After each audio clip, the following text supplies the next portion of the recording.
Right, we are back with part two of the Elder Scrolls playthrough. If you haven't seen part one, we're just going to continue playing exactly where we left off. I've been downstairs.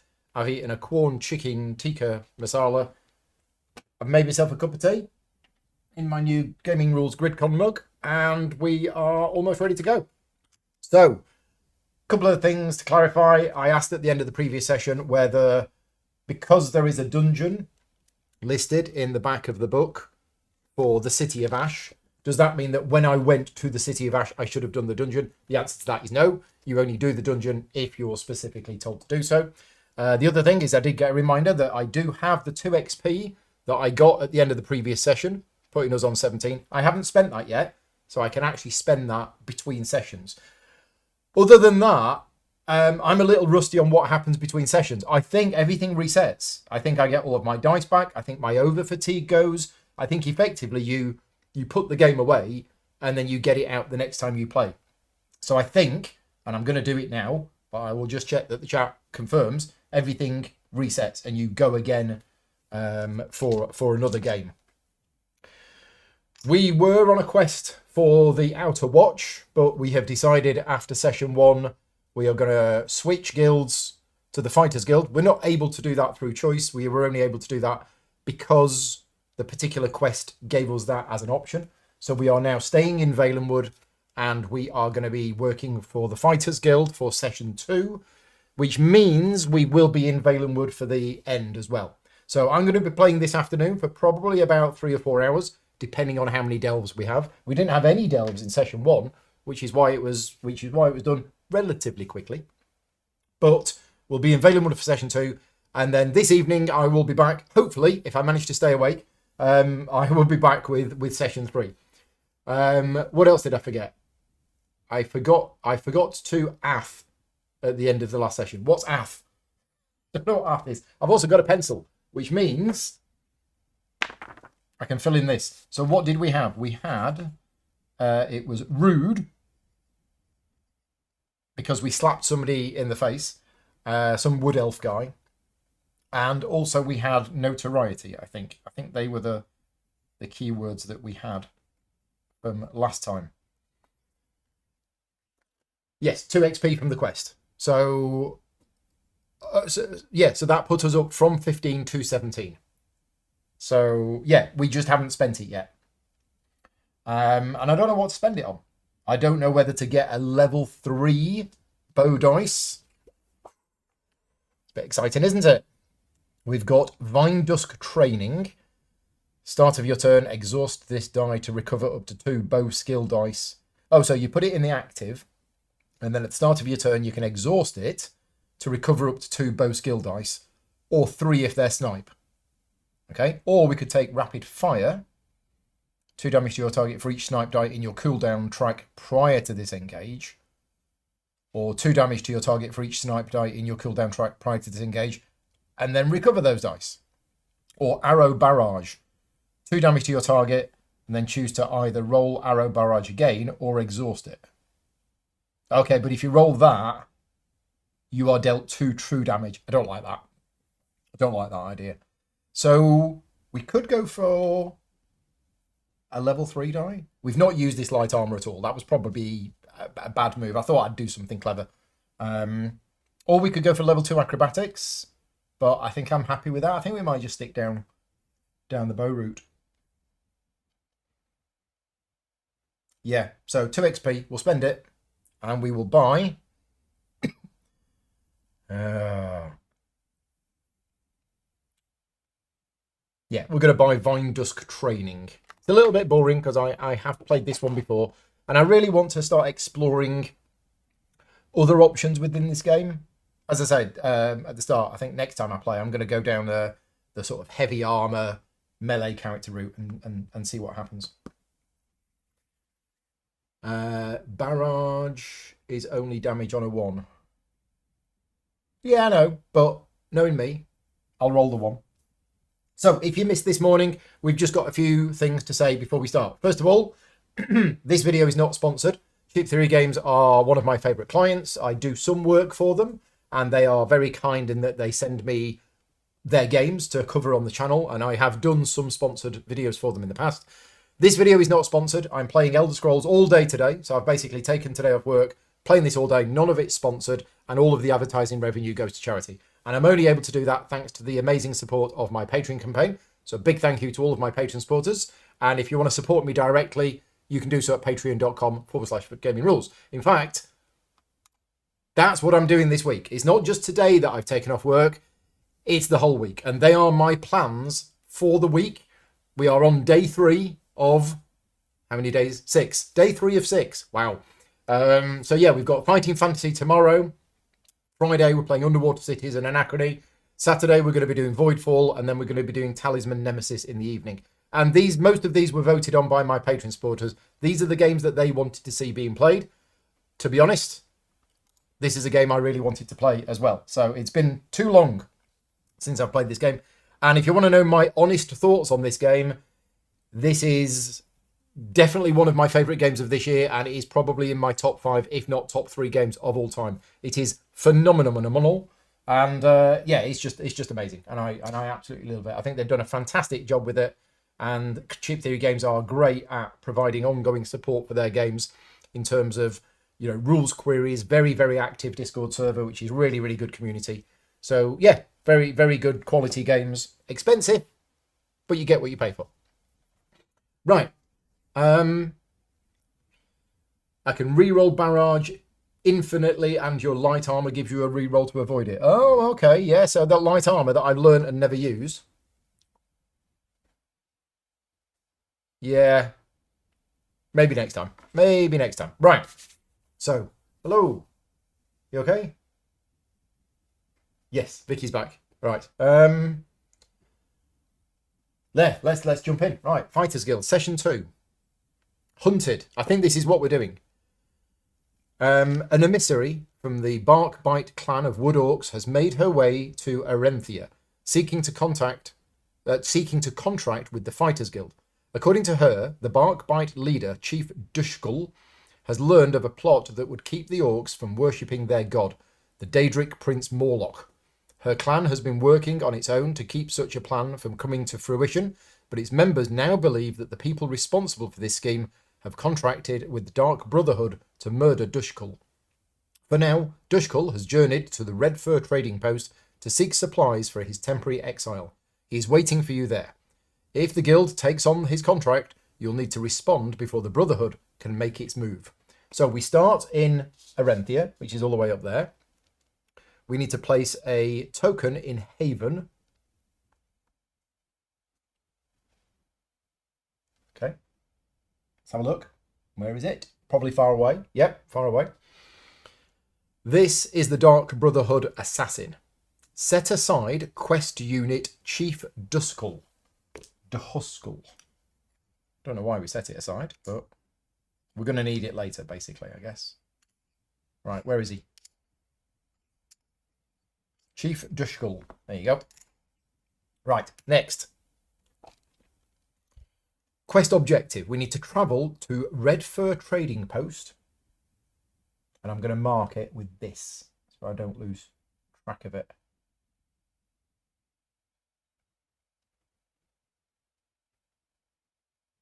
There. Travel to Red Fur Trading Post and successfully complete a peaceful encounter, which it recommends doing by day 3. Because there'll be other stuff happening later. If you arrive before the Dark Brotherhood Assassin does, each adventurer draws 1 item in addition to the reward gained from the peaceful encounter. Okay. Ongoing step effects. So, during the Activate Province effect step, the Dark Brotherhood Assassin moves a number of hexes according to the drawn overland icon as outlined below. 2 hexes for that one. 1 hex for that one, and if it's this one, it doesn't move. 2 hexes, 1 hex is no movement. And if there's no icon, no movement, and each adventurer gains 1 light fatigue. Right, the Dark Brotherhood's assassin destination is Red Fur Trading Post, and it always takes the shortest path to get there. If there are multiple paths that are equidistant, you choose. The Dark Brotherhood assassin and the party token may occupy the same hex. If the Dark Brotherhood assassin arrives at the Red Fur Trading Post before the party does, place a HP chip next to the map. Okay, well, I'm pretty sure we're going to get there before it, because we've got super movement because we're a ranger. Okay, right. I'm just going to have a little bit of a tidy up because we made a bit of a mess earlier on, but yeah, that'll do. Tidied. Right, has the table camera jogged down a bit? Nope. No, don't think anything's moved. Top of picture is cut up. No, nothing's moved. I literally went downstairs, ate, and came back. So it's pages scrolled. Yeah, I was going to say nothing's changed. Right, now we do have loads and loads of items, and I got so many items. I'm still looking for a bow, because most of these items are actually not very useful. The one that I got to start with was great. The silver circlet has been fantastic. Spend tenacity to change a dice to anything I want. The Breton Jack, I guess if I get attacked, I recover a skill dice. Recover a combat skill dice. The Scamp Crusher and the Iron Greatsword are useful if I go into melee, which I don't generally do. But I might have that available so that if I need to as a desperate measure, that can go in the backpack. The Spectral Chicken, when you would gain a fear status die, you may add a hit point chip to this. Oh, it's a pet, isn't it? To apply the die to a unit in sight instead. Once there are 3 on it, discard it. Okay, so I can have that with me. Leowin's Gambeson Quilt. This is 3 tenacity to basically heal the chicken. That's good. The Weapon Sling. When you discard a weapon as a result of an overtax effect, discard this item instead. Okay. And as an action on your turn, you may remove a status die applied to an adjacent unit and gain the same status die yourself. Yeah, I'm just going to be cycling these things around until I actually find something that I want. I'm going to tidy this up a bit and move that over there. There we go. Okay, right. Is there anything I've forgotten before we start? I need to build the encounter decks again, because it is effectively a new session. So we're going to take the general ones and the Valenwood ones.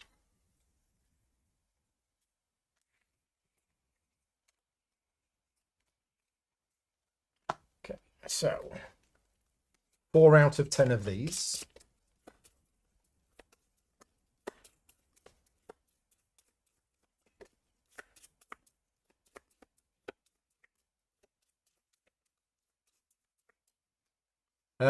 Yes, it is definitely a top game of 2025, and I haven't played it in 9 months. And you might be thinking, how can it be one of my favorite games if I haven't played it in 9 months?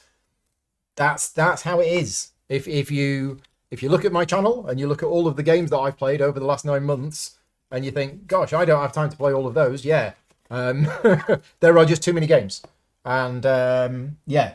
I'm not happy about it. I wish I would have played this one more, but it isn't because I don't like it. And to be honest, I did play this game quite a bit in 2024, but the official release date of this game is a 2025 game. So, yeah. I think I've only played it like once in 2025, but I played it a fair few times in 2024. But you look at my number 1 favourite game of all time, and I've played it once in 2 years. Doesn't mean it's not my number 1 favourite game. It's just, it's how it is. And I'm just very happy that, no criticism on any other content creators, but most content creators only ever play new games. And thankfully this week, again, if I just look at the picture, there you go. I'm playing Underwater Cities, years old. I'm playing Anachrony, years old. I'm playing Kanban EV, which I did yesterday, years old. So this week I'm playing a mixture of new games and old games, and I'm happy about that. It's nice to have a balance. Untraining skill dice. Well, you say I'm familiar with it. I may have forgotten.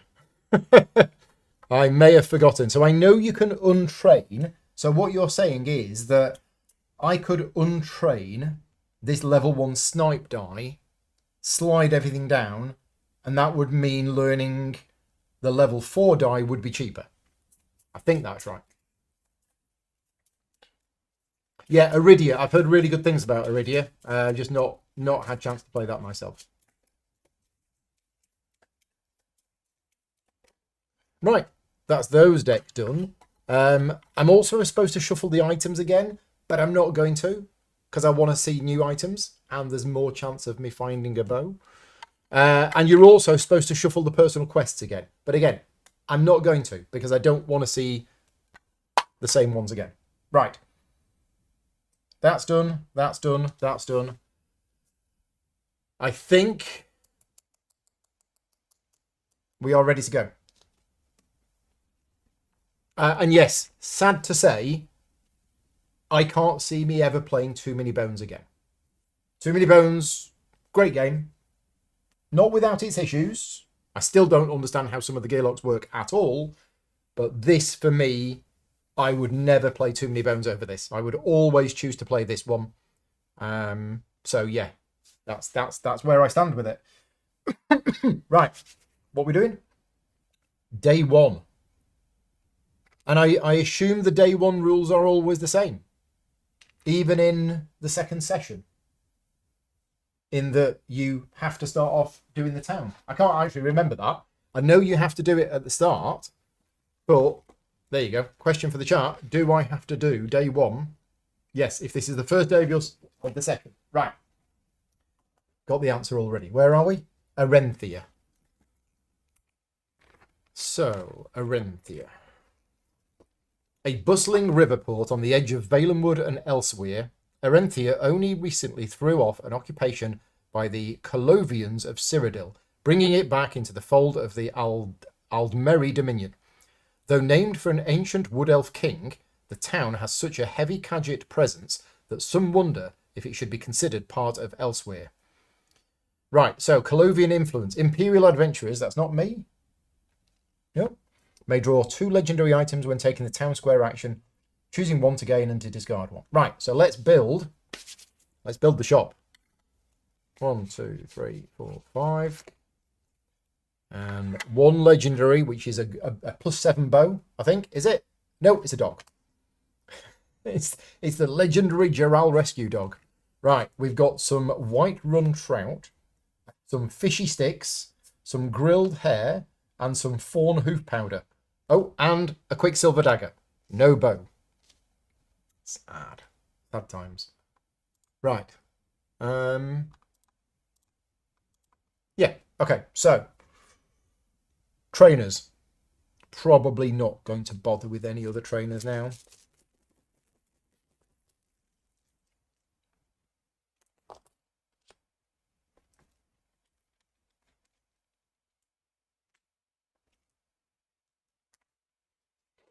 Okay, so we have 2 things to do.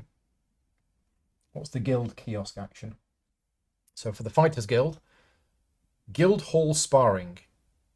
Spend 1 saved XP to train any... So, yeah. Okay, no. That's not going to help whatsoever. So we could go to the town square, Smuggler's Hub, discard one of those to draw one of those. Oh! We can get rid of some of these items to draw legendary items.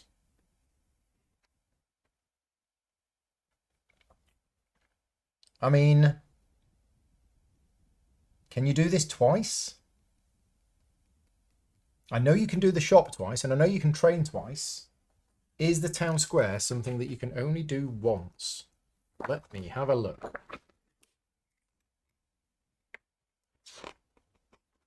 Town features, town square. Each adventurer can visit a town square once during a town encounter. Really should say once on there.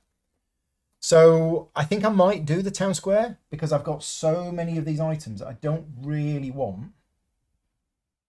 That's legendary. There's loads of legendary stuff here.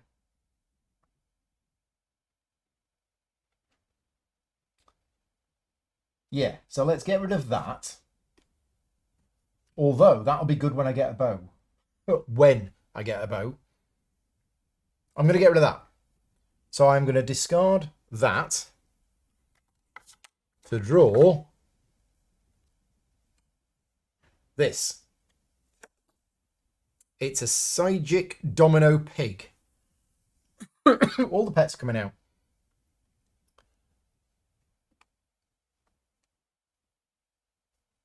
Okay. That'll be good for when we do a delve, I think. So what's the second thing I'm going to do? We could take on a quest, because quests are XP. And I don't think there's much else I want to do here. So sure, we'll take on a quest. Okay, we have Province Poacher.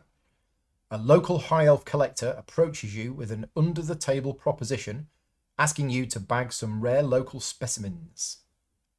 Place the 2 enemies specific to this current province on the following level on this card. Oof, right. Or Morrowind's Shadow. A Morag Tong assassin has been roaming the area with an unclear mission and a steadily increasing body count. You've been hired to stop his reign of terror.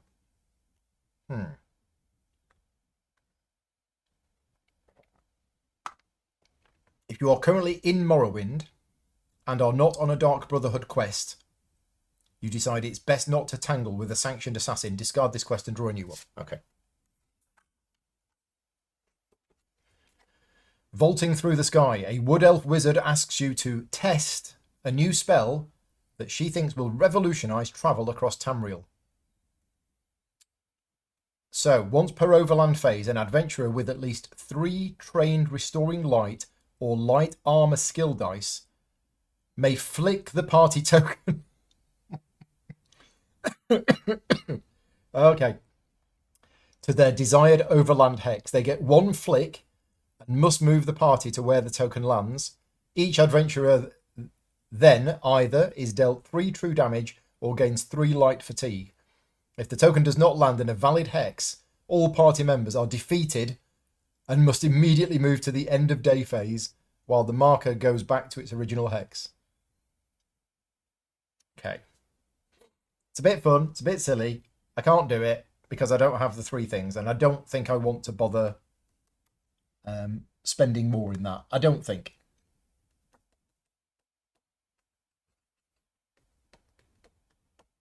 Although Enchant Weapon is pretty good. What do we do? I don't like the flicky one. No, not into dexterity games. So, place the 2 enemies specific to the current province on the following level. Oh, in other words, the ones from the bag. Okay, right. And in a 1-player game, it's the level 1. Ah, so there is only 2. So I need the 2 Valenwood ones, which was like the Mud Crab and something else. No, it wasn't the Mud Crab. The Horvor. That was it. The Horvor and the...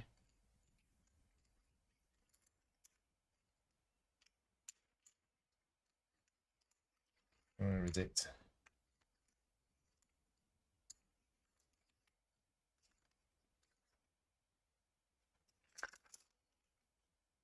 No.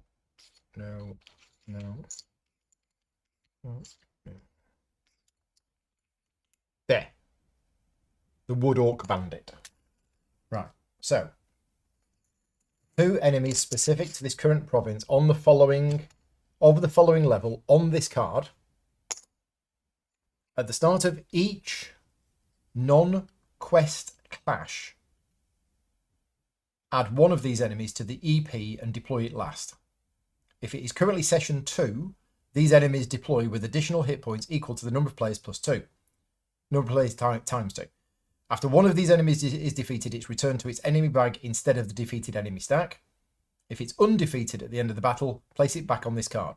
And once both enemies on this card have been defeated, complete this quest. Okay, so basically I need to go and kill these 2. But they've got 2 extra health. So I might put the health on them. So one of them's got 8.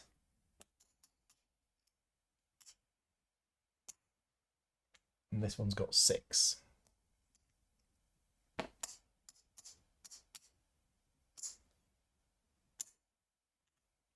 Right. So at the start of each non-quest clash. Okay.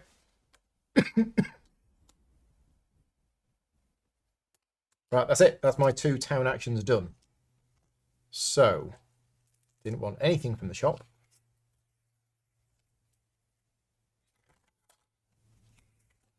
I wonder if somebody's taken all of my bows out. I did shuffle them at the start, didn't I? Yeah, I did shuffle them. Right.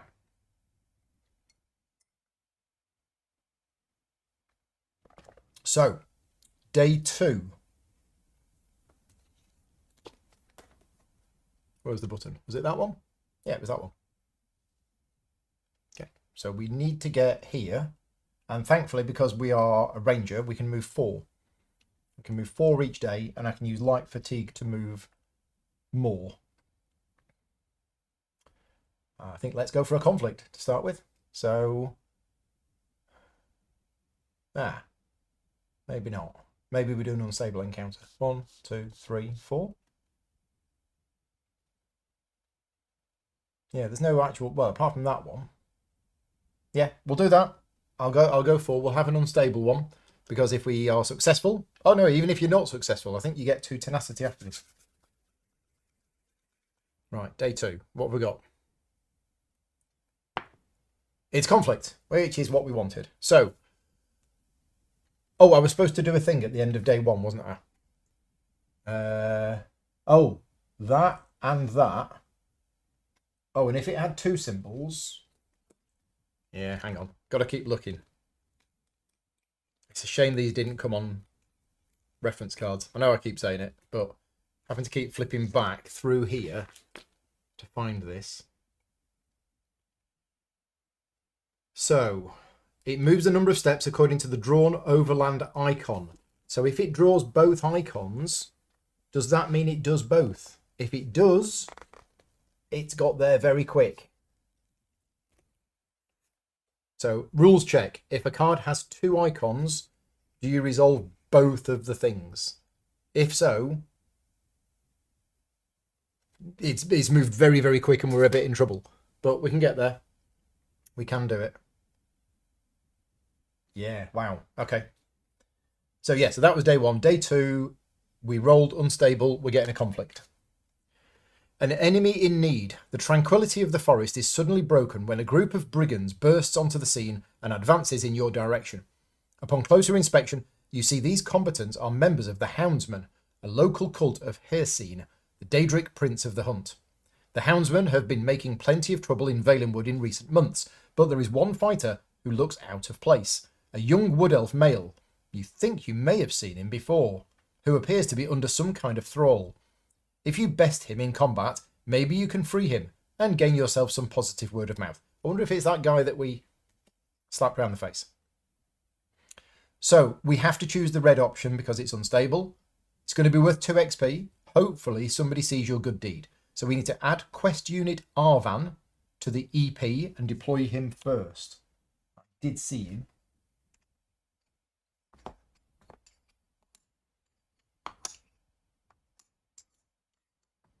Where is he?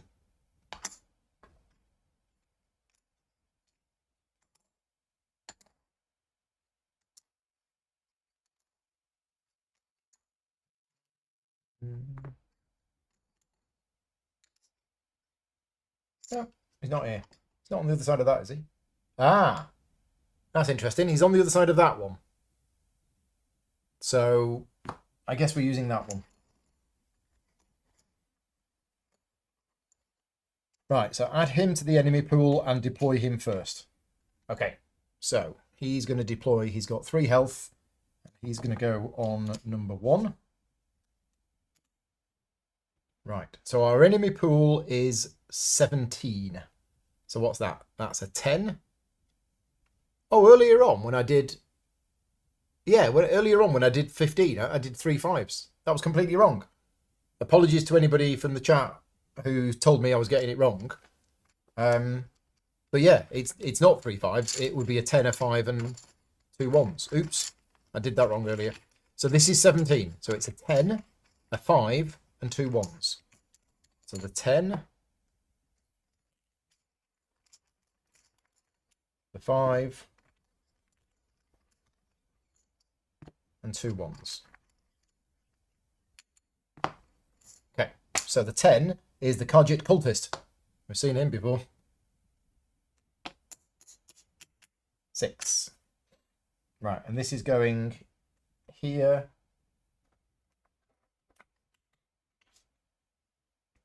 Next to that.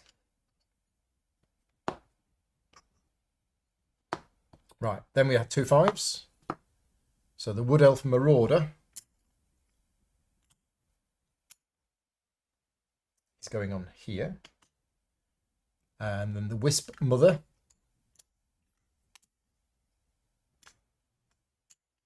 is going here. Followed by the Orc Bandit,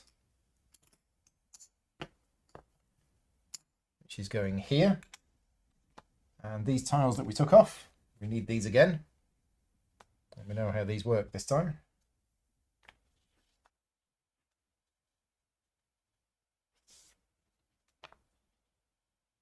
Okay, right. When a cache is unlocked, you may choose to discard the gained item to reduce an influence track by up to 2. Okay, that's good. So our battle objective is to conquer. Now, is this a non-quest clash? It is. At the start of each non-quest clash, add one of these enemies to the enemy pool and deploy it last.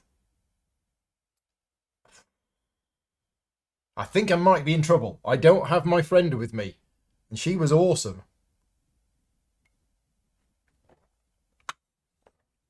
Oh dear. Oh dear, dear, dear. Right. So, which of these do we want?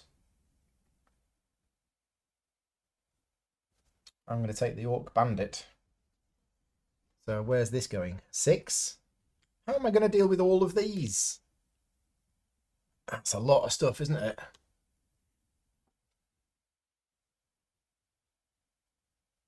Yeah, that's a lot of things. So I can discard the side quest. Yeah. If I don't want to deal with the modifiers. Well, we'll go for it. Worst things happen at sea. So, where am I going to go? Well, I've only got 6 health. 1, 2, 3, 4. I got no armor. Yeah.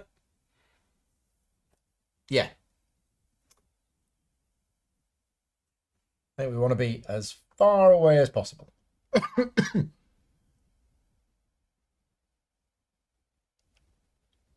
So, okay, so he's there. He's got True Strike.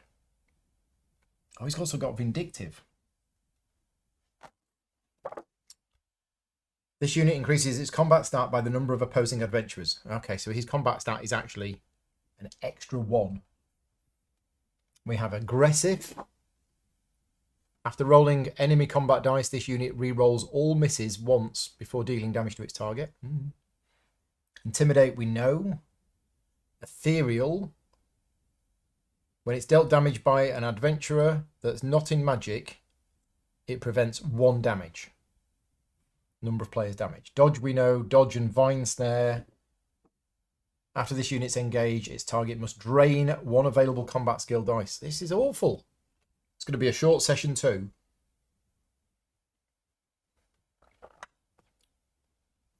Yeah.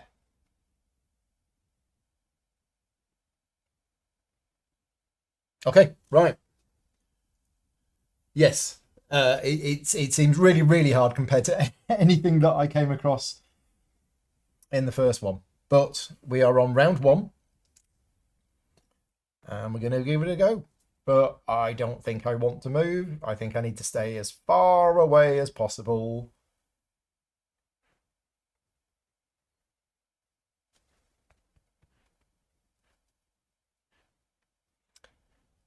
I say far away as possible. So this Vine Dusk training. Oh, I need to roll it and then put it there. Okay. Okay, I mean, nothing's going to hit me in round 1 because I can stop that hitting me. So, okay, let's stay where I am and let's roll 1, 2, 3, 4. Let's roll these 4. And I've got the guild assist. Yeah, if I'm If I lose, I call the guild and you can get a guild assist once per campaign. I was going to save that for the delves, assuming that we have a delve. Okay, right, off we go. The Spectral Chicken's going to be helpful against the Intimidate. 4 dice on this one. Okay. So.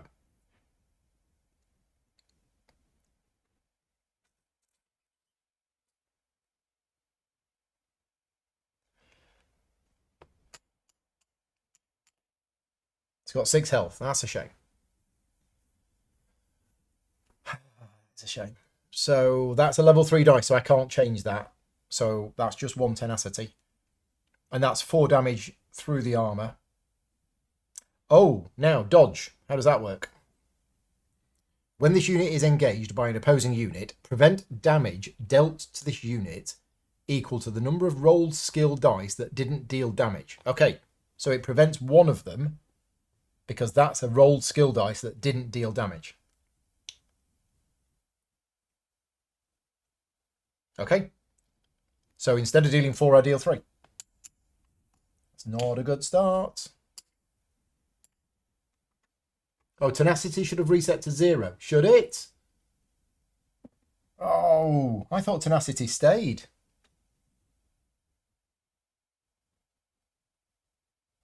All right. Okay. That is a shame. Right. But anyway, I've rolled a tenacity. So I'm going to have that first. Yeah, I've got 1. Oh, but that means I can't. I can't stop it hitting me. That was my whole plan. Oh, well. So I could engage again. And the reason for engaging again is so that I could use my light armor skill.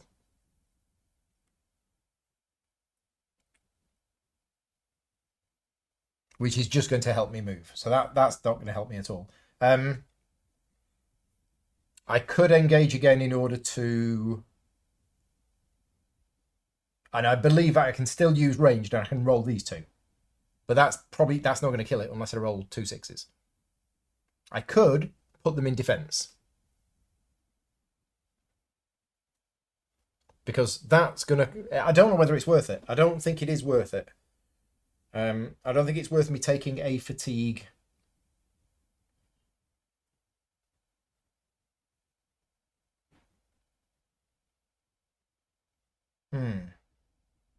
So I could absolutely abuse this power of the Red Guard, and I could do 3 additional engages right now to gain 3 fatigue, and then remove the 3 fatigue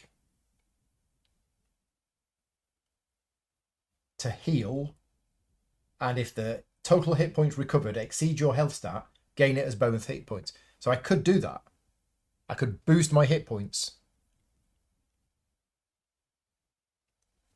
I don't think I want to at this stage, but I think I can do that.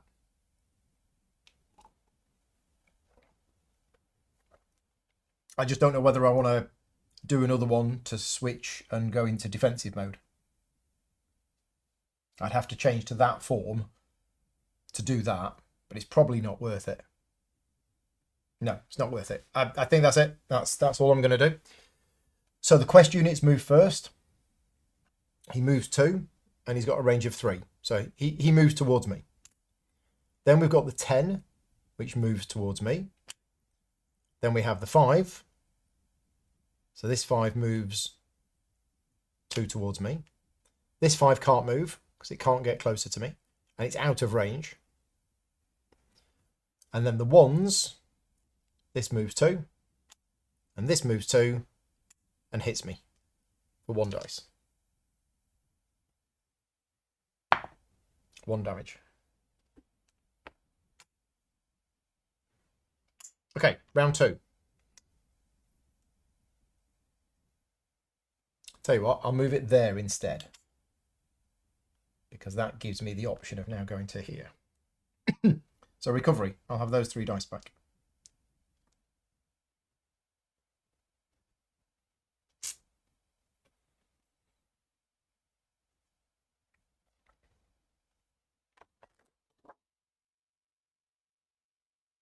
Hmm.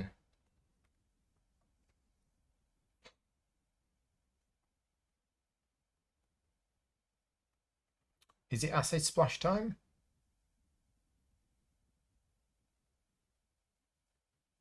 Might be.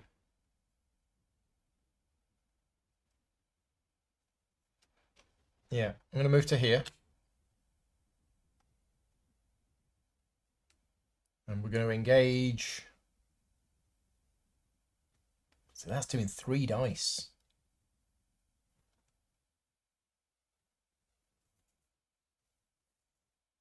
I need to roll 1 extra tenacity. If I roll 1 extra tenacity, I can keep that from moving 2, and it won't be able to hit me. But I need to roll the tenacity. There is 2 on that dice, and there is 2 on that one. So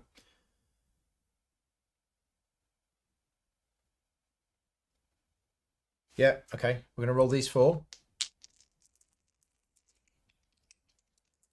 And we are going to go for this one. So it's got dodge. And it's got 1 defense.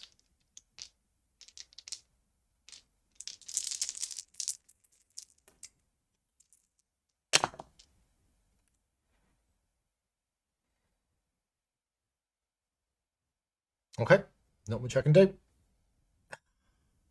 So gain a tenacity. That is the Vine Dusk training, so that goes into my active area. And then I deal 2 damage with a bit of pierce. No. The damage is reduced because of dodge. I hate dodged. Prevent damage equal to the number of rolled skill dice that do not deal damage. I rolled 2 skill dice that did not deal damage. So it doesn't take any damage. Oh, that hurts.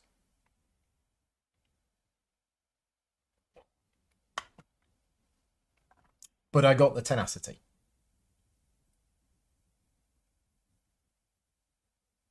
Oh, what a difference a few hours makes. Right. This, moving 2. 1, 2. This moves 2. Oh, is that in range? No. 1, 2. This moves 2. And this, I'm going to spend 2 tenacity to trap it so it only moves 1. And then that moves to there. And that moves to there. Okay, I think that could have hit me. Yeah, 1, 2, 3, 4. Yeah, that could have hit me. 3 dice. Ouch. I'm in big trouble. It's 4 damage.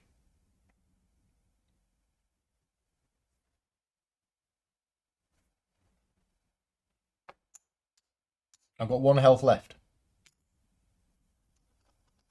Oh, yeah. I'm playing this right. It just seems like 10 times more difficult than it was earlier on today. Unless I've badly built my character. I'm on 17 XP. I mean, we did have that and we did have that. So, yeah, there's 2 things extra on there.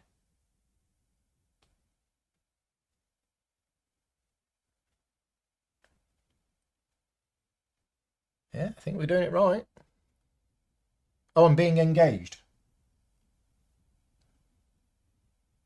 Ah, I can recover that. Thank you. Not sure that's going to help me. So every time I'm engaged, I can recover 1 combat skill die. So it makes me more inclined to use those rather than the other ones.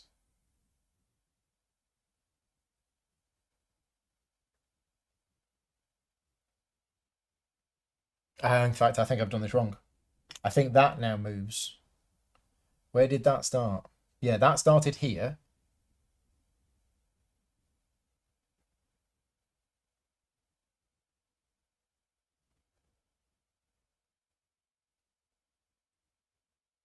Where did that start?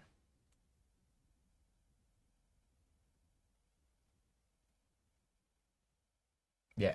I think I might have done this wrong. The name of the combat card is An Enemy in Need. I just need to watch the video back a little bit because I need to look at where that unit was. Because I know I stopped it moving too.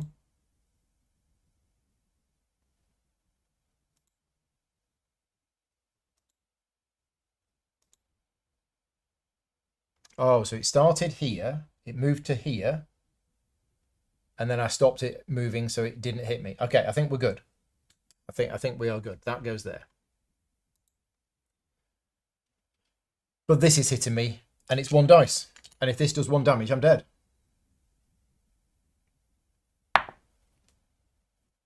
Yeah, I can't help feeling that I've done something wrong just because it just got crazy difficult. Yeah.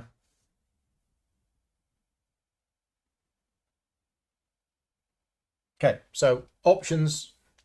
Oh, you have to change stance to defense. That's what I meant to do. I did mean to do that. Yeah, I'm going to do a slight cheat and rewind because otherwise I'm dead. And I was considering doing that in round 1 and decided not to. I should have done it in round 2 because I knew that was going to be able to hit me for 3 dice of damage. So let's do that. Let's do a slight undo, and after my turn in round 2, I would have said I'm going to take a fatigue. I'm going to change stance to defense, and that wasn't there at that point. And then I can roll these 2. I think that's right. So I roll those 2, and that gives me, so that can go up there, and that's a tenacity, which goes in. So I was on 3, but I spend 2 to stop that moving, right? And then that thing hits me, and it dealt 4, but actually I use that, and then that hits me. So I've got 1 hit point left.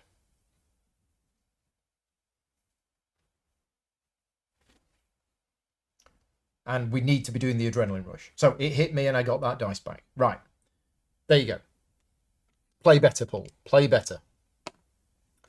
So, yeah, I mean, the encounter was already quite difficult with those 2 extra units, which, to be honest, as you said, I didn't have to put them in. Well, I didn't have to put that one in. And that's just made... The dodge has made this... Because my dice do things other than just dealing damage... Dodge is really harsh for me. So, start of my turn, I have this. And it says at the start of your turn, you may exhaust this dice to recover up to 2 bow dice. Or 3 if they're snipe dice. So that's what I do. I exhaust that to recover these 2. Okay. Then I recover my 3, which is 1, 2, 3. Still going to die. I'm still absolutely going to die.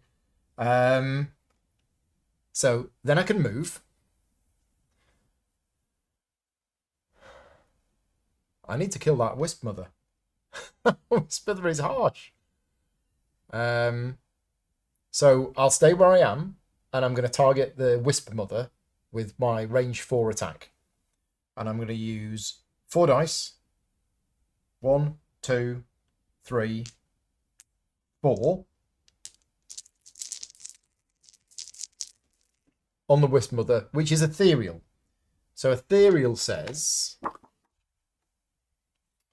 when this unit is dealt damage by an adventurer that is not in magic battle form, prevent damage equal to the number of players in the game. So it's got 1. It's also got recover. It's going to heal 1 hit point at the start of each of its turns. Okay, here we go.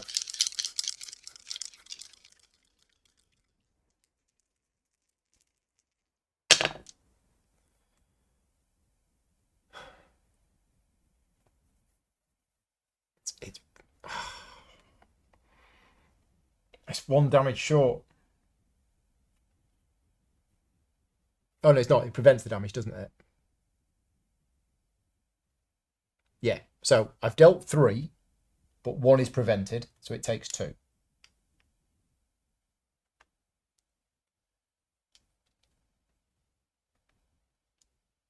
But then we have the acid spray. Yeah, it's not going to help.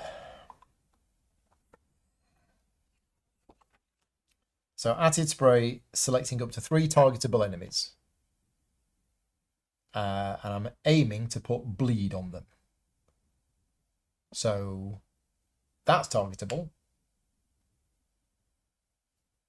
That's targetable. And that is also targetable. So let's roll some dice and see if we manage to get this on. 7 or more. Yes. 7 or more. Yes. 7 or more. Yes. Okay.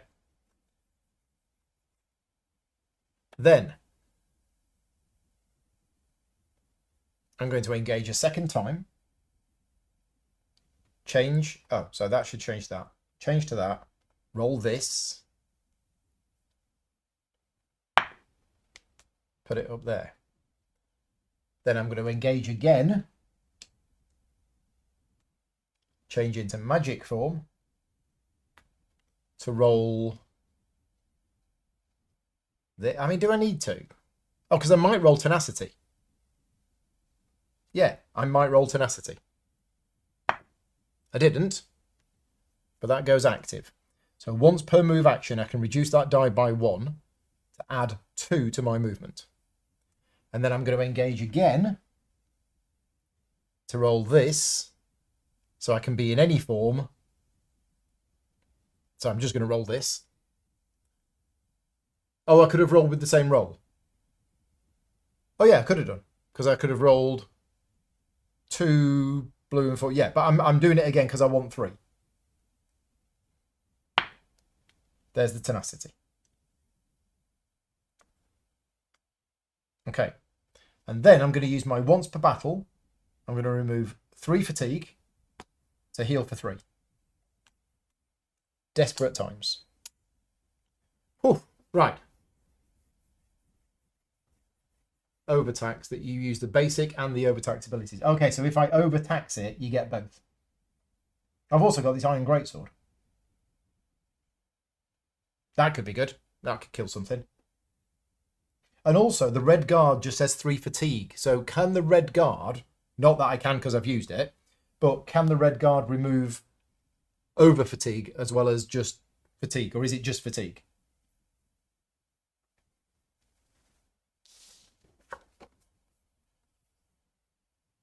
Because I thought this was called light fatigue, but I might be wrong. Oh, yes, they can. Okay. Right, well, that's the best I can do. So let's see how long I can survive for. Quest unit. Moves 2, but can't get closer. This takes a damage. And then moves 2. Oh, and that is unfortunately now within 2. Okay, so it intimidates me, which means I get a fear dice, except I'm going to use the spectral chicken, so I don't get a fear dice. Instead, I can apply the die to a unit in sight instead.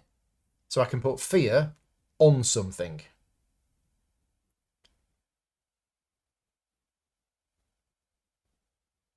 Ooh.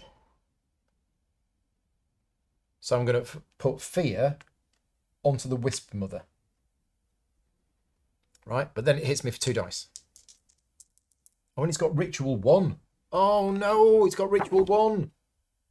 Oh, the end of this unit's turn. All allied units in sight.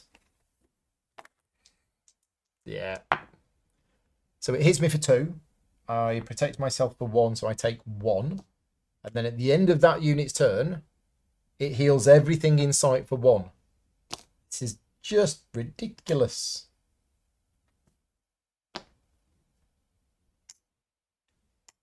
Okay.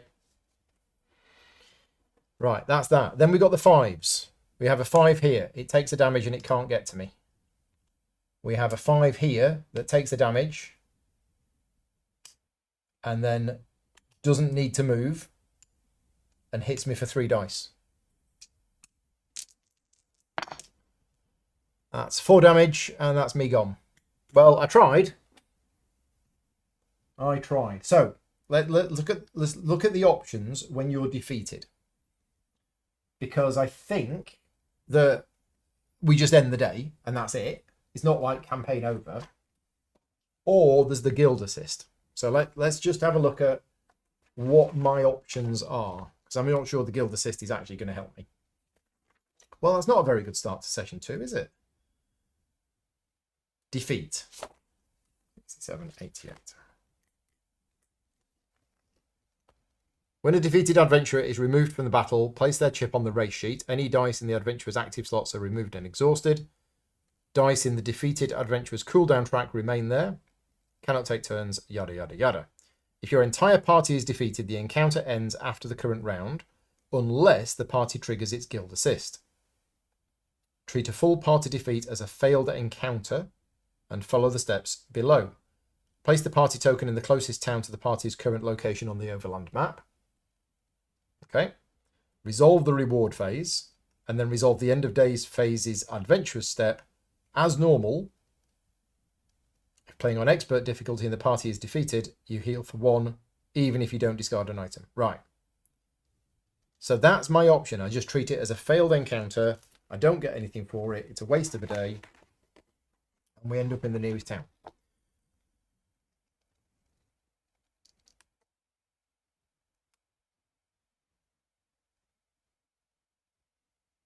Yeah. Or guild assist. Seems a bit early for me to use my guild assist because the next battle is going to be just as bad. That's the problem. This wasn't just unlucky. This was absolutely no way of ever doing this.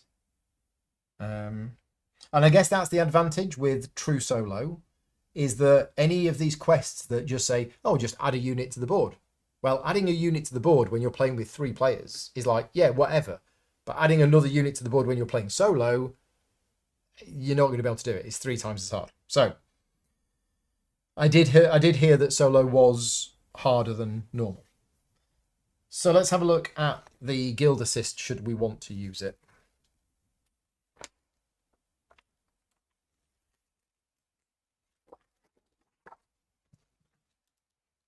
So once per campaign, the party may trigger its guild assist either during a battle, at the end of a round, or during the end of day phase's adventurer's rest step. It can be triggered only in sessions 1 and 2. Each adventurer, including defeated, immediately heals to full. Remove all light fatigue, over fatigue, and status dice. Each adventurer draws a legendary item and a normal item, gaining both following normal restrictions. And then, if in a battle, you can reset the counter to whatever round you want. I think if we use the guild assist, I think I'm then just going to die again almost straight away.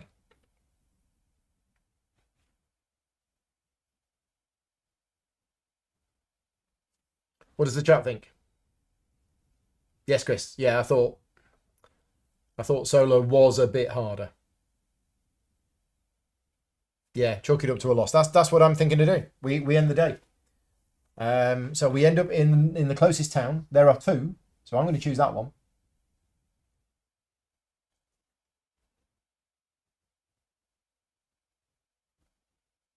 I hope this doesn't move 3 again. Otherwise, I am in real trouble. Yeah, so I think that gets exhausted.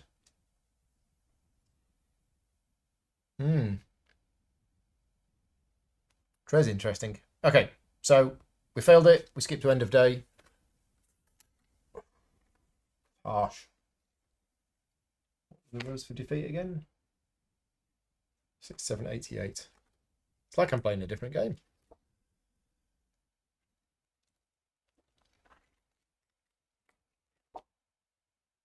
Place the party token in the closest town. Resolve the reward phase. I don't think I got any rewards.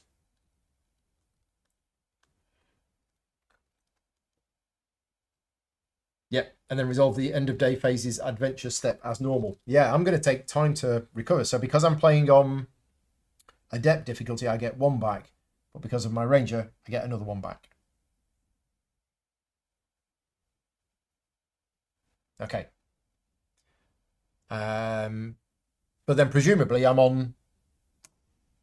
Well, I get 1 health. Ouch.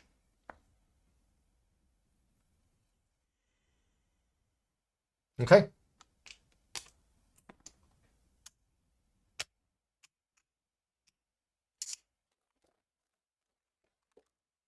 Right. So that's going in, that's going in, that's going away. And I guess we've failed this quest, or maybe not. The encounter specifically calls for an enemy on this card. You use the normal. Doesn't count. If undefeated at the end of the battle, place it back on this card. Oh, I've just put it in. Which one was it?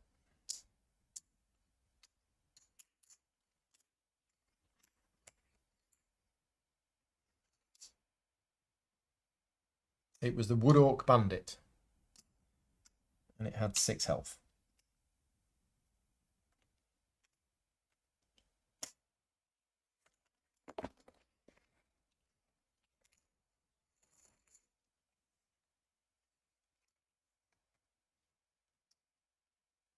Okay, right.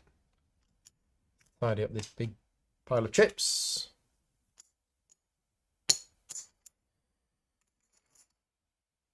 Right, so we need to draw a card to see what happens. And it has 1 icon on it. And again, need to look up. Is it moving 1 or 2? It's moving 2. So it doesn't quite get there. Right, and then day 3. Whew.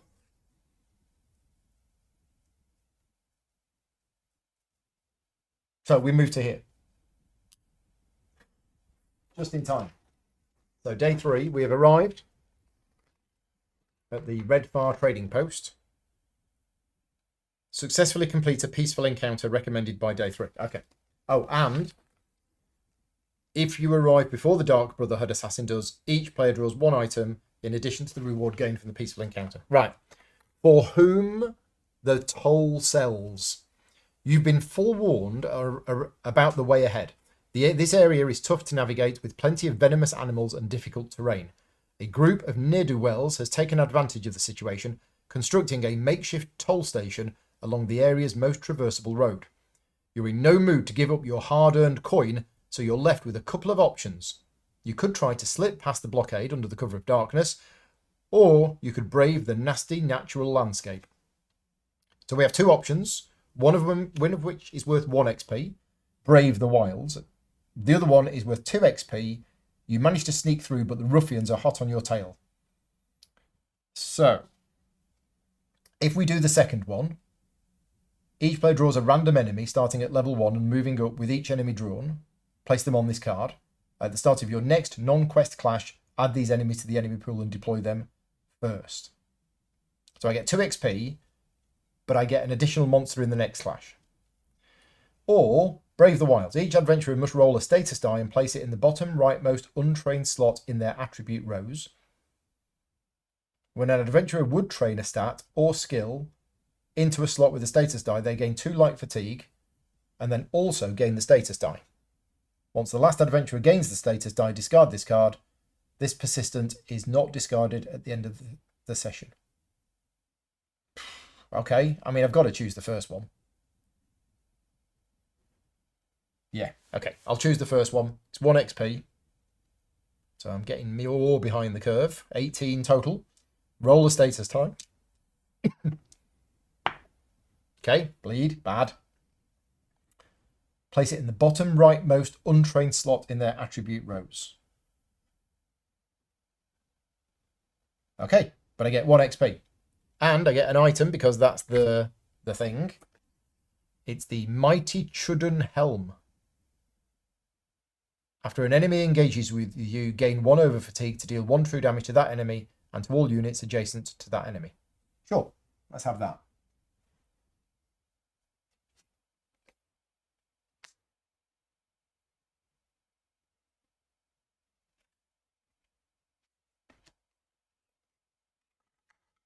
Okay, and that was that quest completed. So that's worth 0. Yeah, that one was worth 0, but we did it. Next, B11.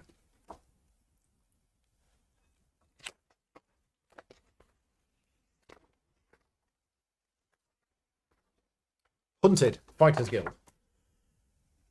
Dushkull greets you when you arrive at the trading post and is eager to set out immediately. We commune with the god of curses, he explains as he leads you northward. Many call him Malakath or Maluk or other titles. To us, he is also Morlock.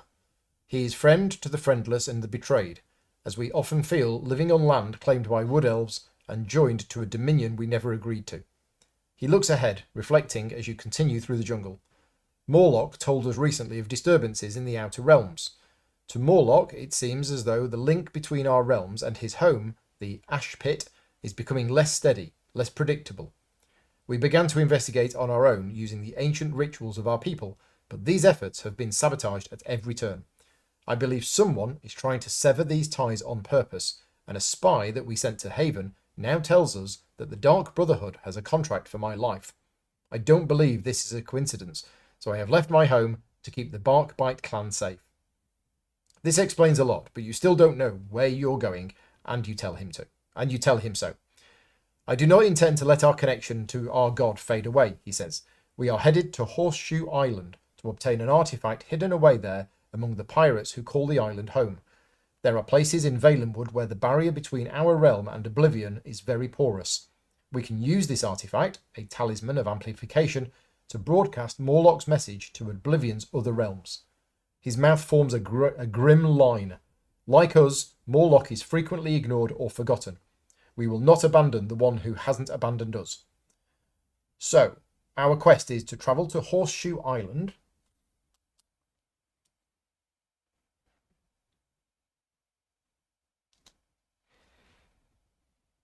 And initiate the following clash recommended by day 8. When calculating enemy pool, for each hit point chip placed next to the map, temporarily add 1 to the base difficulty XP value. During this clash, quest unit Chief Dushkull is a companion controlled by the party. Right, and then we're going to read the ongoing step effects.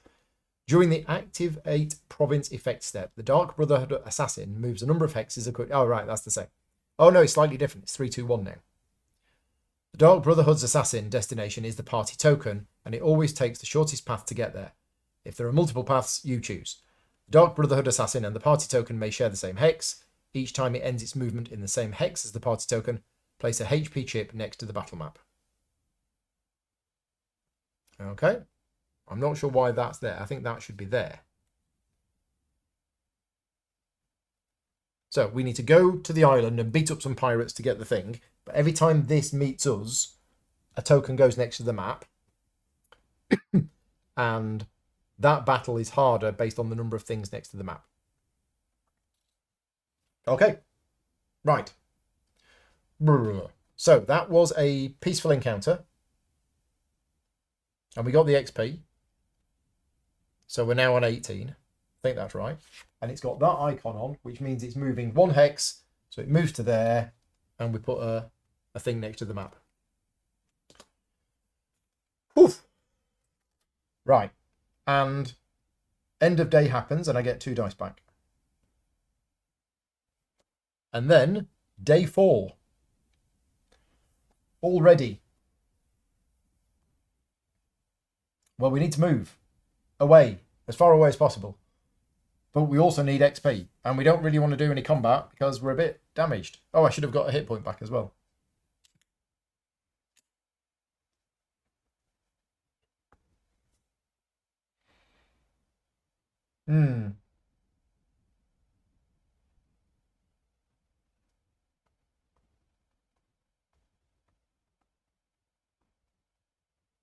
And I need tenacity. So I'm going to go... Well, do I want to spend that XP? No, I don't think I do.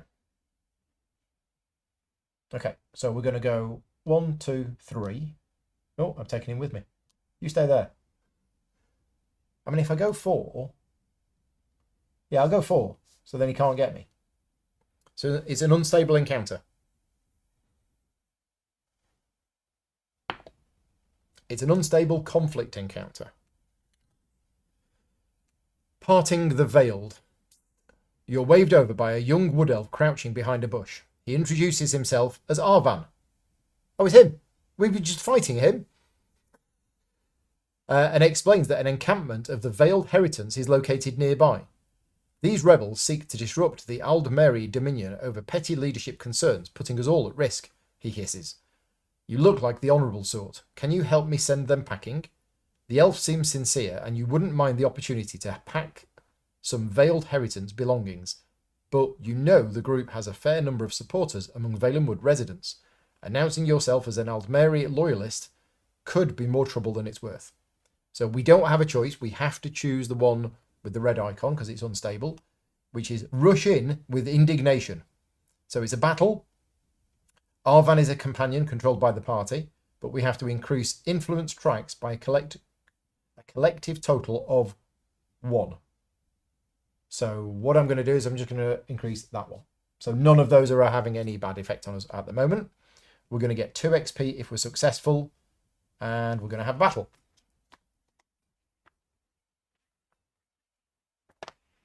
Nope, no, let's not use that one. Let's use that one.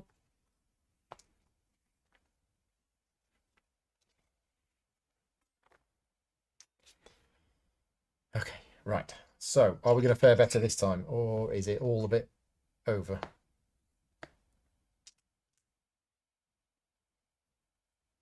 And I think we just need to get rid of this personal quest. I think we just need to scrap it. So I think that's what the chat said earlier. I can choose to just scrap this.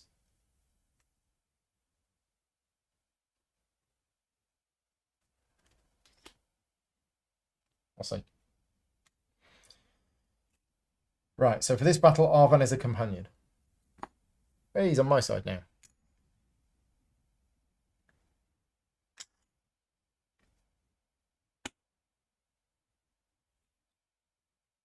Okay, so we have an enemy pool of 18.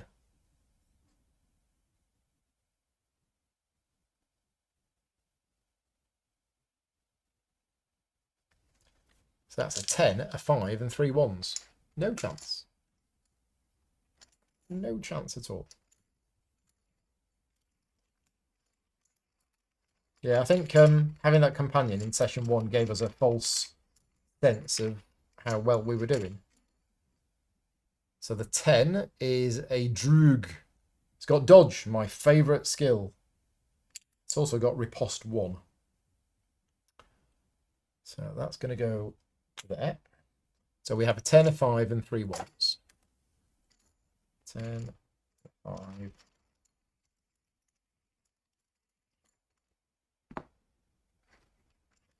And then a 1. And a 1.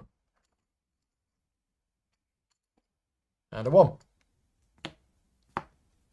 Okay, so we have a bear. Nice.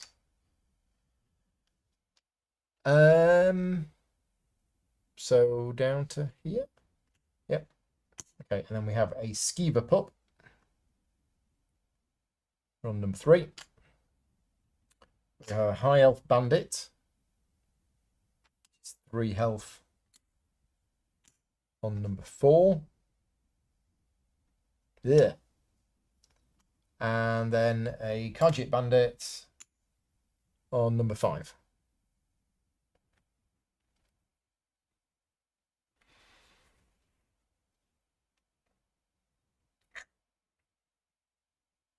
Okay. So we're dead, basically. We'll try and take him out, and then we're going to need to use the guild assist because we can't keep having more failures. It's like in Too Many Bones when if you have 1 failure, you'll be okay. If you have 2, you might be okay. As soon as you have 3 failures, you won't have enough XP going into the final battle to win. So you might as well just call it at that point. And in this, if you don't have the successful encounters, then you don't get the XP, so you fall behind on the curve. It's just, that's how the game is. You can afford to miss a couple, but not too many.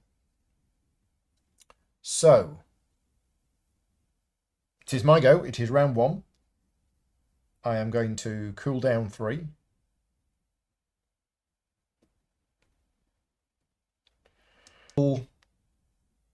Ranged battle form. Actually, I probably want to be as far away as possible. I mean, it's got range 6.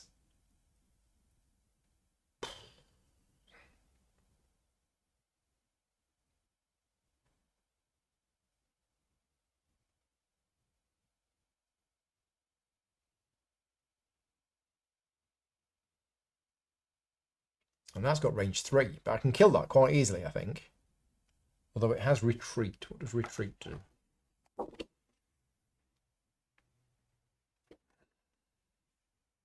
At the end of this unit's turn, if no units took damage, it gains a stealth die and heals. Okay, yeah. So if it doesn't hit something, it hides. Dodge, we know. Maim, I'm hoping we don't get to that point. I mean, I could just try and kill this, and then it's gone. But then I get killed by this. Or this. I'm going to have to do this again. I'm going to have to just... Yeah. So I might just start here.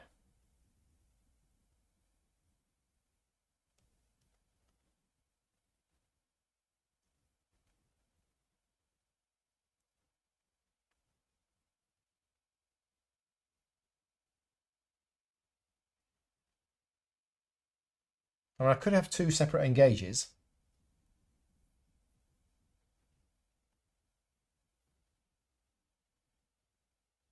If I'm lucky, I might be able to kill this and this.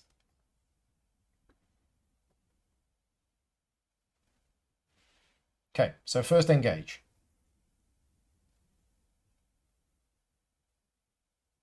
We are going to target this.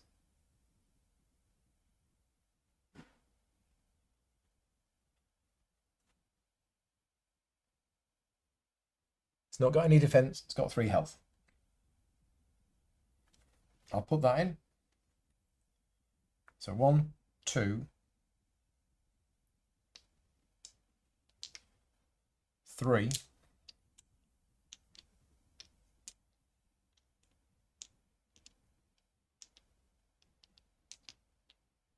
4. Okay. Yeah, we need Thor and Loki to help out. That's what we need. So 4 dice on this Khajiit Bandit, range 4.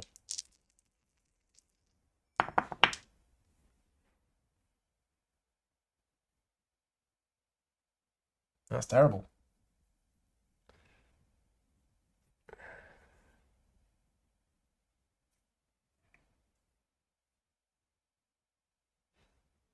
So I'm going to use the silver circlet to change this to this. So that's 3 damage, which kills it.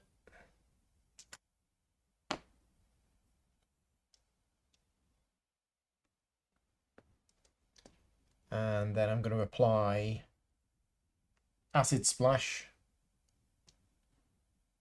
That's within 4. And that's within 4.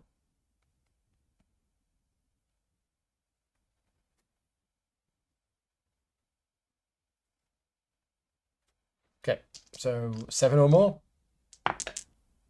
Nope. No.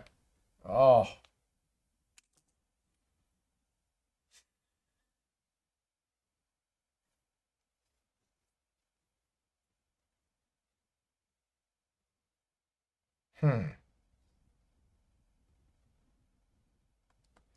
So I'll go into defensive mode.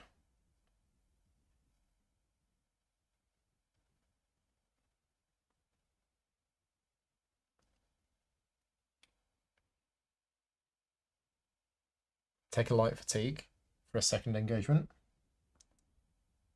And roll these 2.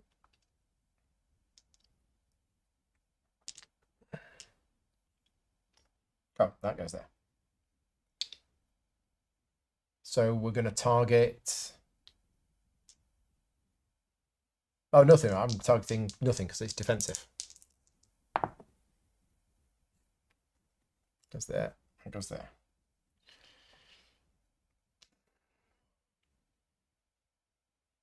Okay, I will do another light fatigue to engage again. This time we're going to engage this one with just this dice. It's 2 damage.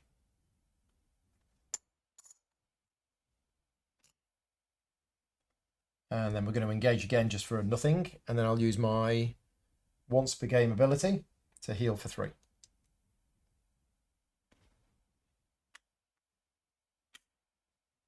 Okay, it's the end of my turn. So this one, I think we might just stay where we are. What was True Strike?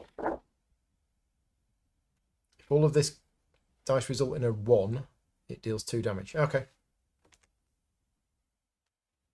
Oh, and Vindictive was it actually gets... Oh, no, it doesn't. That's if it's on the other side.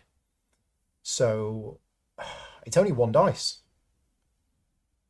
It's not very good. Is Arvan? Sorry, mate. It's going to shoot the High Elf Bandit.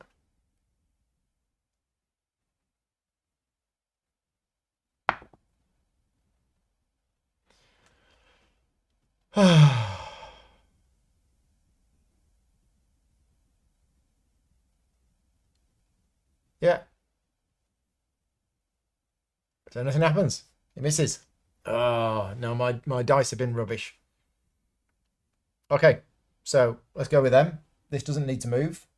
It's attacking the one with the least hit points within 6. It's attacking Arvan. That's 2 damage. He's almost dead. Oh no, he's got 1 defense. Okay. Then so that was the 10. Then the 5 moves 2. Then the 1 moves 2. And then this one doesn't need to move. And it attacks both of us.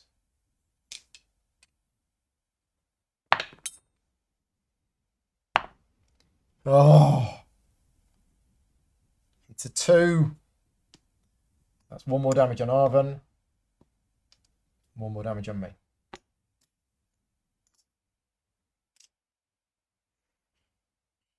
Well, not dead. Round 2. Oh, I was engaged. So I should have recovered a skill die. Okay, so I get that back. Get that back. Get that back.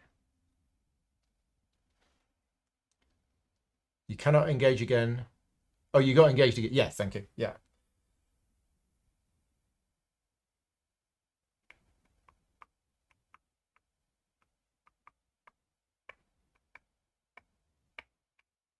So at the start of my turn, I can move 5.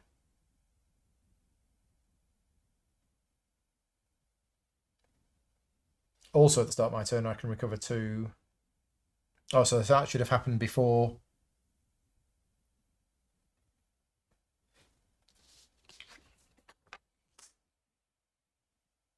Yeah, that should have happened to recover 2 of those, which meant I also get that one back. Okay, and yeah, 5 movement if I wanted 5 movement, but I'm not sure I do. I mean, it does get me away from this.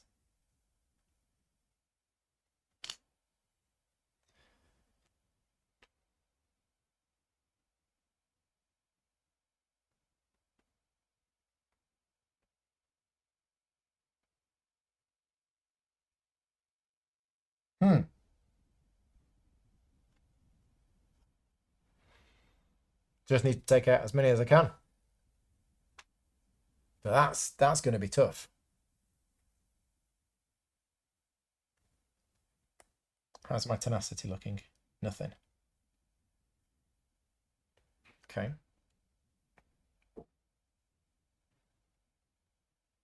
So movement.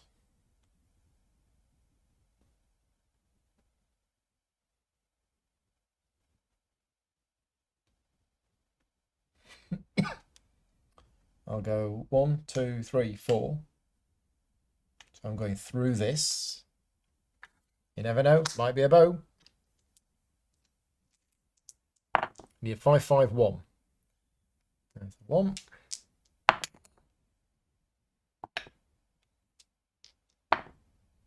No.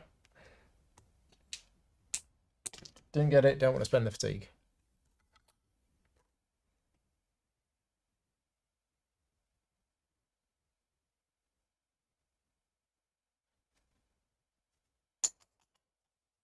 Okay, it's got 3 health. And no defense.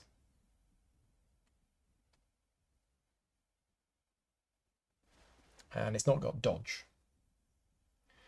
So I will engage. I will use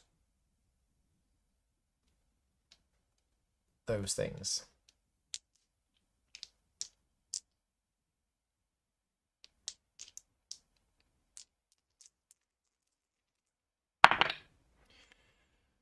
Okay.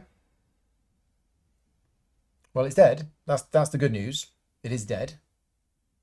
Because I've done 3 points of damage and it had loads of piercing, but and I gained a tenacity from that.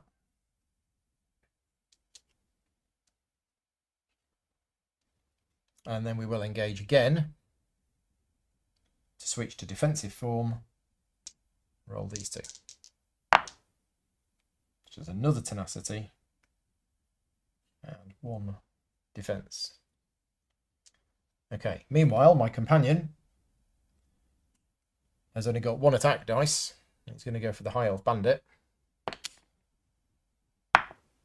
Dead. Okay, now, then, that attacks both of us without moving. So he dead. And I take 2 minus 1. So I take 1. Okay, and the board just goes 1, 2. Right, round 3. I'm going to recover. Oh, I can move 5.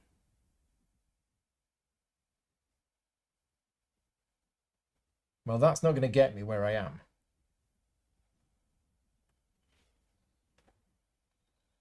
So I could just go 1, 2, 3, 4. I'll have a look at this legendary encounter. Think I can do that? Yeah, move up to 5 hexes. Yep. Yeah, I don't have a bow. I'm just throwing rocks at people. First attempt.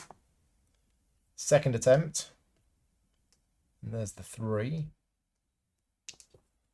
I'm going to do 1 and a 2. Third attempt, and I will take a light fatigue. Come on. Razak's Opus. When a lockpick attempt is made, you may choose to add a hit point to this chip. That's okay, so it's better at lockpicking. So many pets.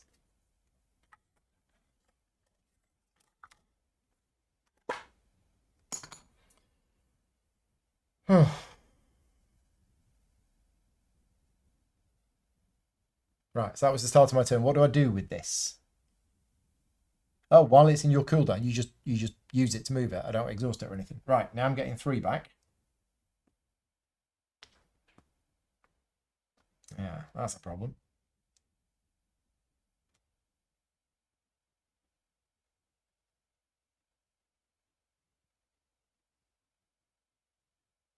Okay.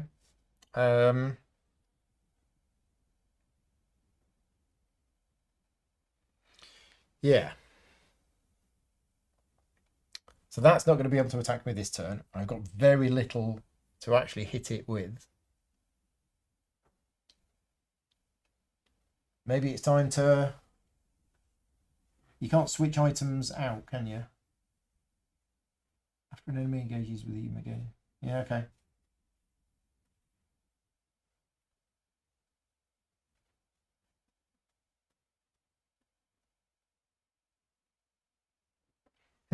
Okay. So...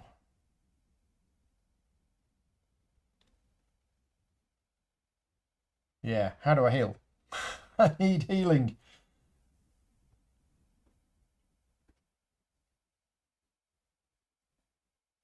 Right, so I'm going to spend a tenacity to use my thrill of the hunt to deal 1 true damage to that.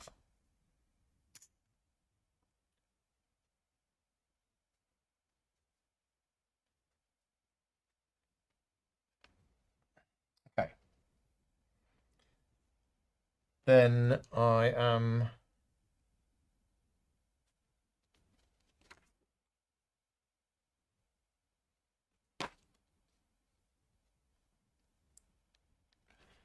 going to engage something with that and that. No, I mean, this won't go through. It'll go through if I go for this. I'm going to target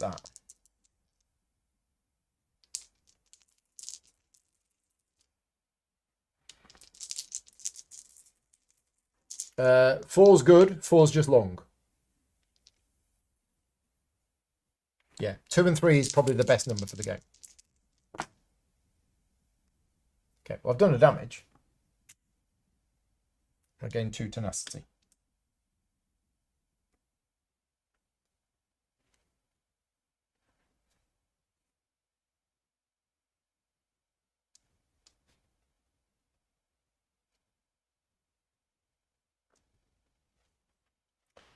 Right, I think that might be me done.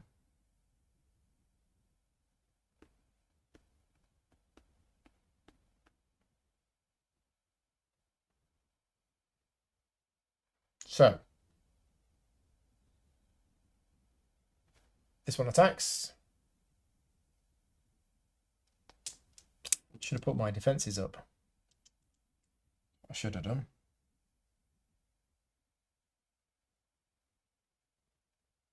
Yeah, what did I just do? Did I just do a second engage and attack and deal a damage? I think I did. Oh, I think I just did 1. Okay. What happens if you die? If you die, you die. It is a campaign, and if you fail the campaign, then you just fail the campaign. That's it. But there is a guild assist. The guild can help me out once, and that's probably what we're going to have happen.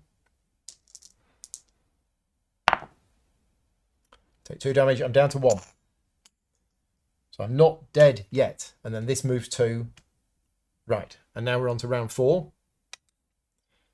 So, start of turn. I don't think I've got anything special here. Or here. Or here. So I just get these 3 back. This is the round that I could have done with the extra fancy movement. But I can slow it down. But I need to be 4 away from that.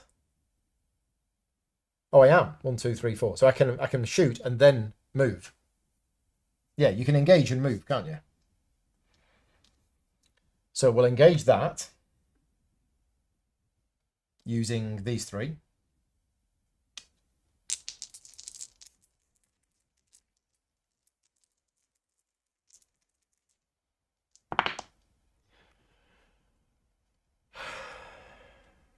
Well, unfortunately, it's got dodge. And that's not dealing damage. But that was never going to deal damage, to be fair. So it is just 1, and I'm not going to use tenacity to change the side. So it's just 1 damage.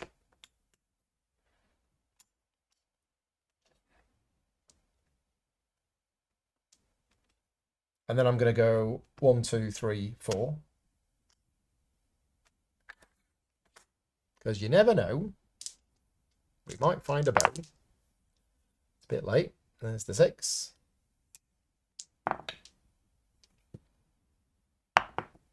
No.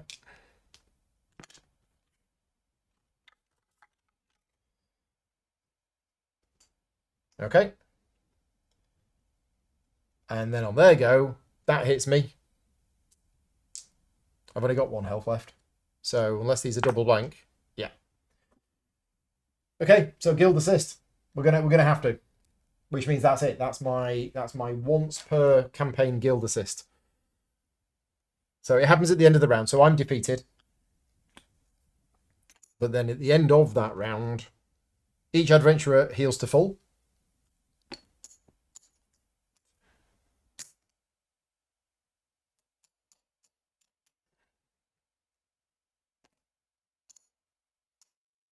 Okay. Remove all light fatigue, over fatigue, and status dice. May recover any number of exhausted and drained skill dice.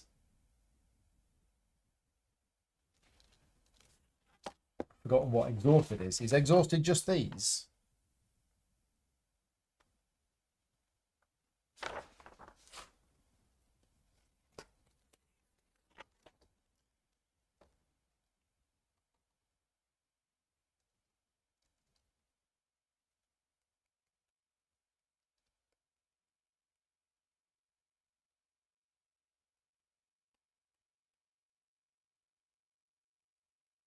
Yeah, I think exhausted is those. Yeah, it's your cooldown track. Okay. So yeah, so I'll recover all of these, obviously. Why wouldn't you? Oh, because you might want some in there. Yeah, okay, no, that's fine. So recover all of them. Get one of those and one of those.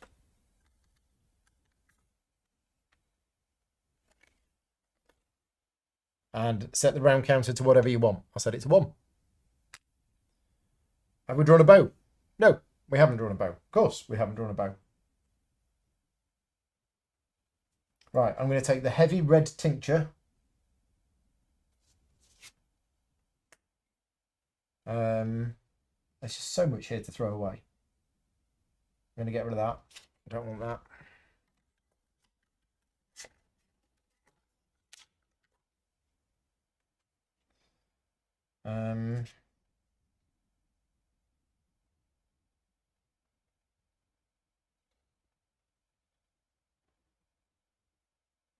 Okay, I'll take that and get rid of that.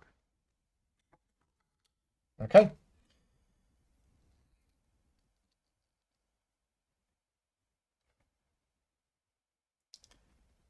May be deployed to any unoccupied hex. Okay, so we are going to go back here. Right, so round 1.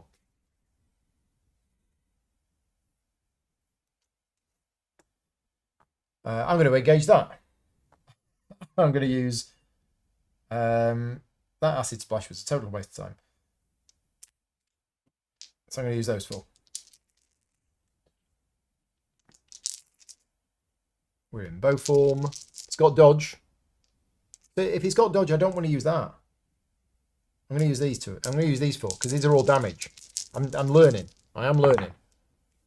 Okay, it's still one of those, but that's 3 damage. Gets round its defense, but because of dodge, I'm only dealing 2.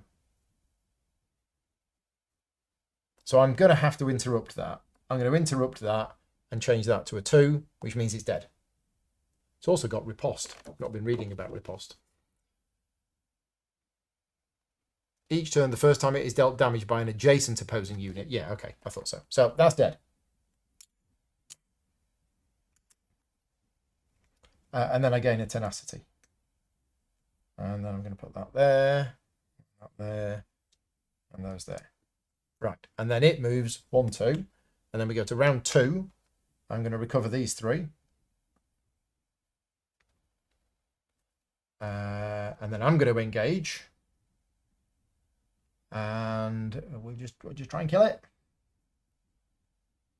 So 1, 2, 3, 4.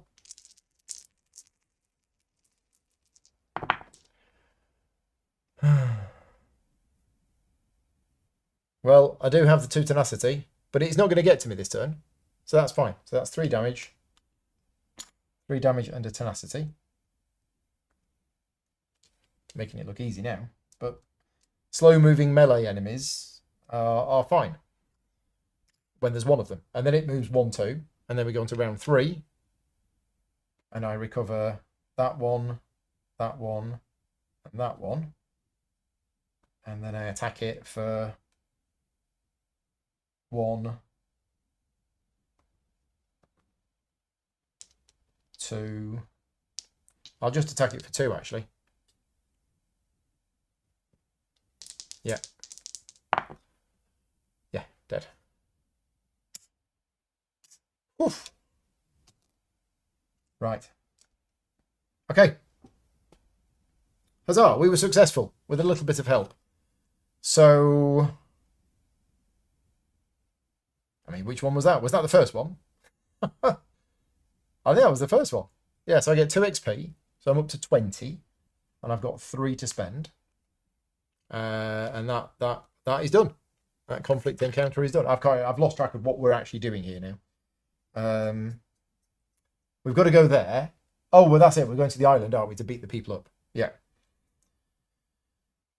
So, end of the day, I recover health. I'm all right. I'm not injured. I get 2 of these dice back. And then I've got 3 XP to spend. So we can absolutely spend it on another snipe or another health or... Yeah. This build has not worked. The light armor was a waste.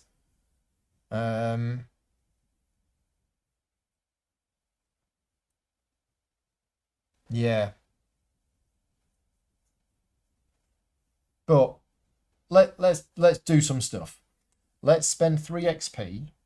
Let's buy another health. Okay, and let's buy spell warding. We're just going to experiment now and see what happens. So spell warding is this one. I could have bought level 2 actually.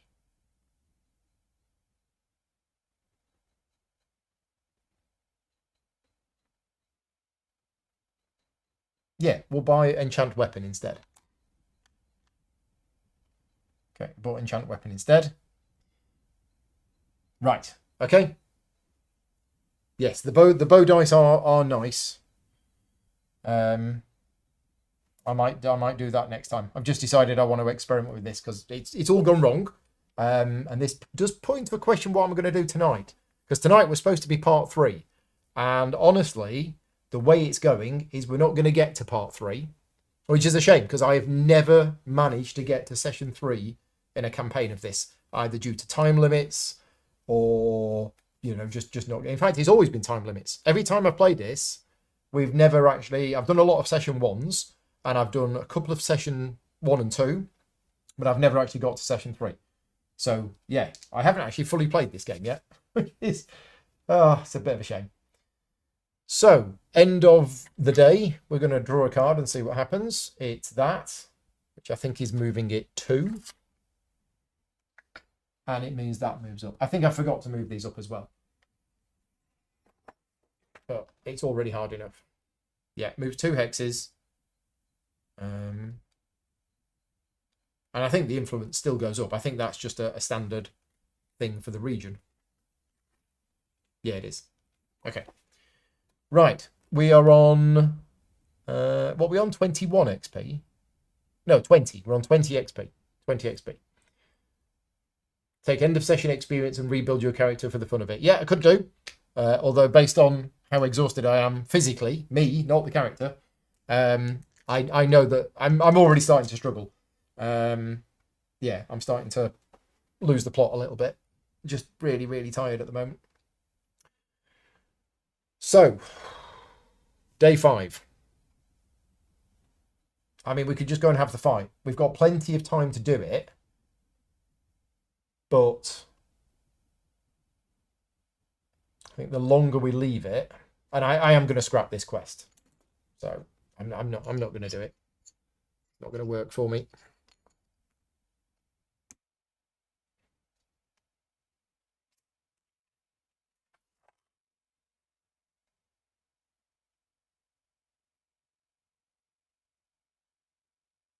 Was that an unstable encounter? That was an unstable encounter. I get 2 tenacity. Yay!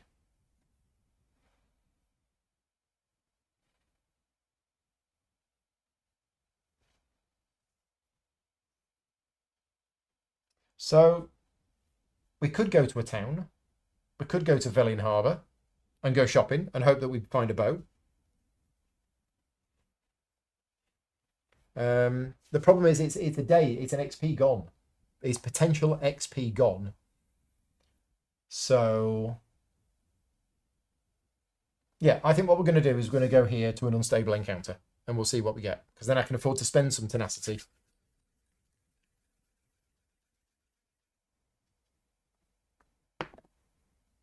Ah, the travelling merchant. Not had that yet.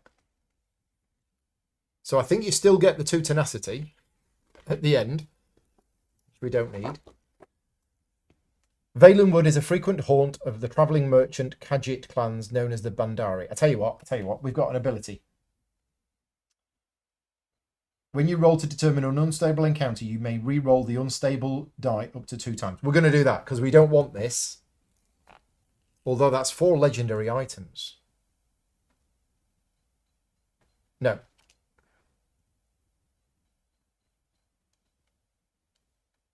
No, I don't want that. So we're going to spend 3 tenacity. When the party rolls to determine an unstable encounter, you may re-roll the unstable die up to 2 times. Yeah. Peaceful? Sure, let's have a peaceful encounter.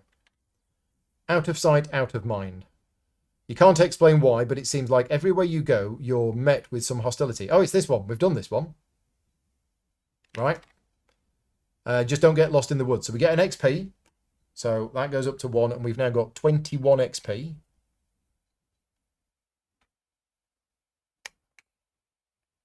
Okay. Each adventurer may choose any number of combat dice. And if you're a ranger, you can re-roll them and we reduce the tracks. Yep, I'm in for a penny, in for a pound. So I'm going to roll 3 of them. Oh, up to their stamina. So I could roll 4. No, I'm just going to roll 3. 3's fine. Okay, that's fine. We've rolled 3. So we get to reduce each influence track by 2. Back down to 0. There you go. Yep, done. Right. Okay, and we got an XP, which I'm not going to spend. End of the day, get these back. Right, day 6. Oh, we need to do... What was the symbol? It was that symbol. I think it moves 3. 1, 2, 3. So day 6, we're going to go to the island. What were we on? We were on A10. No, we were on A10. B11, page 28. That's it, we're on B11. So, travel to Horseshoe Island and initiate the following clash. Okay, right. Let's have that.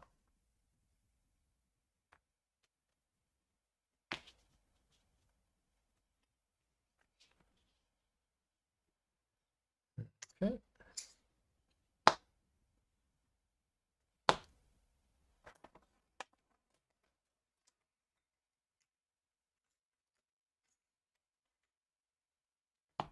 There, that goes in there. Okay, so Arvan is with us. He's not very good, but he's with us.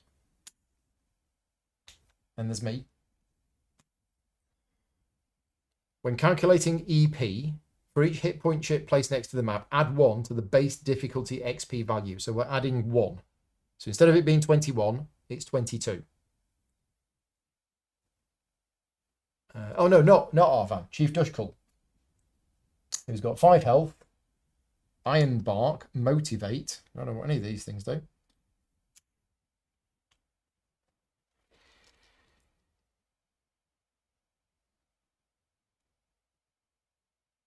Okay, so we get 2 XP if we succeed. Right, and it's 22. 22 EP. So that's a 20 and 2 1s. Right, it's going to be a big one. Biggest thing we've fought yet. It's the Argonian Warlord. Ah, it's only got 4 health. Easy. And a 1. And a 1. So, the Argonian Warlord. 4 health. Goes on number 1. But it's got the keyword colossal. has an additional hit points equal to the total number of combat skill dice trained by adventurers. I have 3 combat skill dice, so it's an extra 3. That's not too bad.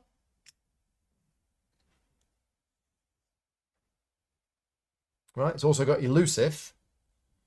Prevents all damage dealt by units that were not adjacent to it at the start of the current turn. And it's also got rally. After this unit is defeated, if it's not the last enemy in play, deploy an enemy of the next lowest level to the hex where this unit was defeated. So I need to kill that last. Right. Number 2 is the Spriggan with 4 health here. Oh, those should have gone in. 5, 5, 5. 20. Right. Next, we have the Wisp, which has Decay and Ethereal. Decay sounds like it would lose 1 hit point at the start of each of its turns. At the end of this unit's turn, it's dealt 1 true damage. Yeah, okay. Yeah, elusive is pretty bad for adventurers. Yep. Yeah. Well, there are things you can do. You can be next to it and then move away and shoot it. As long as you were next to it at the start of the turn, then it's okay. And if we fail this, we fail the campaign. Because we've already used our guild assist. So this is it. This is make or break.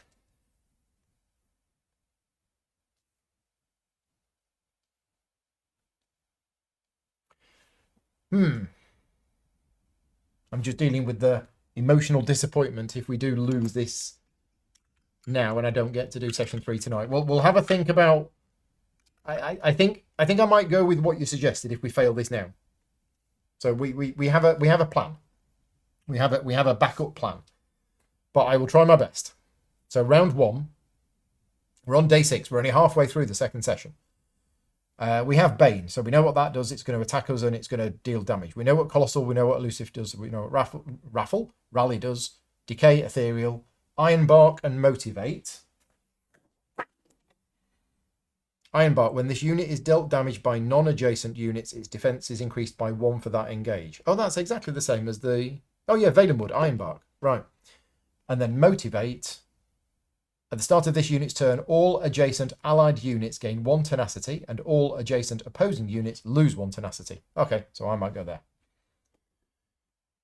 Okay, so round 1, my go. Recovery, no recovery, engage. We're going to engage the Spriggan. Because that is a melee character. That's not going to be able to get to us.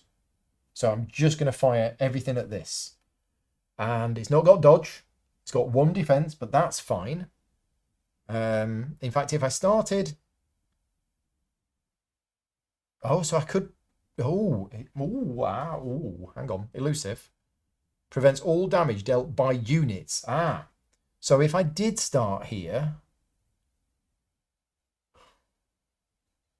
It's within range. But I can't then shoot that. Oh, I was going to try and put the acid splash on it. Okay.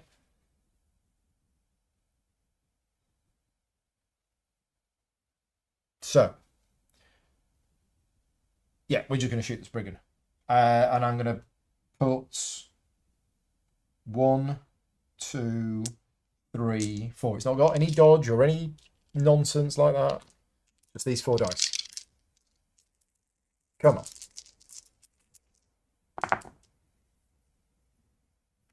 What is going on with my dice rolls?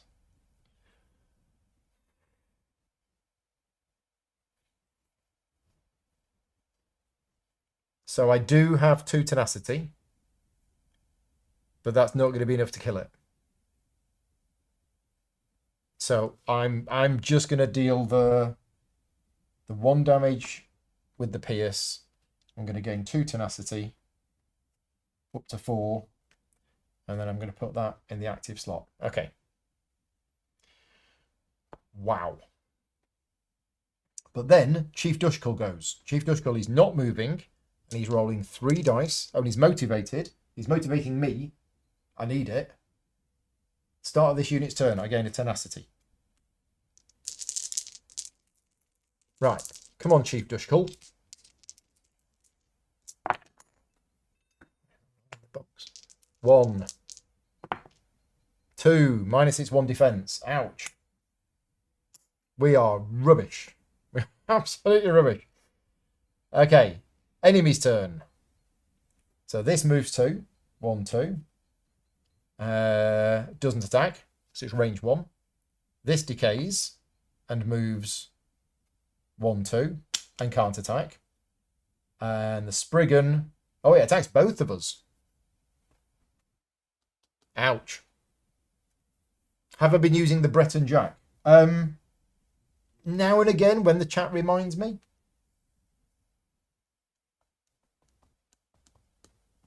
But right now I'm going to use it. So that is engaging with both of us.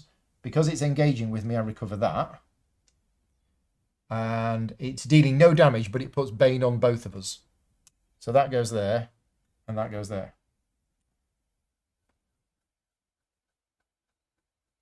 Oh yeah, that's not too bad. That is not too bad. So round 2, my go. I've got Bane, so I take 1 true damage. And then I cool down those 2, or I recover those 2. And I get rid of the Bane. Is that right? I can't remember how status effects work. Somebody remind me, does the Bane go, or does it constantly stay in there until somehow removed? I thought it went. I think it's just over fatigue that goes. Yeah. Recover it, it goes. So that's fine. Oh, and also, start of turn, I could have done that. But I didn't need to do that because I had loads of stuff there. Okay, so I can't attack that because it's got elusive. So that's not getting attacked this turn. Oh, I was going to do that.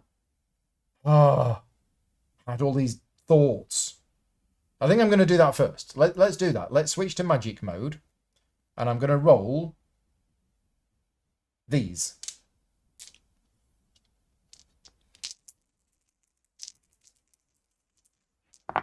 Right. So I've got that. I've got these 2. Now, that one goes active, definitely. And this one also goes active. So this one, I can reduce it by 1 once per move action to add 2 to my movement. And this one, when I engage in battle in any form other than magic, I can reduce this die by 1 to re-roll any skill die. And if I do that, I ignore ethereal.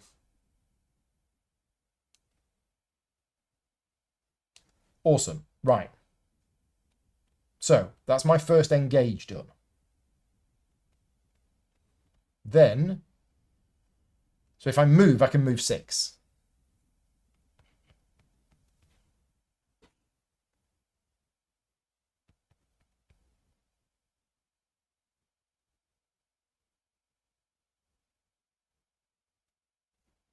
I don't know whether I want to move 6. I just did that. Yeah. Because I've got rerolls. That's the thing. I've got the reroll now.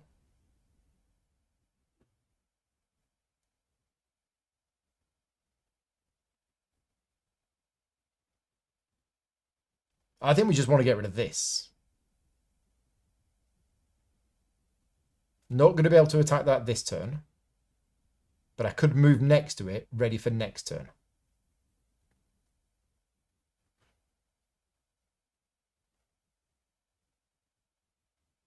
Actually, it's going to move next to us. So I think we're just going to make... So it's my second engage. I'm going to light fatigue. And we're going to use those 2. I mean, I can recover these anytime I want because of that. So it seems silly to put all of these in. And this is definitely going to work. Because I've got 5 of this stuff.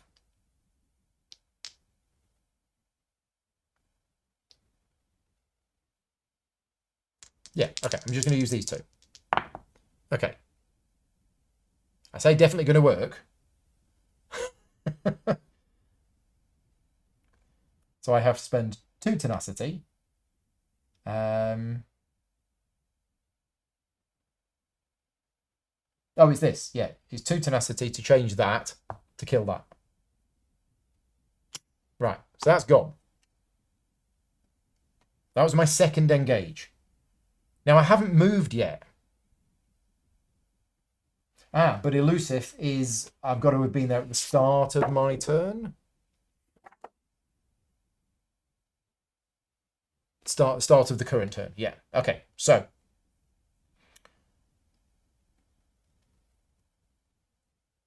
and we want to kill that last. We absolutely want to kill that last because otherwise it brings in a 10-point enemy.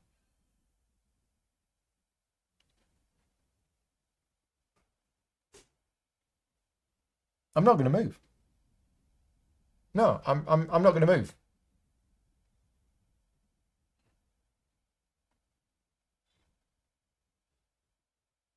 So then it is Chief Dushkull's turn. Chief Dushkull takes a point of damage and then moves to there. And he motivates me and I get a tenacity. Right. Then the enemies go, and what I'm going to do is I'm going to do trapping webs. So the enemy is reduced to movement 1, so it moves to there.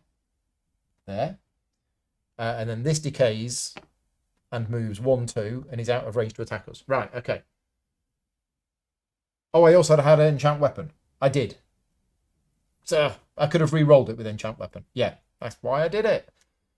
Right, round 3. Still can't attack that.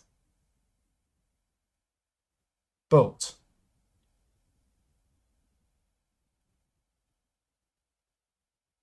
start of the round. I get these 2 back. Oh, I've got 5 movement. I have 5 movement at the start of the round. Move up to 5 hexes at the start of your turn. 1, 2, 3, 4, 5. Here we go. Is it a bow?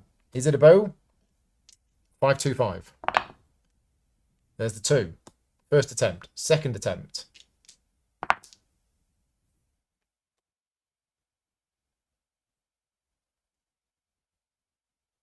I am going to gain 2 light fatigue. Can't risk it. Is it a bow? Is it a bow? It's not a bow. It's imitation elf ears. Right. That's the 5 movement at the start of my turn. We're still in start of turn. So I am going to use that to recover these 2. Right. Anything else at the start of my turn? No. Now we do recovery. I get that back, and I get rid of 1 of those. And 1 of those, because my recovery is 3. Right. Then I can move. But I think I'm going to shoot first. I'm going to engage first, and I'm going to engage this. So it's ethereal, which means it prevents 1 damage unless I'm using magic. Okay, well, I'm not using magic, and I'm just going to use these 3.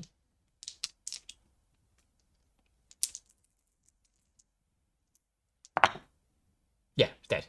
So I didn't need to do any enchant weapon rerolls or anything like that. That's gone. Okay, and then we're going to move. So 1, 2. Is it a bow? I need a 1, 2, 3. 3, 2, 1. There's a 3 and a 2. Does a 6 wrap round to 1 on lockpicking? Can't remember. I'll try and find the answer before the chat tells me. Lockpicking, 68. Da ba da ba da ba da. You cannot rotate a 6 to a 1. No. Right. Okay. Second attempt. Third attempt. Not going to bother.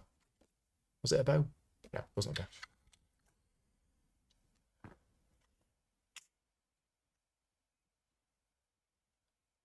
Okay.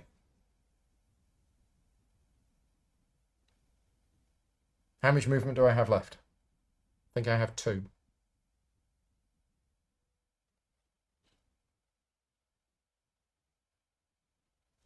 I'm going to move to here. Okay, so Chief Dushkull is next.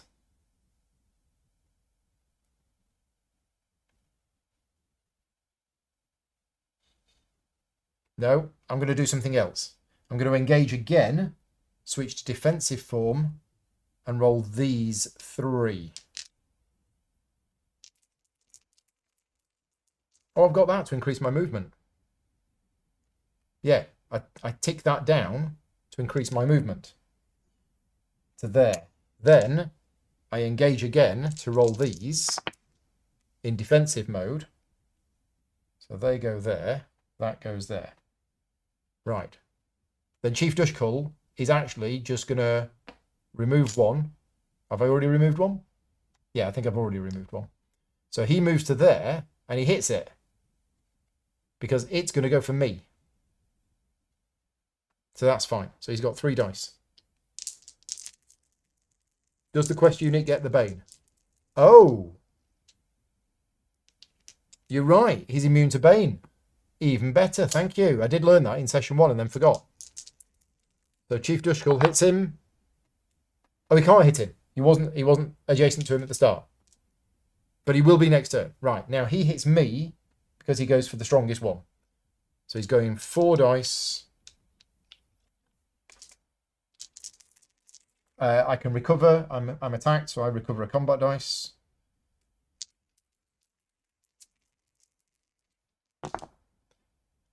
Wow, I get hit for 6. So I've got 2 protection. And then I get hit for 4. Ow! Right, round 4.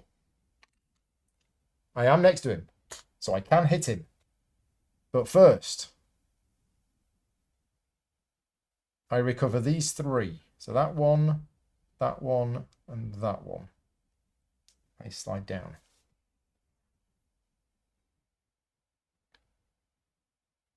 Oh, this isn't very good now. After all that. So I'm going to hit him. I'm going to engage with these 4. Oh, I can't. I'm adjacent. But I move away first. So I move to there. And because I was adjacent to him at the start of the turn, I can now attack him. Oh, and I've got this, actually. Yeah, so I haven't moved yet. So I am adjacent to him at the start of the turn, so I can engage with him. I've got this, which is a free 4 movement. Now I'm going to actually engage with him using this, this, this, and this.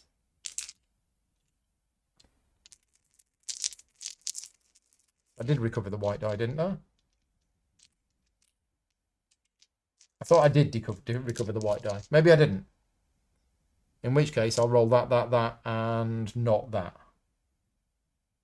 Okay. That.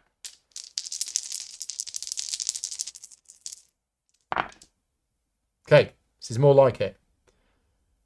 So it gets through his defenses, and I've dealt 4 damage, and then that's going to go there. 1, 2, 3, 4.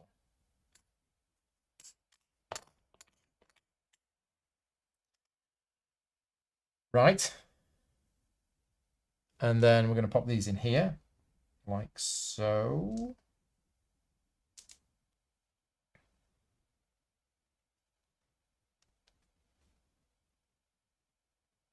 And now I can move.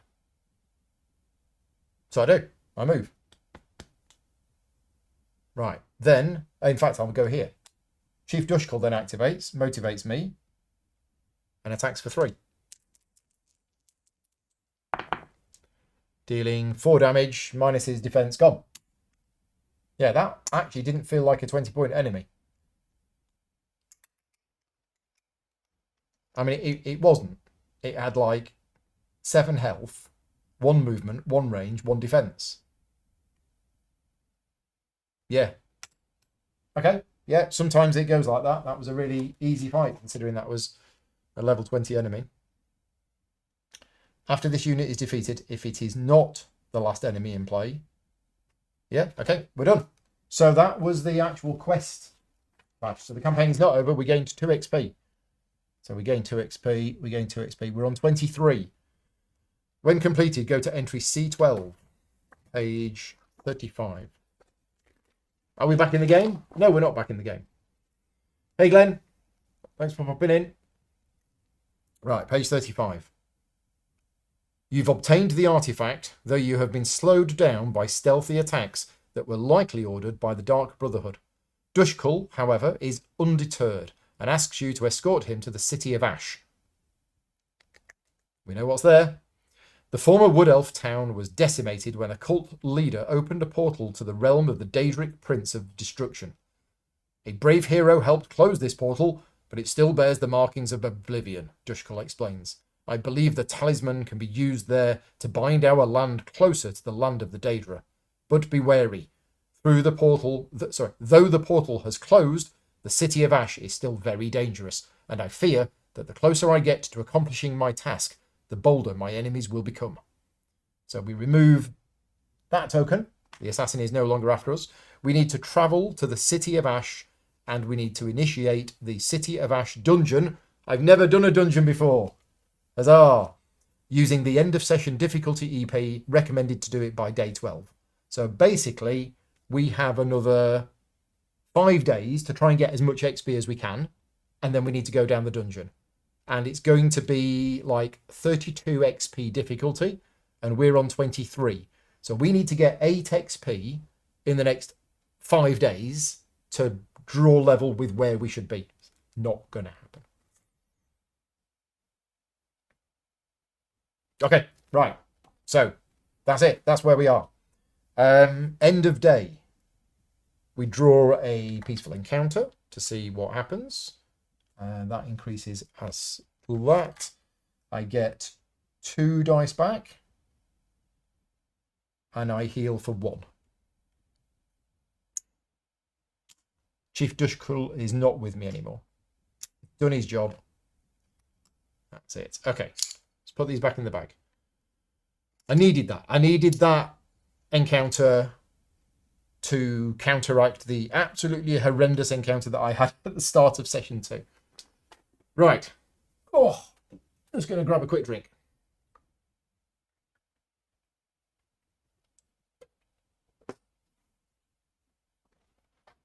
So, day 7. Where are we? We are there. What are we going to do? Where do we need to get to? Here. The dungeon is here, so we've got plenty of time. I'm a little wounded. So, and I don't have much in the way of healing. Oh, quick rules question. What happens to my active dice? Do these go? At the end of the encounter, do these go? I think they do. I don't know whether they're exhausted or they go back. It feels unfair to exhaust them. But yeah, let me know what happens with my dice. Oh, and I can level up as well. Right, where are we going to go? We need as much XP as we can get. So it's probably conflicts. There's not that many conflict encounters around.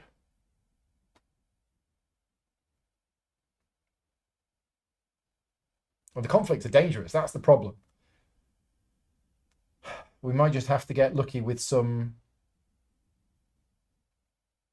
what am I thinking? Peaceful encounters. Okay, so I think we're going to go here. We're going to go to Veilguard. So normally dice in active slots are exhausted. Light armor is an exception. You can keep it there. Oh, where does it say that? Here, you may choose not to exhaust light armor dice at the end of a battle. Awesome. Right, so that gets exhausted. Day 7. We have spending XP. So spending XP at the end of day 6. We are going to spend 3 XP. And we're going to have another bow dice. And we're going to have a level 3 bow dice. No, we can have a level 4.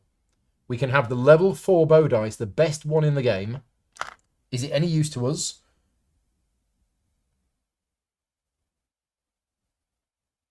Yes. Boom. Scattershot.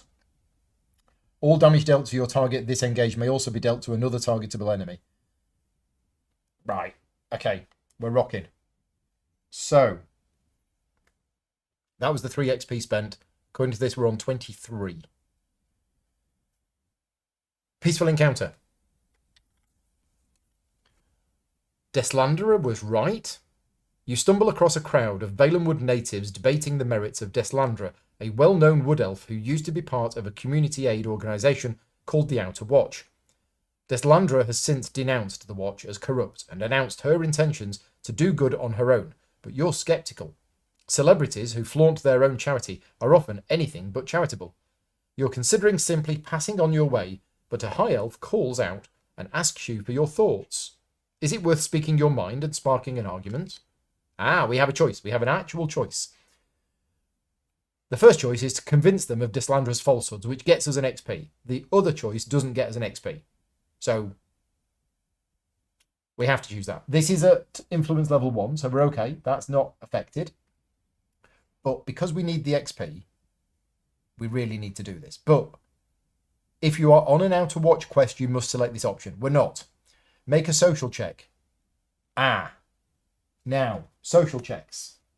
I don't think you can use... What can you use in social checks? You use the speech skill, but if you don't have a speech skill, how do you do social checks? It's something like tenacity. And I don't have enough. Page 42. Social checks. Gather and roll dice. Adventurers with relevant skill dice, usually speech, can gather them. Spend tenacity. You can discuss these options together. I've got 3 tenacity. I need 4.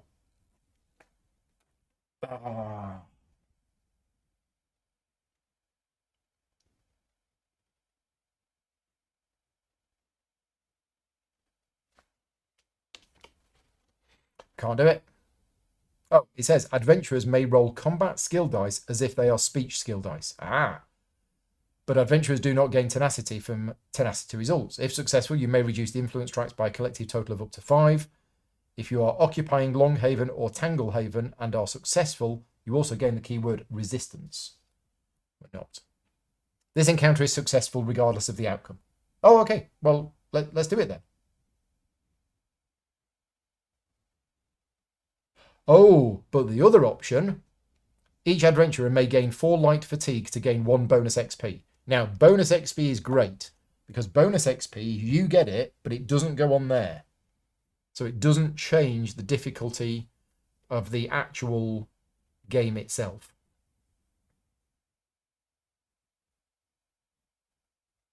But 4 light fatigue, let's do it, because I've got a way of converting light fatigue into health. So we're going to keep quiet. We're not going to say anything, but I gain a bonus XP.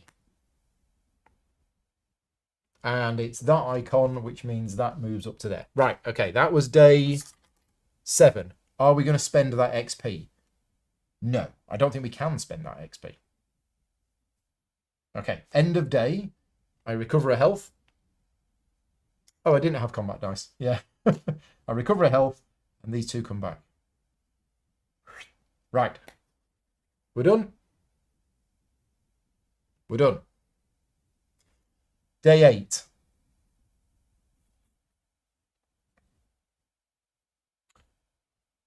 We're going to go to the Dokrin Monastery.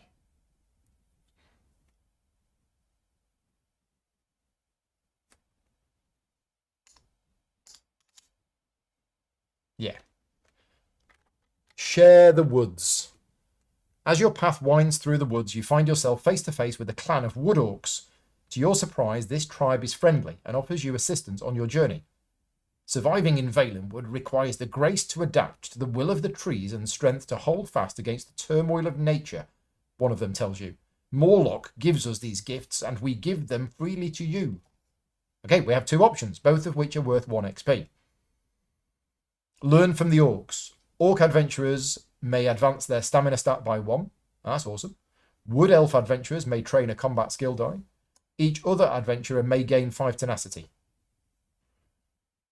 If at least 1 adventurer gains tenacity, gain the keyword resistance. And if you are occupying Red Fur Trading Post, Each adventurer may also discard an item to draw an item. Or you don't have time, but you welcome an elf who had been travelling with the orcs. At the start of the next battle that does not call for the quest units Arvan or Chief Dushkull, discard this card to add Arvan to the battle as a companion controlled by the party. I might go that one. I mean, we don't know what resistance he's going to give us. No, I think I'm going to go for the first one. So I gain 5 tenacity, and I gain the keyword resistance.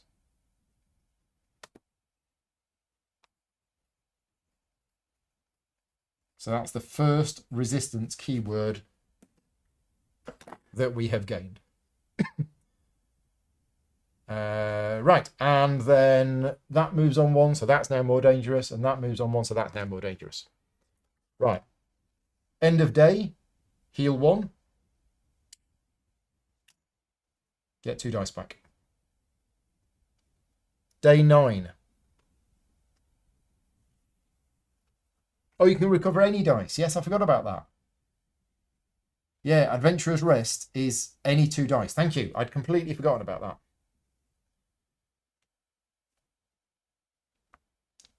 It doesn't matter because I'm going to get those 2 back anyway. But yes. Right. Next. Day 9.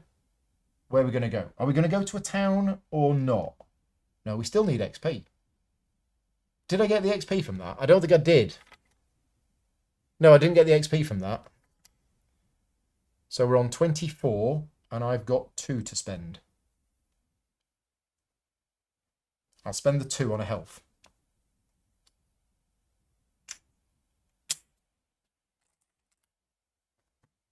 Okay, next. Day 9. We are going to go to the Red Fur Trading Post. We've been here before.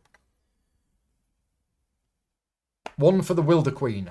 What an odd day. Last night you received a vision in your dreams of the Wilder Queen, a godlike figure worshipped by many Wood Elf tribes throughout Valenwood. She requested that you help a band of adventurers who were under her protection but on the run from the law, promising her blessing if you obeyed. And here today are those very same adventurers asking for equipment as they journey the mainland. Wonders never cease in these woods. You don't make it a habit to anger benevolent yet powerful deities, but you don't love the idea of being associated with these accused criminals. Still, the Wilder Queen works in mysterious ways. We have 2 options, both of which are worth an XP. We can offer our resources, increase any one influence track by any amount. Each adventurer may gain tenacity equal to the amount the track is increased. If the track is increased by 3 or more, gain the keyword resistance. Or each adventurer gains 3 light fatigue and then reduce a single influence track by up to 3. Oh, and because it's on 2, I have to choose that option. So I choose that option. I gain 3 light fatigue. Starting to be a problem. Get an XP on 1. Total is on 25. It reduces a single influence track by 3. Done. And then 2 icons. That one and that one. Right. That was the end of day 9. I heal up.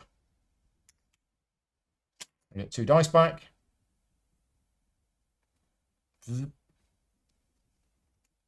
1, 2, 3, 4, 5, 6, 7. I'm on 7 out of 8. So I'm only 1 hit point down.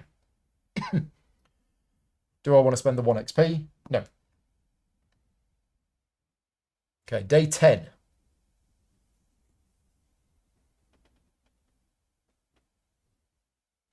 I think we're just going to stick with peaceful encounters. I mean, combat encounters are generally worth more. But I'm a little worried because it's 25. That's a 20 and a 5. Could be devastating. And I don't have then time to heal up. Although we are so far short of what the end of session XP thing is going to be.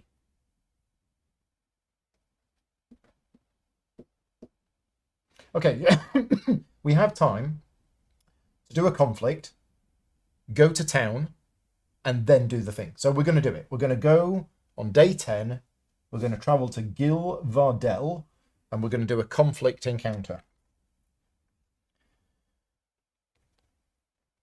Don't forget your XP. I did it, didn't I?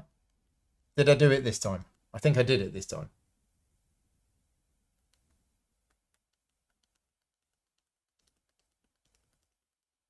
If I didn't do it, let me know. I am losing track of things because I'm just struggling a bit today. Yeah. Okay, so I did it. Okay. Captured.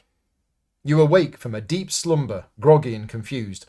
As you try to blink the sleep out of your eyes, you realise that you have been manacled and stripped of your gear. Nearby, your presumptive captors sleep around the fire that you started hours earlier. This is insult to injury, and it can't stand. On the other hand, these captors look pretty, though. Sorry, they look pretty tough. Not pretty, though. They look pretty tough. Maybe this can stand after all. If you were to just sneak off, what's the worst that could happen? Gear is replaceable, limbs not so much. So we have two choices, but because it's a conflict encounter and Deslandra's influence is 2, that means add 1 level 1 enemy to the EP and deploy it last. So if we have a fight, we have to add a level 1 enemy to the EP. Which if you're playing 4 players is really easy. Solo is really hard. So we do have a choice. We could just tiptoe off for 1 XP, but we either discard all items or lose all tenacity. To do so, they must have at least 1 item or tenacity. So I lose all my items and all my tenacity. Sorry, all my items or all my tenacity. The other option is that we have a fight. But during this clash, adventurers cannot use items. And the first time an adventurer unlocks a cache, the item is discarded and the cache chip is placed on their character mat. That means they have recovered their gear and can use items for the remainder of the battle. Let's go for it. Let's go for it. Let's have another clash.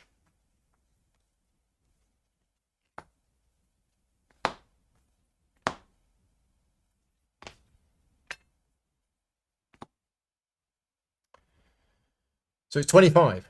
So it's a 20 and a 5 and then a 1. Uh-oh. Right, the 20. This is make or break. So it is Dremora. It's got Arcane and Daze and 9 health.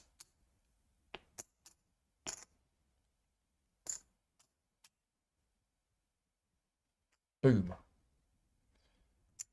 Okay, we also have a 5.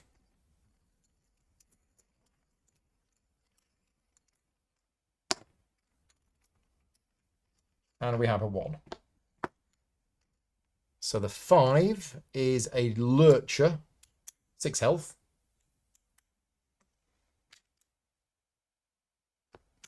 And there's a Breton Bandit that just happens to be wandering around.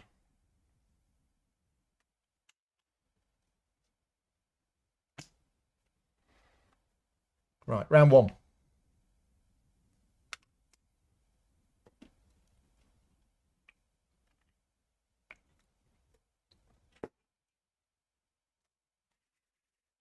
So I can't use items, but the first time I unlock a cache, I can.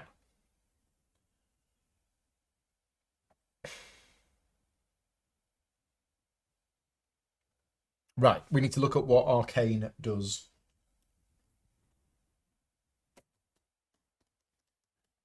Where's the sheets? Okay, so Arcane. The damage dealt by this unit is true damage. Okay, so no point putting up any defenses. Right. And Daze, after this unit's engage, apply a Dazed status to this unit's target, which means you can't attack on the same turn that you move. Bane, we know. Disrupt, when this unit determines a target, its target must exhaust a die from its active slots. Yep. And Steal is bad. Very bad. It steals your stuff. Roll a d6. If the result is equal to or greater than the target's current hit points, discard a non-food item from a ready slot. Okay. So what's the plan? That's got 2 defense. Thankfully, I've got piercing stuff. This fatigue is a problem, but it's okay because we're going to use our adrenaline rush. We've got 5 tenacity, so that's pretty good. Our weapons are enchanted, and we've also got grace, which means I can move super quick.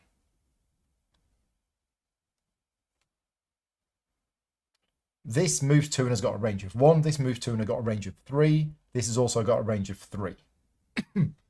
That can hit anything, anywhere, as can this.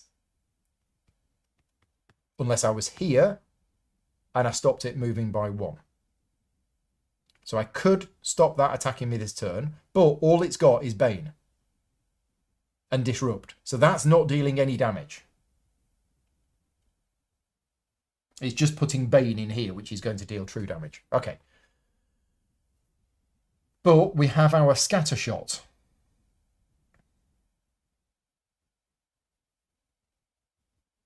Which, if it rolls, will be awesome. So, let's do it. Let's go for it.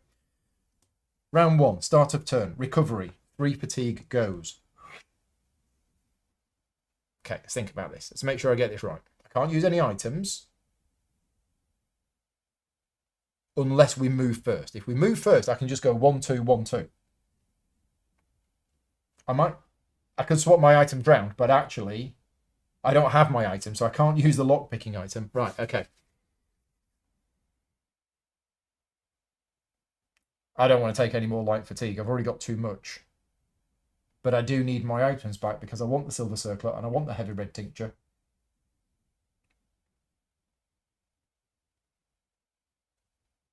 So I'm going to try it. I'm going to go 1, 2, 3, 4. Let's have a look. Is it a bow? Lockpicking. I need 3, 4, 6.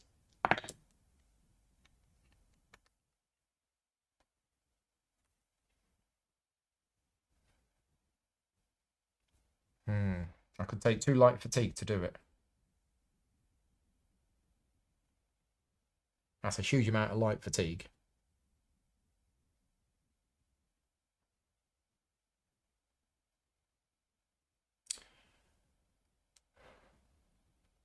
I'm going to do it.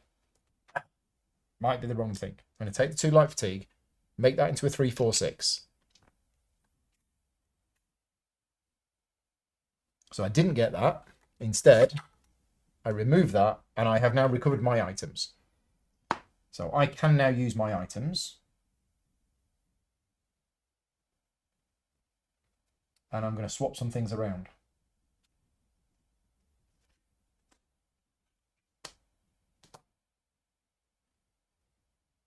Okay. Right. Then we are going to engage. And I'm going to engage this fella. So we're going to use that. We're going to use that. We're going to use that.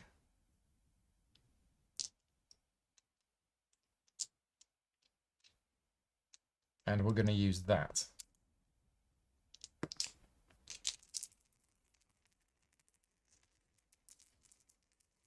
Gulp.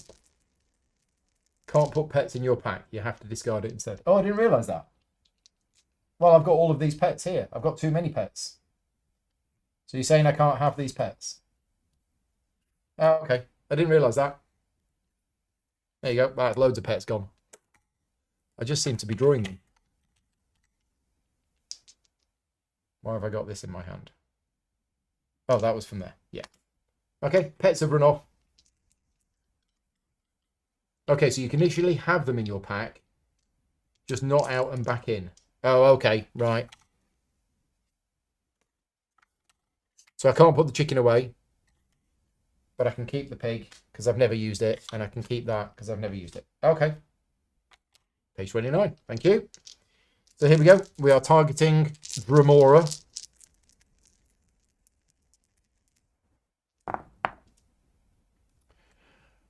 I mean, really? So, enchant weapon. When engaging in any battle form other than magic, reduce this die by 1 tick to re-roll any 1 skilled die. Now, the question is, can I do that more than once? I don't need to, because I've rolled the awesome result.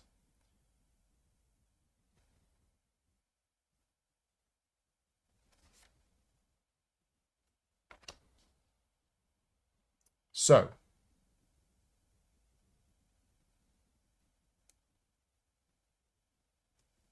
Scattershot. All damage dealt to your target this engage may also be dealt to another targetable enemy, and the defense from the pierce carries over. So I've done 2 damage with pierce to that and to that. Less good than I thought. I should have used a combat dice. Why didn't I use a combat dice? Because I had a plan. I definitely had a plan. Because that goes there.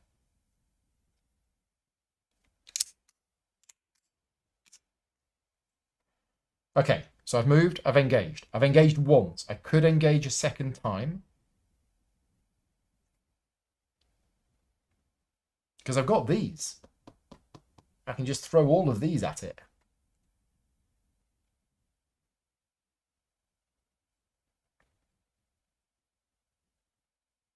I'm not going to. I'm going to use my once per battle ability, Adrenaline Rush, remove up to 3 fatigue, and heal 1 for each 1 removed. So I've got 1, 2, 3, 5, 6, 7. So I heal 1, and I get 2 bonus HP.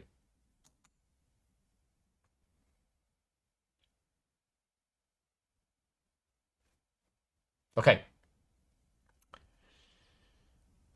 I think that's my go done. I could engage again and put up some extra defense. But there's no point because that's got arcane, so it's true damage, and this has got disrupt, and it gets rid of active dice. Oh no, no, no, no, no. I can exhaust 1 dice from my active slot. Right, I'm okay. I can lose that dice. I don't want to lose that one or that one. So, Demora goes first. Demora is within range 3. Demora is attacking me with 3 dice, and then it's going to daze me. That's fine. 3 dice. I take 3 damage. 1, 2, 3, and I am now dazed. Which one is dazed? That one? No, that's blind. That one? That one? This unit cannot roll dice on the same turn that it moves, and it cannot move on the same turn that it rolls dice. At the end of this unit's turn, remove the dice. But I don't. I think mine stays on there. Okay. Right. The Lurcher moves 1 and puts Bane on me and the Disrupt. So I'm going to put the Bane on first and then the Disrupt. And then the Breton Bandit goes charge. 1, 2. Right. Done. Round 2. So, start of turn, I exhaust that to get back 2 snipe dice.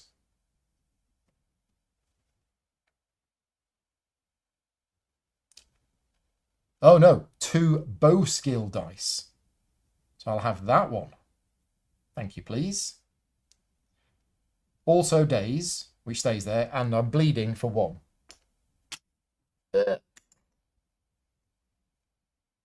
Right, recovery. Get rid of the 3 light fatigue. Next, my go.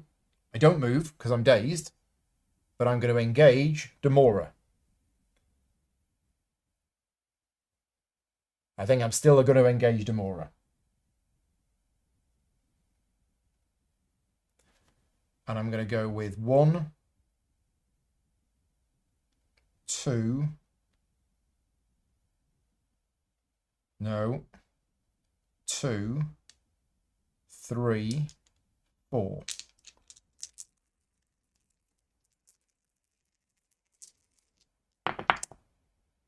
Yes. Well,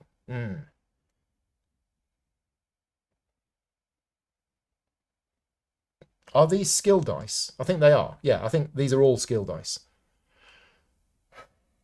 So I spend 2 tenacity to change that to a 2. And then I tick to... Ooh, do I do that?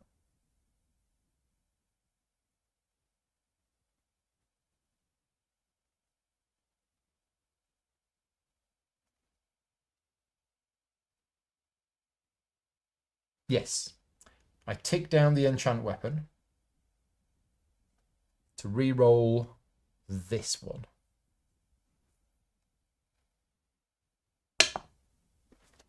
Ah!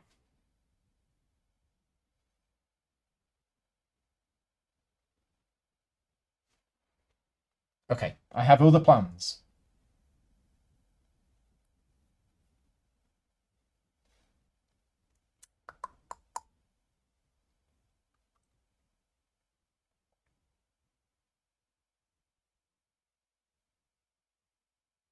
It's just not quite enough.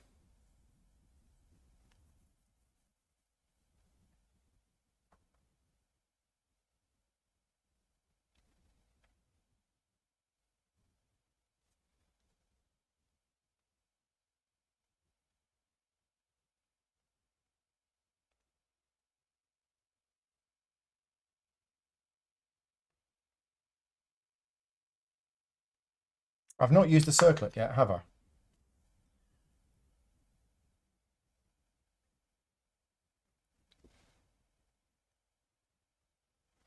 Yeah, I think we need to tick it down again. So we're going to tick the enchantment down again. Because I can do that more than... But if I've not used the circlet, I might just use the circlet instead.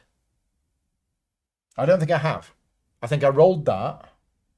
Oh, no, I did use the circlet. I changed that to a 2, didn't I? Yeah, okay. So we're going to tick it down. We're going to tick down the enchant weapon to re-roll this again. Come on, you can't roll bad a second time, Paul. You can't. No, I didn't. Right. So it's 4 damage with 1 pierce. And I'm applying it to 2 targets. So that was my initial target. So it's 4 damage with 1 pierce. It's got 1 defense, so it takes 3. And then basically I kill that or that.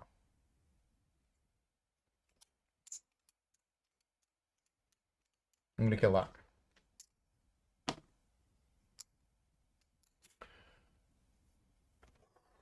Oh, yeah, I was going to lose it to the disrupt. Yeah. Yeah, good point.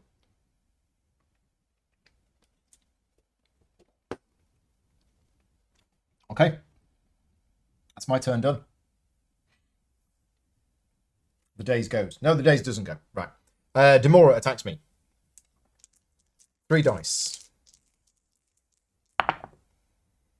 It's 4 damage.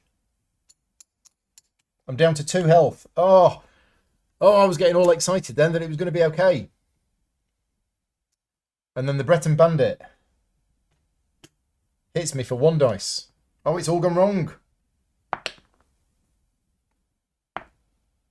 Okay, we're going to pretend that's a 1.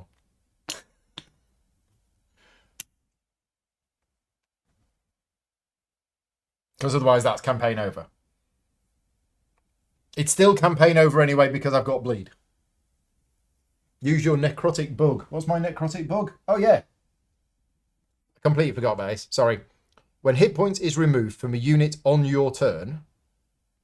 So I did remove hit points from that unit on my turn. Add hit points to this equal to the hit points removed from the unit and gain the same amount of bonus HP. Thank you. Thank you. So I could have done that. How much did I hit it for? Like 3.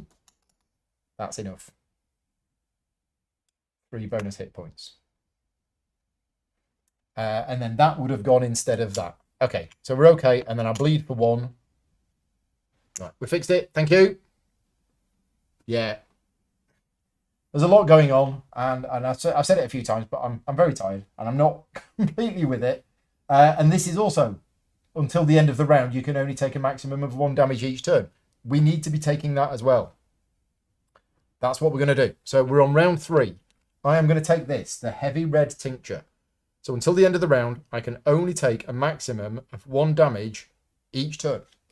And a turn is enemy takes a turn, I take a damage. Enemy takes a turn, I take a damage. It's also got steel.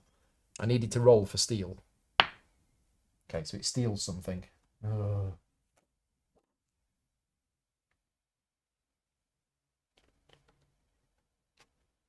Oh, and it's engaged with me, so I should have got these 2 back. Yeah.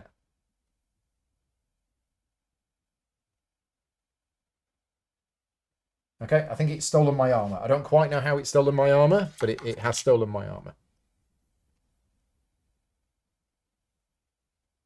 Yeah, I hit it for 4, still need to remove 1 health from it because you pierce through the armor. Yeah, but I hit that for 4, which was 3, and then I hit that for 4.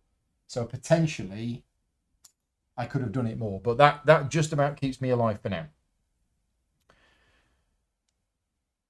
So at the start of round 3, I've drunk the potion. I'm not taking more than 1 damage a turn. I'm recovering 3, which means the daze has gone. Right, so that's good. So I can now move and shoot. But I think I can only move... I don't think I can get out of the way of this. Oh, I can because of the tenacity. So we can. So I can go 1, 2, 3, 4. So I can go to there. And I can engage that. And I'm going to engage that with these 4.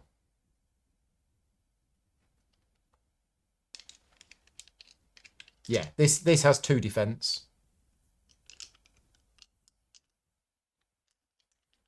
Yeah, so I could have put more on it, but I just chose to put the 3 on it from the 3 that I did from that. But I might now be putting more on it. We'll see. We'll see. This might keep me alive a little bit longer.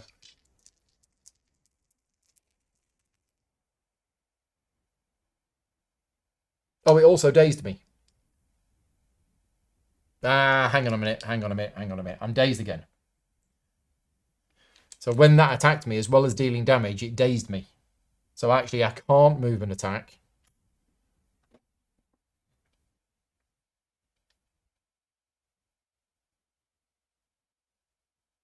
Okay, I'll just attack it, and I'll use the necrotic Horvor. Come on. Well, I've got the tenacity, so we can kill it.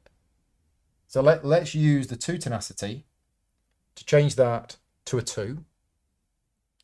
So that's 1, 2, 3, 4, 5 damage with pierce. That's enough. That's dead. And if I wanted to, I could put some of that on there as bonus hit points. But I don't think I want to. I think I'm okay, he says.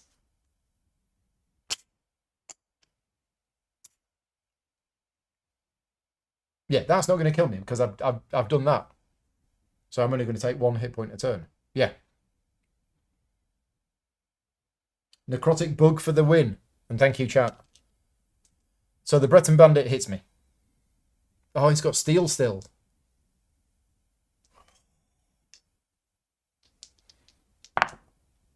Okay. Wrong dice. But it's fine. It missed me. It missed me, but it steals something. Oh. I can't lose the silver circlet. Can it steal the potion even though it's been flipped over?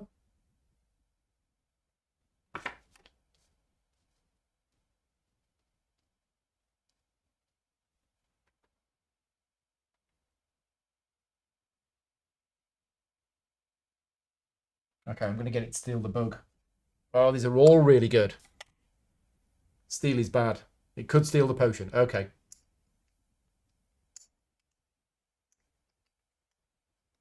Yeah.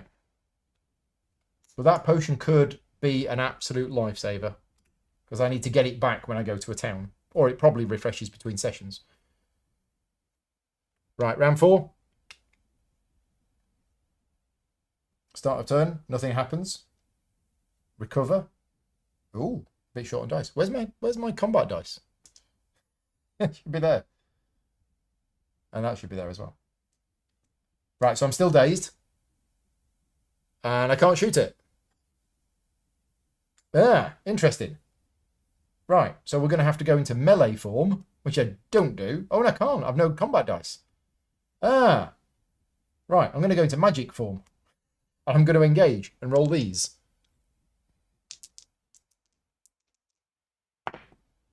Okay, well, that's fine. We got our magic weapon. We got our thing. And I can move. I just can't attack on the turn that I move. So 1, 2, 3, 4.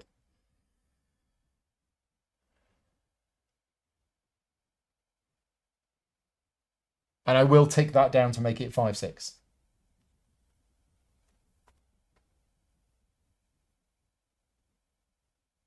Yeah. Light fatigue to stay out of range? How can I gain light fatigue to stay out of range? Yeah, don't think you can. Unless I've missed something. So that moves 2. Next round, round 5. I'm still dazed, but I recover. So I'm no longer dazed. Oh, Daze says you can't roll dice in the same turn that you move. Oh, and I did roll dice. Okay. So I can't have moved. Thank you. Yeah, it's not just engage, it's can't roll dice. So it actually hits me. That's fine.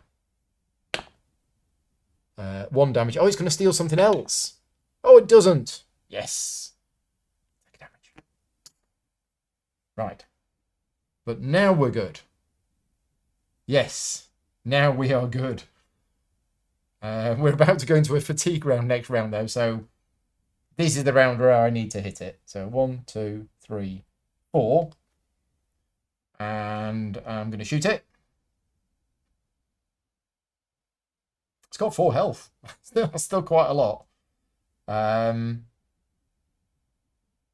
and that's actually no good now. I need my basic dice.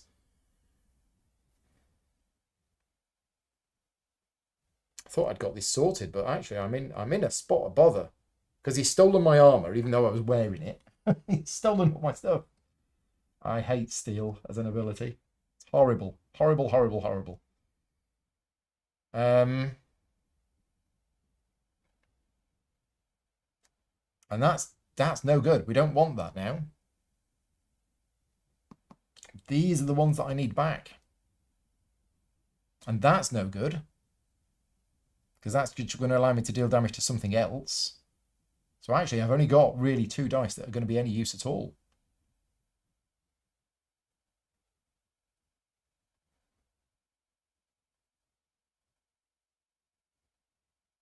Yeah, I think I'm in a bit of bother here.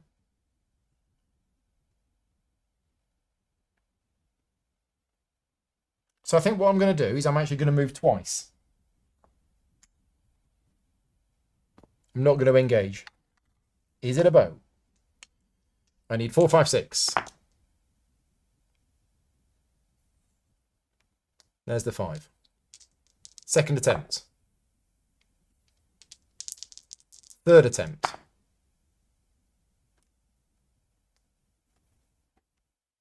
Sure. 3 light fatigue. What have we got? We've got some Morag Tongue bracers. After an enemy engages with you, deal 1 damage to that enemy. This damage ignores 2 defense. Sure, okay. And then it moves 2. We go on to the first fatigue round, so I gain an over fatigue. And then take 1 true damage. Ow! I'm on 1 health. So I die next round. I recover. 1, 2, 3. And then I move to here.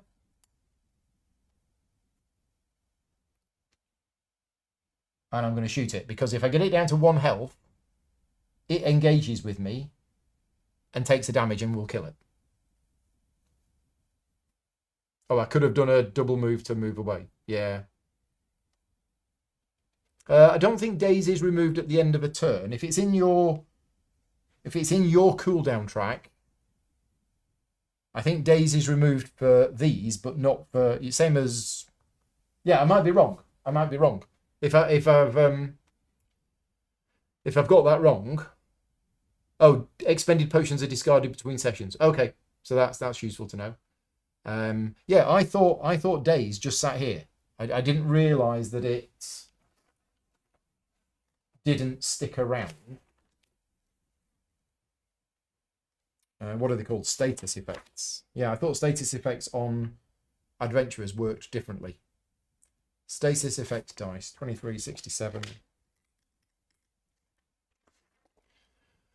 Status effects. When an adventurer gains one, it's placed in the leftmost open position of the adventurer's cooldown track. It applies until the status die is recovered or otherwise removed.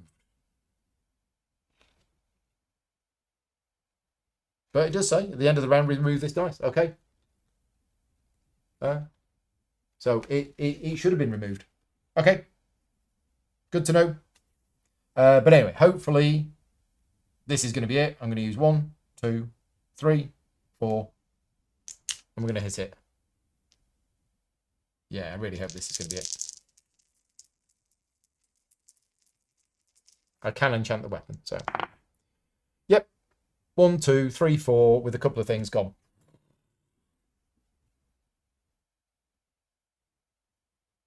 Right. Town, heal.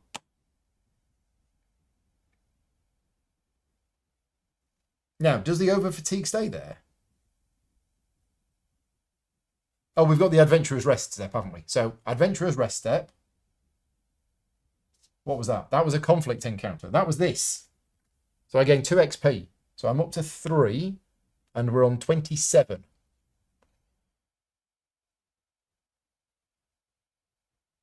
Okay, so we did that. And then at the end of the day, that goes up 1, and that goes up 1. And then I heal for 1, and I can remove 2 dice, which will be that one and that one. Right. So, and I need to put these on here.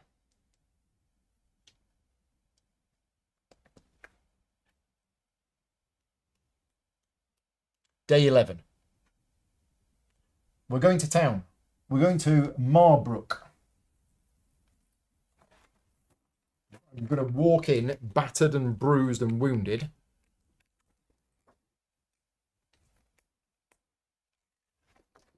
Marbrook is a city still finding its feet. Built only a few years ago to defend Valenwood from the Ebonheart Pact, the method of its construction increased tensions between the High Elves and the Wood Elves who call it home.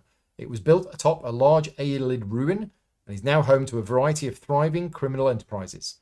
If the party is on the quest for the Thieves Guild, the Dark Brotherhood, Undaunted, or the Eyes of the Queen, no.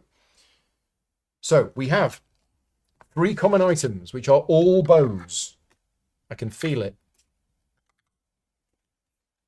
Druidic Knucklebones, the Breville Melon Salad, the Roast Pig, and it's a bow. Da, da, da, da, da. There are bows in this world. And we have a legendary one. I feel the tide has turned.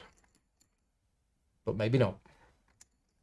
Right, so I'm absolutely having the bow. There is no question. I don't care. I don't care what anything else is. We're absolutely having the bow. We're not going to do a quest. We need to go to the inn. Yeah, we absolutely need to go to the inn. So what happens when you go to an inn? I think you heal up to full and then remove all of your fatigue or something like that. Inn. Heal to maximum hit points, remove all light fatigue, over fatigue, and status dice from their cooldown track, and must recover all exhausted and drained skill dice. Nice. Okay, we also have 3 XP. What are we going to do with 3 XP?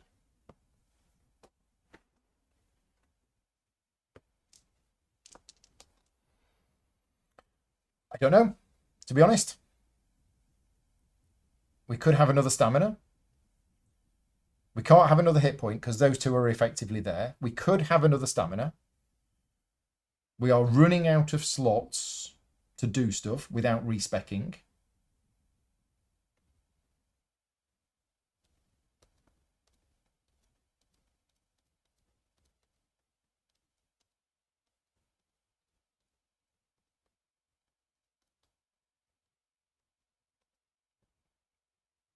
Hit points? Why not? If in doubt, buy another health. So my health is actually now 9.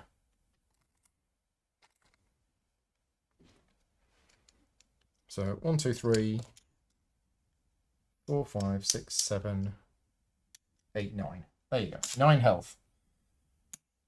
So what does this bow do? If this is your first engage of the turn, increase your range by 4. Oh, okay. Well, it's all right. Oh, cooldown. Oh, I should have saved it for cooldown. No, you're right. You're right. I'll save it for cooldown. Although, yeah, no, I'm going to save it for cooldown. I don't need that 1 additional health. Forgot about cooldown. We need 1 more XP. So the Bow of the Deadlands is all right. It increases my range by 4. But I can overtax it to add 2 enemy combat dice to this engage and roll a d6. If the rolled number is lower than your current hit points, place this item in your pack instead of discarding it. And I have the weapon sling, which means I can overtax it. So the potion's going to go. So we've got the weapon sling. We've got that. Yeah, I think we're going to do that. I don't know about the domino pig. I think we might need that. So the domino pigs are going to come out. I'll just get rid of the potion now because we're going to lose that at the end of the session. Yep, and we'll get rid of these. Don't even know what they are, but I'm not interested because I've got a bow. Okay, so that's it. That's the end of that day. That was day 11. We are going into the final battle for the second session of the game. Yeah, 8 hours of playing to find a bow. Oh dear. Right. So we travel, and we've never done a dungeon before. So all of this is going to be completely new. I've not even read the rules on dungeons. So I'm going to have a short comfort break. And then when I come back, I'm not going to stop the stream. I'm going to carry on going. But when I come back, we're going to learn how to play dungeons. Be back in a minute. We're also going to get a jumper because it's a bit cold.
Back. I've got my Game Toppers hoodie on. Dungeons.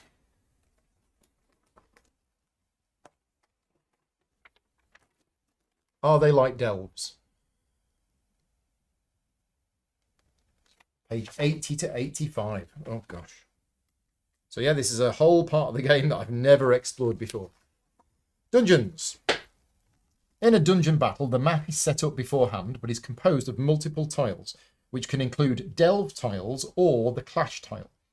However, the dungeon ignores the icons printed on the tiles. Instead, enemies and other components are populated following the dungeon's specific map diagram and rules which appear in a province's gazetteer. So, one thing that I'm... Now, tell me if I'm wrong on this, but one thing that I'm surprised about is with all of the people that in the gaming hobby that like blinging out their games and doing stuff for games, I'm surprised that somebody has not actually created this as a, you know, a printable, playable, pre-printed board with this dungeon on it, with like dungeon layouts and diagrams to save you having to use these. Now, if somebody has, then let me know, because that will prevent me from doing it. Because kind of thing that I like to do in my spare time is to actually create something like this, you know, in Photoshop with nice dungeon diagrams and whatever, to save having to use these, because these are really nice, but they don't kind of fit, and having to put things down and ignore the icons is a little bit confusing. So yeah, not a problem with the game. I'm just saying that I would have thought somebody would have actually designed that by now. And if they have, then, as I say, let me know, because that prevents me from doing it. Right, so dungeons. That is the dungeon. So we're going to build that dungeon with tiles. So we start off with this tile, and then we have one of these. And it doesn't matter which one you use because we're ignoring the icons. Then we have, where's the small ones? These are the small ones.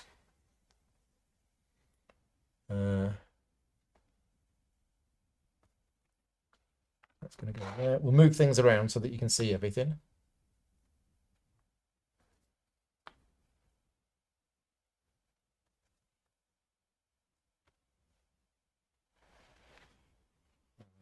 Got one of these.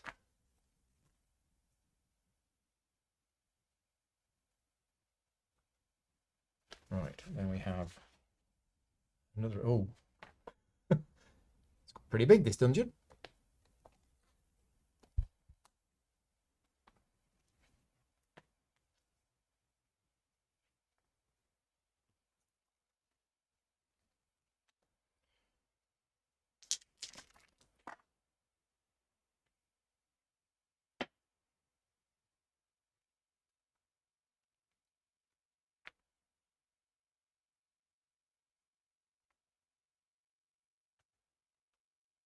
Right, and then the big one.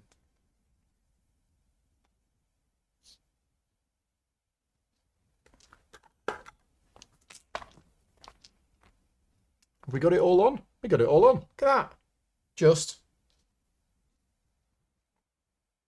Right, is that right? I think that's right. Okay, so don't need those bits.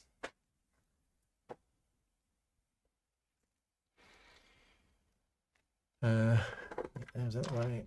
Is that right?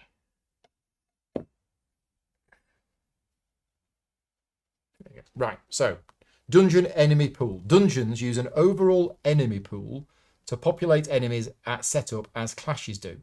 The maximum number of enemies that can be drawn and deployed depends on both the enemy pool and the numbered enemy hexes in the dungeon setup diagram. Okay. See Dungeon Encounter Anatomy, page 81, Dungeon Setup, page 82. Right. Dungeon Encounter Anatomy. So the battle objective is not printed on here. Okay. Note that this is specific to each encounter set in that dungeon as described in the encounter text, not on the dungeon map. Ah, right. So we need to read... Yeah, we need to read this. Where was it? We were on... What were we doing? Hunted. Yes, this is it. Travel to the City of Ash and initiate the City of Ash dungeon using the end of session EP recommended by day 12. Okay, so the end of session EP for session 2 with one player on adept difficulty level is somewhere in this rulebook. I need to print this out and stick it on the back. Here we go. Session 2, one player, adept, 29. Ah, that's not too bad. We're on 27. Yeah, that's not bad at all. In fact, we're actually on 28 because we got a bonus XP. So we're only one down. So what was it? 29. 29. Right.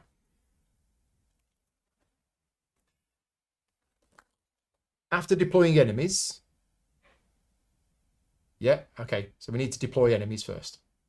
Okay, enemies. All right, where are the enemies going?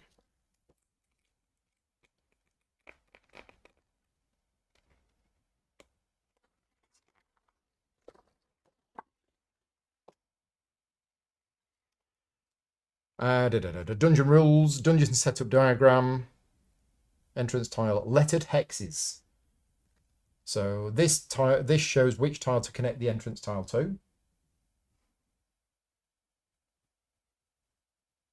Okay, I'm not seeing that. I'm not sure it matters. Does it? It says it shows the shape of each tile in the overall layout, and in some cases labels for specific areas. So A, entrance tile, yeah. B, lettered hexes. Each encounter describes how these hexes are used. So lettered hexes. Okay, these are typically used to place objective units, but can also represent key interactive locations, such as travel points between sections of the map. Okay, I think we might need to set this up specifically.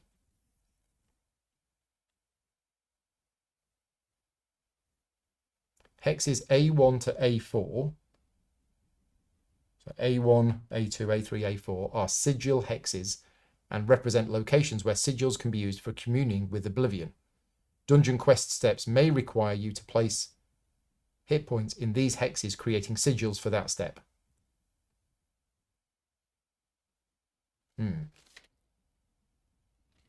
Not quite following it. Chat's probably shouting at me. You place caches and everything and use the numbers for deploying enemies as normal. Okay, right, yeah. Numbered hexes. Most encounters use an enemy pool to draw enemies from a bag, and deploy them to the numbered hexes, starting with hex 1 and continuing in ascending order. And the star hexes, if any. No, there are no star hexes. Right, so cache chips. So this is going here. This is going here. This is going here. And this is going here. I'm going to be going here. So we've got 29. So it's a 20 and a 5 and 4 ones. I hate 4 ones. 4 ones just feels like so much harder. 4 ones compared to a single 5. I think 4 ones is harder than a 5, personally. Especially solo, when these things have got 4 health. Right, so the 20 is the Wood Elf Deadeye. It's 5 health, and it's going on there, number 1. That was a 20. Next. Yeah, Scattershot. 29 is the worst. Yeah. Blooming designers. Right, 5. The 5 is a Skeever. 5 health Skeever. That's going on number 2. And then 4 ones. So 1, 2, 3, 4. Okay, so 1, 2, 3, 4. Right, first one is a Breton Bandit. You saw him here last week. He's back.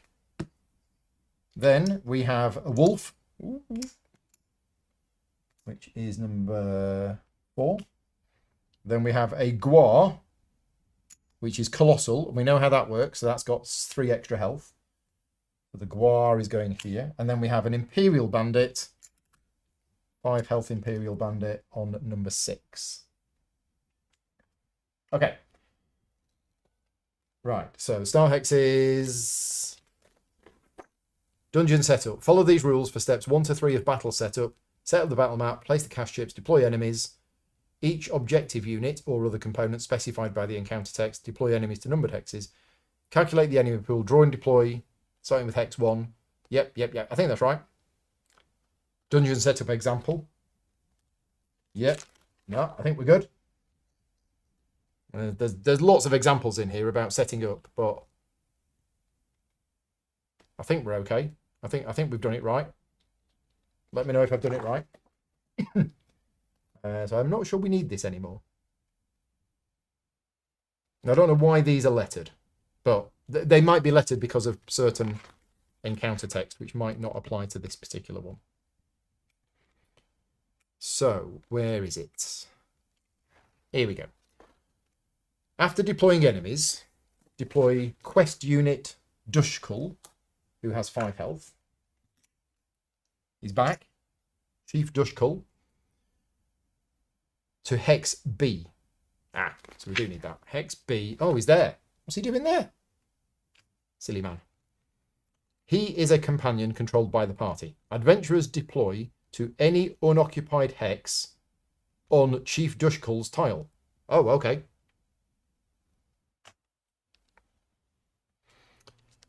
Place number of players, hit points, chips in each sigil hex. Okay, so sigil hexes. So hexes A1 to A4. And we could actually use other components other than these, but I'll use these. So sigil hexes. So there's one there. Yeah, I'm going to use something different so that it kind of stands out. I'm going to use these. So that's a sigil hex. Can you see that? Let's use green. Yeah, you can see that. So 1, 2, 3, 4. Right, so those are the sigil hexes.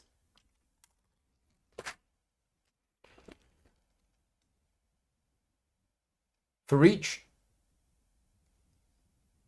hit point chip placed next to the map during the quest, Chief Dushkul is dealt 1 true damage at the start of the battle. Okay, for each hit point chip placed next to the map during the quest. We don't have any. Well, we did have one. Has that gone? That was in session 2. Okay, maybe it shouldn't have gone.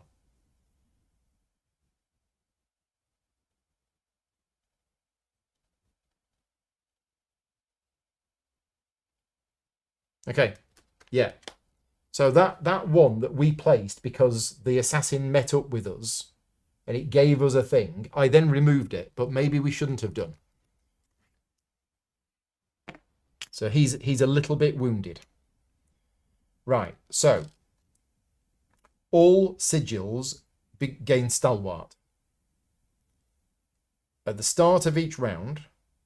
Oh, so in a 2-player game, there would be 2 chips there. And they've all got stalwart, which means they can't lose more than 1 a turn. But thankfully, they've only got 1. So it doesn't matter the fact that they've got stalwart because I'm playing solo. At the start of each round, deploy enemies to unoccupied hexes adjacent to sigils using as few enemies as possible so that the combined level value of enemies in play equals the initial EP. Oh, right. So you kill something and something else pops out. They're like spawn points. These enemies must deploy adjacent to the sigil closest to Chief Dushkul if possible. Enemies can move up to 4 on an enemy's turn. If it can move into a hex that would let it target Chief Dushkul, it does so. It also prioritizes him during the declare target step. If it cannot, its destination hex is the closest unoccupied hex to Chief Dushkul. There are multiple ones. It prioritizes the one that allows it to target an opposing unit. This encounter is successful if Chief Dushkul has not been defeated at the end of round 5. This encounter may still be successful if all adventurers have been defeated. So if all of us are defeated, but he's still alive. Right. So basically he's being attacked.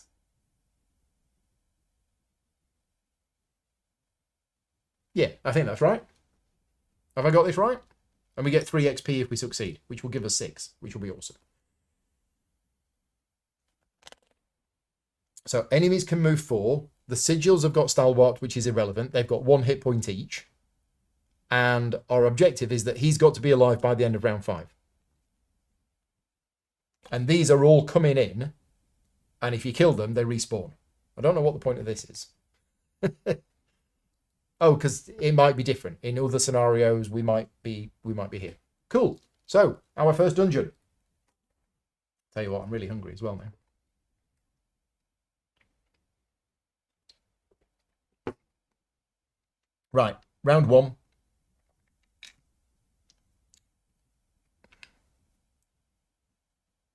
Round one. Okay. Yeah, it's wave defense. Infinite enemies spawning, and you just got to survive. But if I take that down, no enemies will appear here.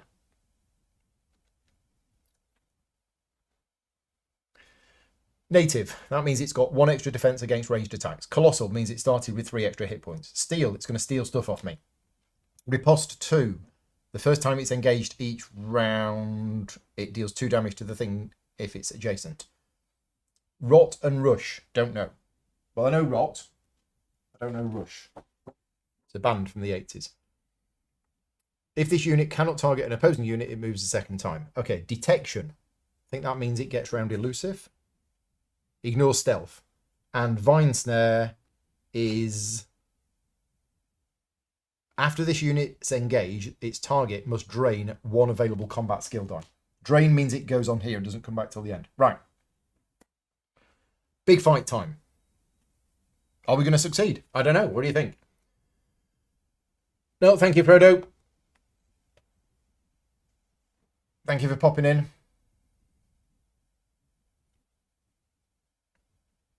Right. I feel a bit overwhelmed. I mean, I can start anywhere on this tile, but when do the things spawn enemies again? Start of the round. So what's the point in killing something? There is no point killing anything. It just comes back. At the start of each round, deploy enemies to unoccupied hexes, using as few enemies as possible so that the combined level value of enemies equals... Yeah, so you kill a 1 and a new one pops out. So if I kill that and he kills that, then we're okay for a bit. Except they move 4. 1, 2, 3, 4. Okay, but I could start here and then run away.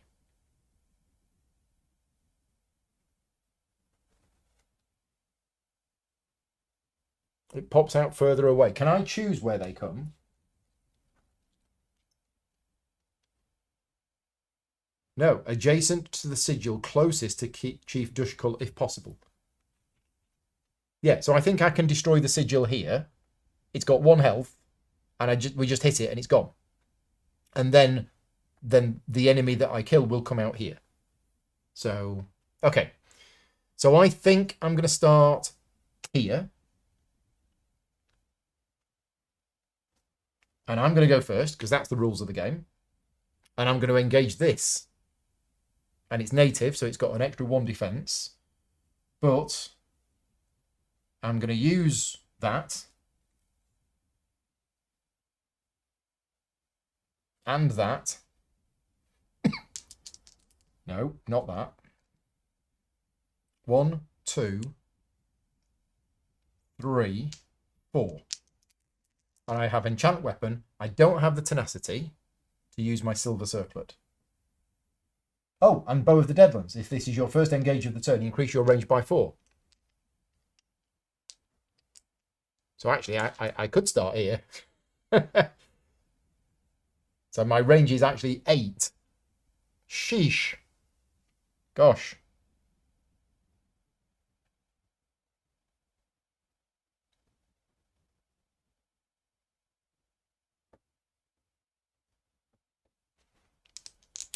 This is probably not going to kill it.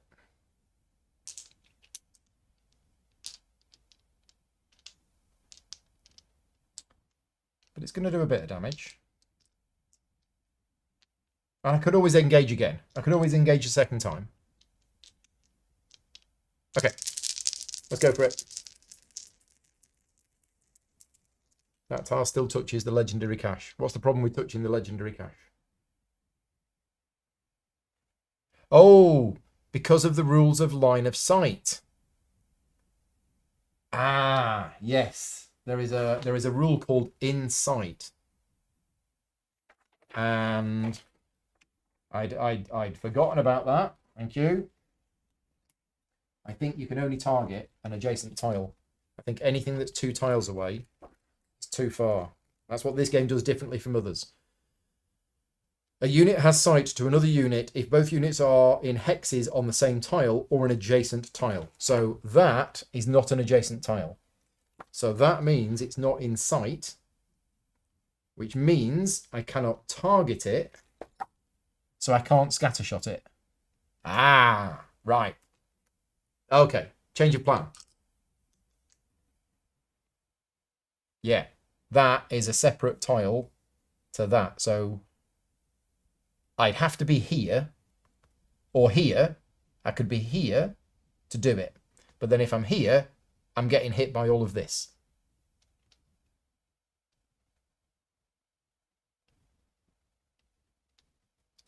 So maybe we save scattershot.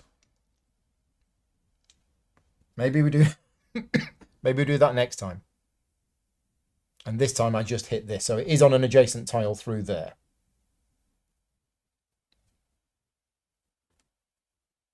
Yeah. Okay.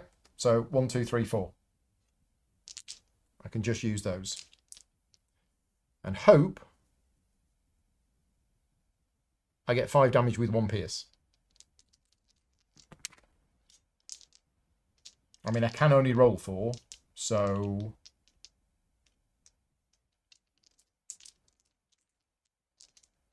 Yeah, I mean, all this is doing is slowing them down. Well, yeah, slowing them down slightly, isn't it? Getting your acro die out. Yeah. I suspect what's going to happen is I'm just going to move to here, and then I'm going to stay here for the whole game and try and shoot them as they come in. I don't think I'm going to need this excessive movement. So we're just going to go with this. We're going to shoot the Imperial Bandit from where we are. Okay, that's 1, 2, 3, 4. It's 1 short.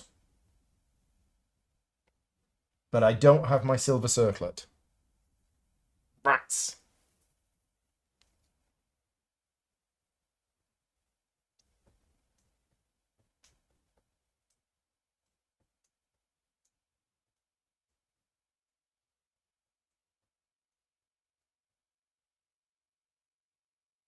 Why didn't I wear these Morag Tong braces?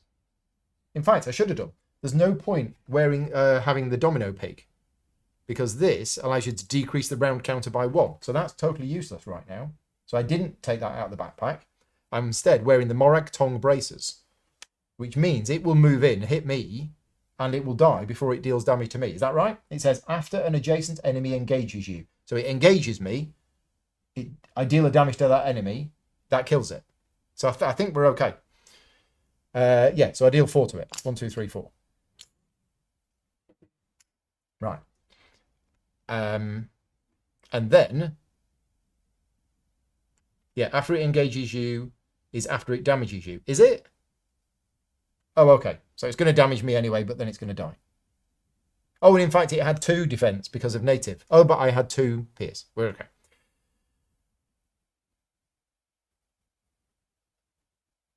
So I want him to go here. So I need to go here.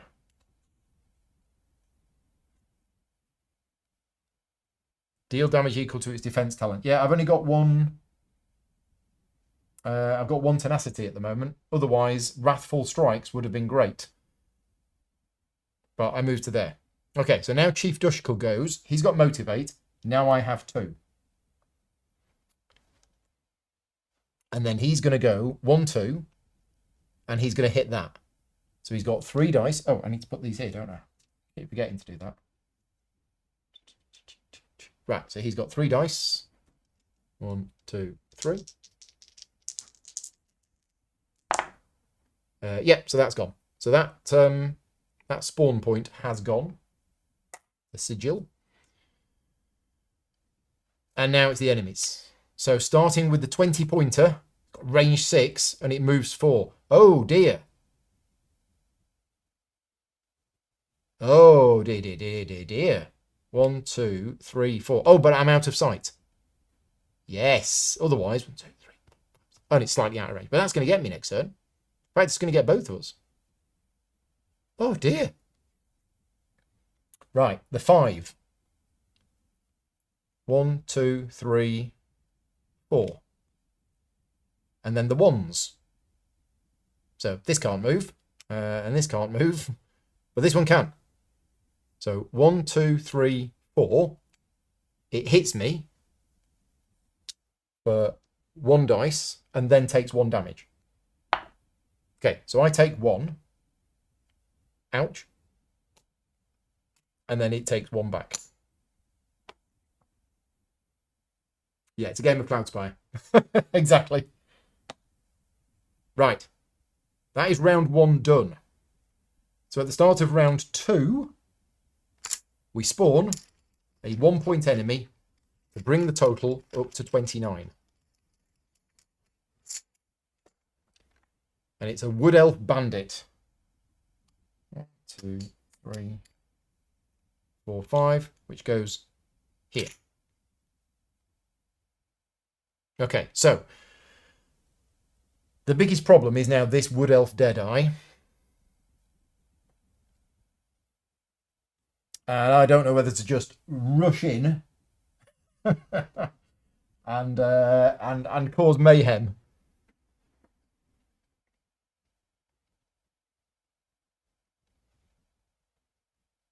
So, start of my turn. Have I got any fancy special effects? I don't. So I'm going to recover 1, 2, 3.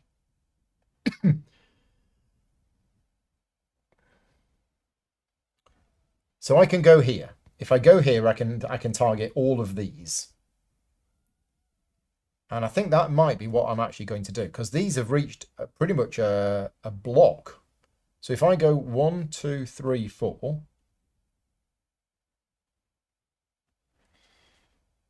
And then I might target the Wood Elf Deadeye.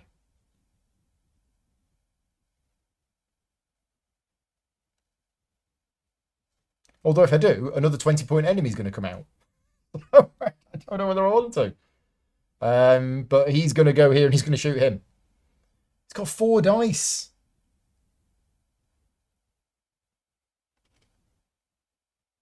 I have no idea how I'm supposed to do this.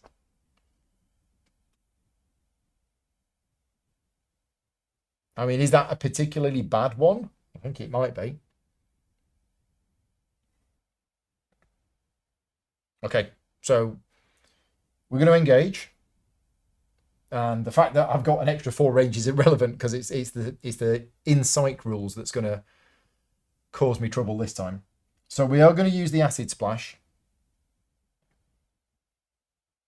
in the hope that I put a little bit damage on these 3. Although, is it worth it? I don't know. Maybe we just go 1, 2, 3, 4. I could do with only 5 dice now. I need more dice. And just dealing as much damage as I can and trying to spread it. Pick up a legendary card on the way. Yeah, I can do that. Let's have a look on the way. Let's do a quick lock picky on the way. Because if I get 3 fatigue... So what do we need? We need 4, 3, 2, 2. No, first attempt, dud. Second attempt, dud. Third attempt.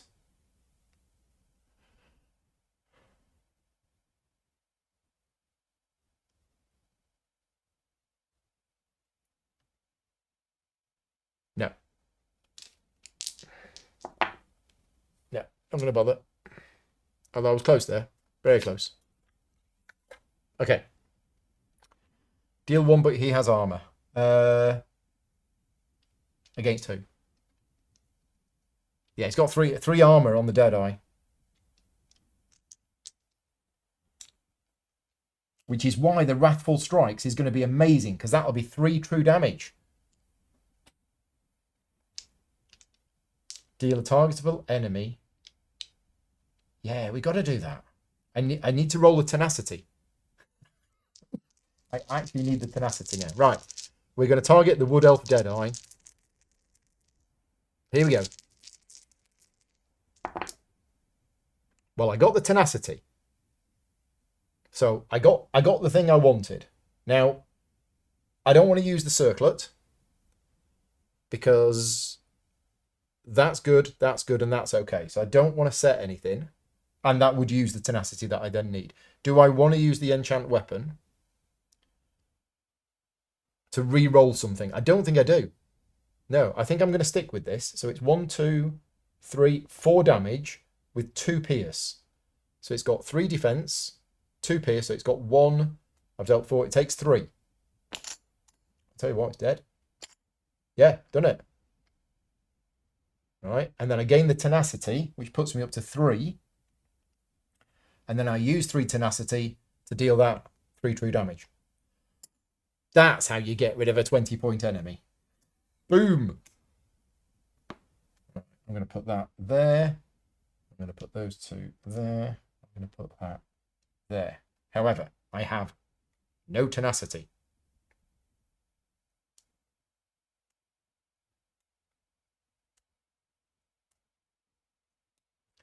I'm going to take a light fatigue and I'm going to engage again. And I'm going to engage with this. I think. And I'm going to roll that and that and that and that. Think I can do all of this? Oh yeah, the braces. If he was to attack me, but it's only adjacent. It's only when an adjacent enemy. So, yeah, we're going to attack the Gwar.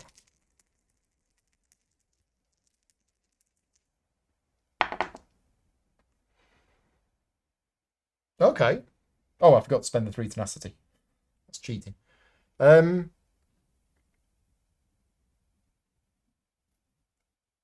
that's interesting.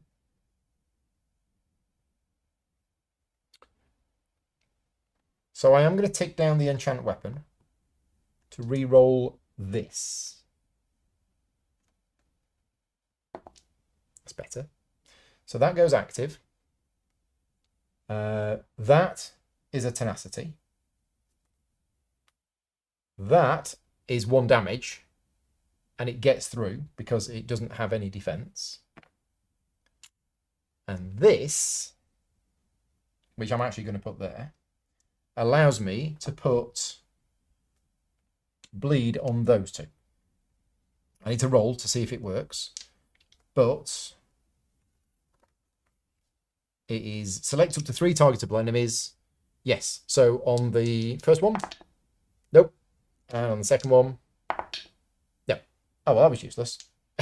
That acid splash. Terrible. Terrible. You can't see the dice tray. Okay, sorry. I can put the dice tray here. There we go. Right. Whew. So we're going to keep him back here. Oh, that should be gone. We're going to keep him back here for now, where it's safe. Right. So this one goes first. It moves 4, so it can get to there, and it attacks me, and it's hitting me with 2 dice. So it only deals 1 damage to me, but then because of my Morag Tong bracers, it takes 1 back, which gets through 2 defense. Okay. Then the others go in order of my choice. So I will take the Breton Bandit first. Oh, it's got steel. Don't like steel. But I've got 1, 2, 3, 4, 5, 6. If it rolls a 6, it steals something. I don't want it to steal anything. Get your hands off my bow. So we're going to take this Wood Elf Bandit. 1, 2, 3, 4. Oh, it can't get to me. Oh, okay. Couldn't you have used Razak's Opus on the chest? I could, but it's in my backpack and you can't switch them around. I believe in the middle of a combat. I don't think you can rearrange your stuff. So yeah, if I move that one first, it only moves 4. Then when these come round, they can't get to me because you can't go through people. Yeah, so this one goes next and goes 1, 2, 3, 4. And then this one goes next and goes 1, 2. And I don't think that moves. Yeah, this is where I'm not sure about the enemy rules. And I know there was a lot of discussion about this at the time, about whether they follow a path or if it needs to get closer. So let me know if I've done that right. Would this one, would it even bother going around here, or would it stay here? Because it's not actually getting any closer to me. Yeah. That's what I'm going to do, but let me know if this is correct. This is one of the parts of the game that I really struggled to understand last time I played. I remember asking on either Discord or BGG loads of questions about enemy movement because there was one part of it that just didn't make sense to me. So yeah, I don't know if this is right. If there is a path, it will take the path. Otherwise, it'll get to the closest X. Okay, so I've got it. So 1, 2, 3, 4, and then 1, 2. Well, there's no path. So, in fact, there is no path there. So it stops there because there's no path through. So it stops there, which is the closest. Okay, so that's all right. I didn't actually get hit very much. I'm forcing the block. Right. Round 3. Did I get hit by that? Yeah, I rolled. Yeah. Okay, so round 3. Start of the round. We need a 20-point enemy. Right. Who's it going to be? Roll up, roll up.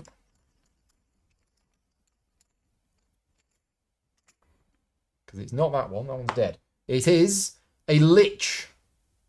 A 7 health lich. 1, 2, 3, 4, 5, 6, 7. Okay. And now, can I put it anywhere I want? Can I put it there?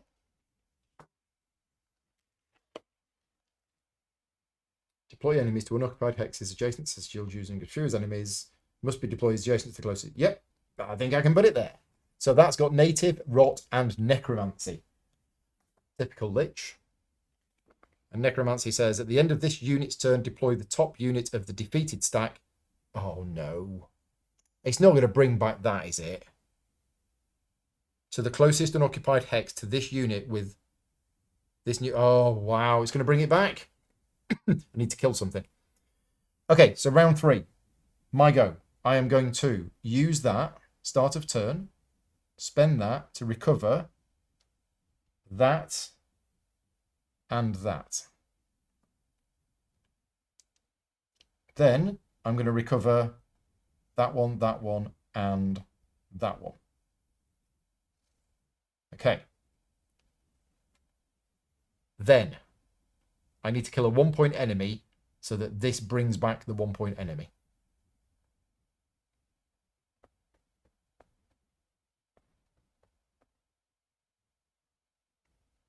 All of this is in sight.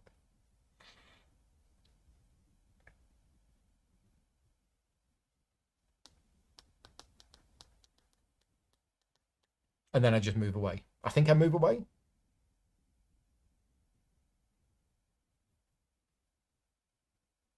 That's the only one that's going to get to him. And if it gets to him, that's fine. That's not going to kill him. It's only got 2 dice on it. So maybe I leave that one and let that one go to him. Because he'll probably kill it. That's got dodge. I don't like dodge. That's got riposte. Don't like riposte. I'm probably going to go for the Breton Bandit so it doesn't start stealing stuff. So, yeah, we're going to engage the Breton Bandit with 1, 2, 3, 4.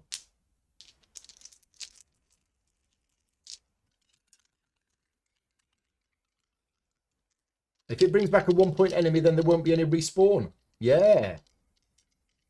Yeah, that's a good point. And yes, it's got range 7. Oh, we haven't seen battle cam. We haven't put battle cam on for the dungeon. There's battle cam for the dungeon. Where's all the stuff happening? There you go. Oh, we got a bit of reflection there. Apologies for that. Yeah. Struggling. The light's quite far away from... yeah, but just with the angle of the cameras and everything. That's... yeah, that's where we are at the moment with the liches. The lich is just down there. So there you go. There's battle cam.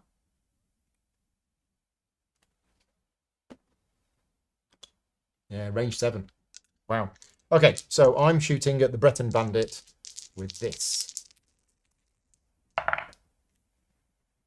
Awesome. He's dead. Yeah, 1, 2, 3, 4 damage with 2 pierce. So that's dead. And that's not all. I rolled that.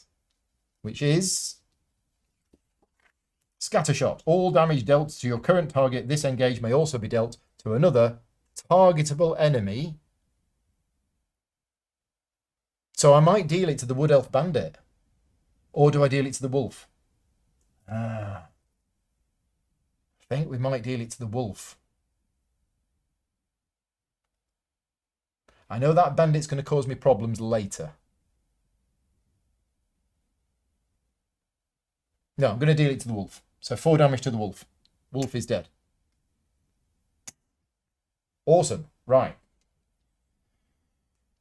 And I'm going to put that first, I think.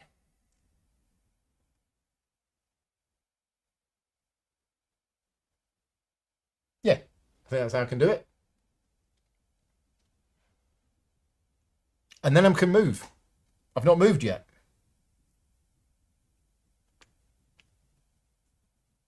So I go there. Is that the right thing to do?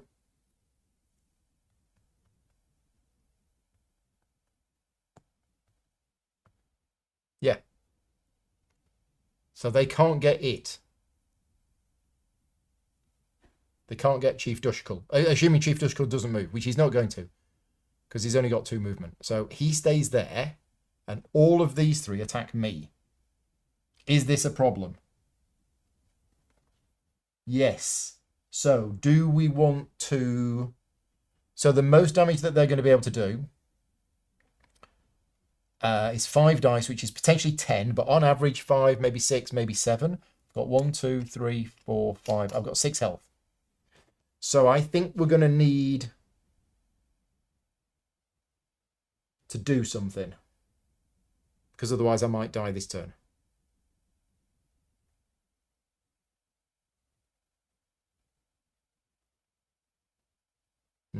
Yeah. So I'm just going to deliberately gain 2 fatigue. And then I'm going to use my special ability to remove the 3 fatigue to heal for 3. I've got 1, 2, 3, 4, 5, 6, 7, 8, and I've got 1 bonus. Okay, Adrenaline Rush. And I can abuse the enemy pathing. Yes, I probably can. I probably can. So this is going to move. Well, this is going to move first. Right. Round 3, the Lich moves first. It's going to move 1, 2, 3. It can't get to me. Oh, it's got range 7. It's going to be able to hit me. I can't. It's not in line of sight. It's too far away. It's too dark. But I don't believe it moves any further. Right. Then this is going to move 4. So 1, 2, 3, 4. If I put that there,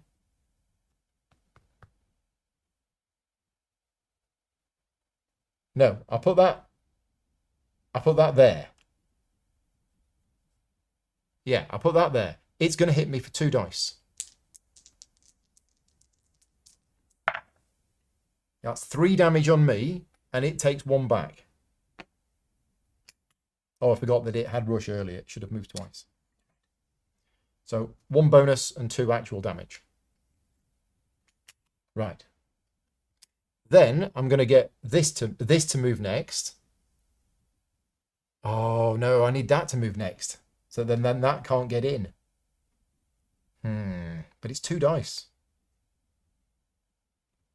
Yeah, because if I move this first, 1, 2, 3, 4, then I can move that 1, 2, 3, 4. So I have to move this first. 1, 2, 3.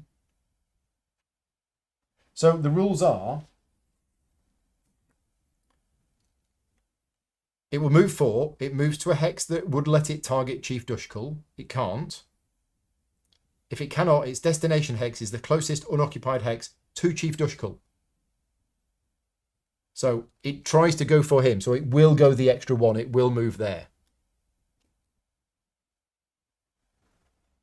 But then it attacks me. Okay, so I can't be clever with that, I don't think. Take 2 damage. And it takes 1. And then the Wood Elf Bandit. 1, 2, 3, 4. So only got 1 dice. 1 damage. And it takes 1. That is the end of the round. Start of round... Oh, no, necromancy. Forgot about necromancy. Necromancy should have been at the end of that unit's turn. It deployed that. With health equal to the number of players. In the closest unoccupied hex to this unit. Doesn't move on this turn. Okay. Next round. What do we have on the board? We have 20, 25, 26, 27, 28. We get another 1. Another 1 comes out. This is round 4. I don't think we're going to do this, but it's still fun. And considering how I felt after the first battle of this session, I think we've done well. So it's a Dark Elf Bandit, which I'm going to put here. Right, so round 4. We need a miracle. I can recover 3 dice. Oh. Oh dear. Oh dear, dear, dear, dear, dear. It's those 3 dice. Right. This is where we have a problem.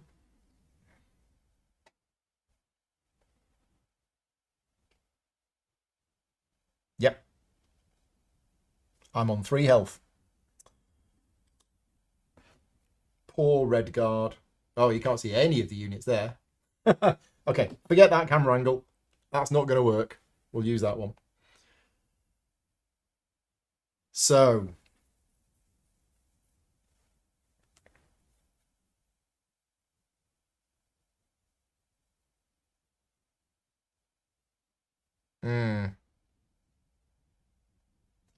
Well, I can't target any of these because I'm next to them. So I have to move. Yeah, I have to move away. Oh, the overtax on the bracers. Apply a Bane status die to the unit performing the engage. Yeah, okay. And I've got overtax on the bow. So I could use overtax on the bow, add 2 enemy combat dice to this engage and roll a d6.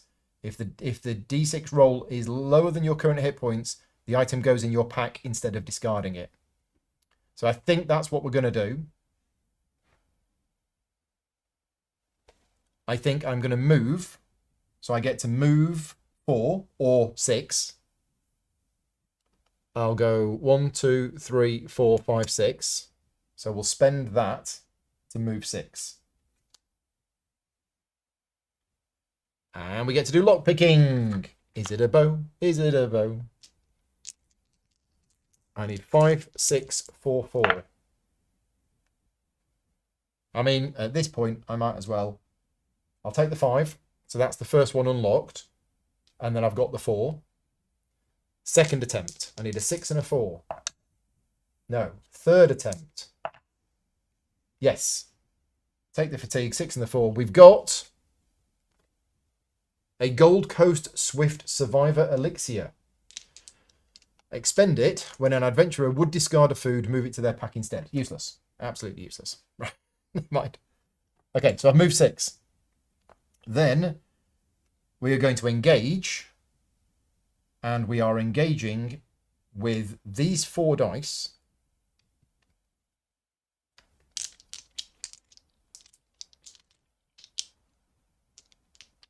And I can't see these. They're too far away. So it's going to be... I don't really want to engage the bandit because it's going to dodge that. So will the rot work even if I'm not adjacent? Yeah. Let's target the Gua.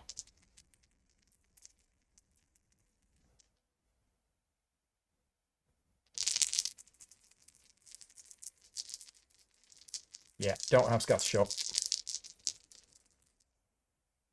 Oh, am I going to use the Bow of the Deadlands? Because I'm not going to survive a turn after this, am I?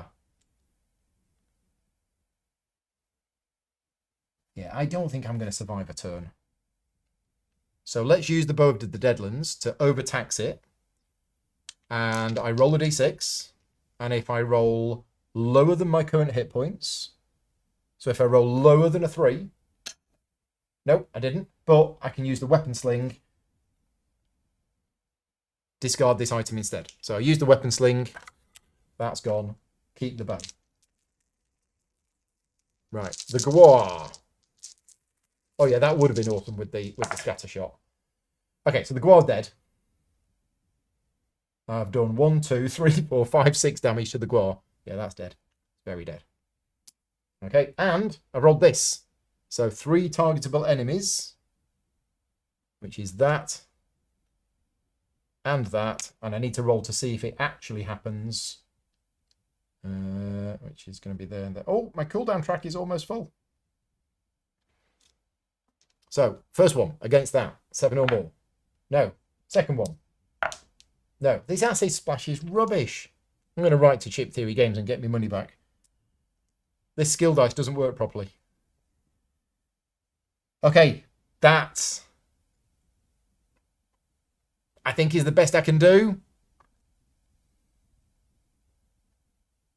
Yeah, I think that's the best I can do. So, Chief Dushkull. What does Ironbark do again? It's when it's dealt damage by non-adjacent units, yeah. Which includes this, so that's all right. So Chief Dushkull is going to get stuck in there because he does target 2 things. So 3 dice. Come on, you can do it.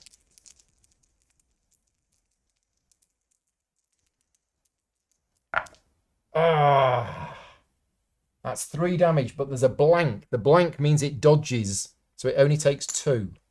And this one, 3 damage, but it's got 1 armor, takes 2. So close. So close. If that had been a 1, they'd both be dead. That's a 1 in 6 chance. Games can go like that sometimes. Okay, so the Lich.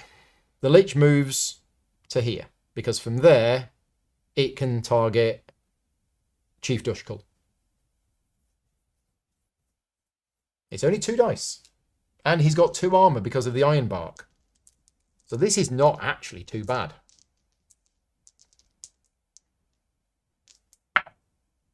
It's 2 damage.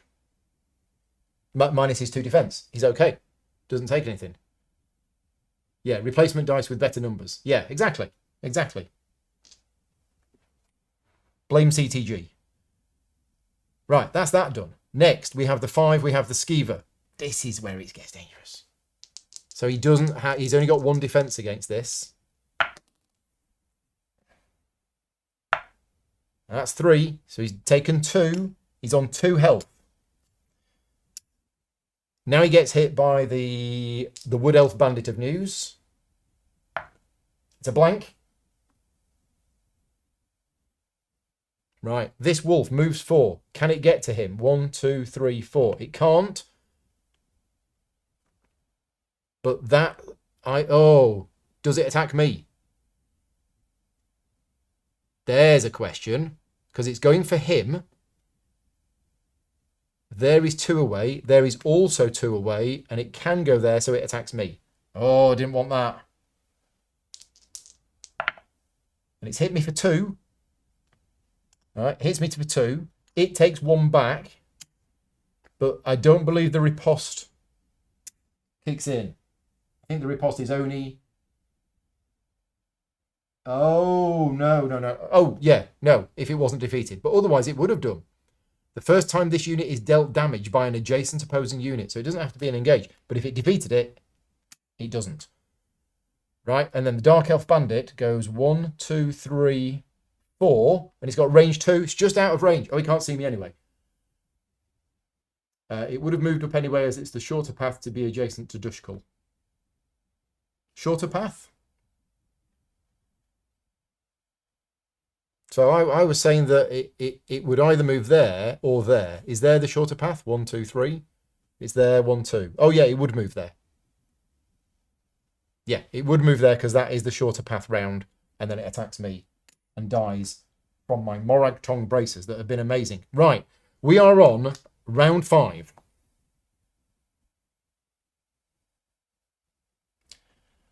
This is touch and go. I can't call this. Oh, we forgot to do the Lich. That was still there at the time. Was it the Guar? It was the Guar. So the Guar comes back with 1 health. So 20, 21, 22, 23, 28. We need 1 more. I don't think I'm going to do this. I think this is very, very, very close. And I do get Scattershot back. I think I can kill these. This isn't the problem. The problem is that and that. That's the problem. And it's got Divert, which means I can't kill it. So that is the one that's going to be the problem. Ah. Right. So, round 5, my go. I get these 3 dice back. I can also move 5. So if I wanted to move 5, I can move 5. If I go here, right in the thick of it, is that going to cause a problem?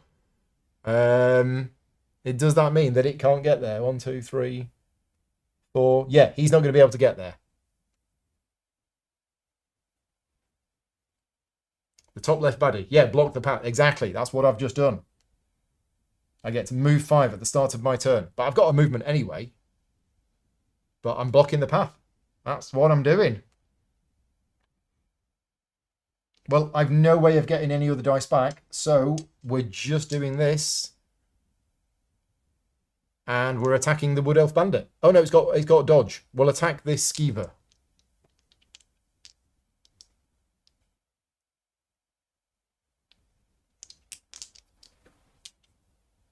Are we going to overtax the bow? Roll number is lower than your current hit point. Oh no, that's bad. I want to be on high health. I don't want to lose the bow. I need the bow for the final battle. But there won't be a final battle if I don't win this. It's fine. It's fine. Right, we're going to go for the Skeever.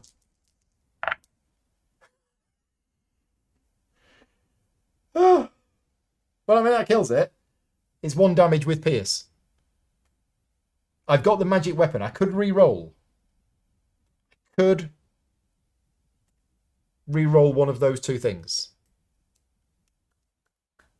Sure, let's do it. Let's tick that down. We're going to re-roll the Scattershot.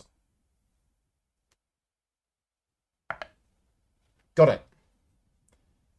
It's not very much, but it's 1 damage with Pierce and Scattershot. So I deal 1 damage with Pierce to that. So that kills it. And I believe I gain over fatigue for that. And then I also deal 1 damage with Pierce to something. So let's just do it to that. Is that right? All damage dealt may also be dealt to another targetable enemy. And dodge says when this unit is engaged. It's not engaged, I'm just dealing damage to it. Okay. And then I gain a tenacity. So I have 2 tenacity. What can I do with that? I can stop that moving. Oh, and I'm probably not going to be alive. But, oh, look at that. Track is full. Got 2 tenacity. What can I do? What can I do? I can deal 1 true damage to that. I could kill that. Is it worth it?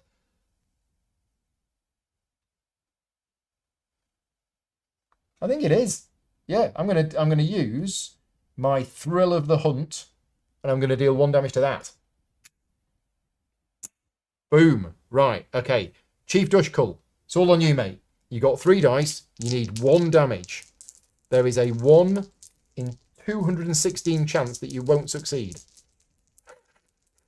Never tell me the odds. Oh, in fact, no, he's got dodge. It's even more. No, it should be fine. Should be fine. Oh my god. Ah, dear.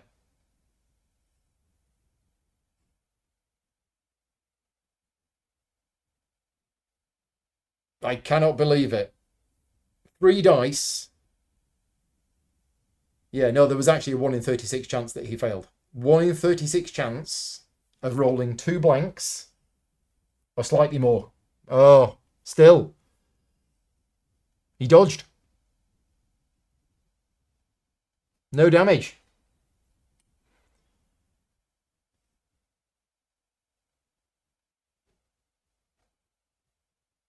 Right. Well, let's play this out. If the game is over because of that dice roll, I cannot believe it. Well, I can because it just happened.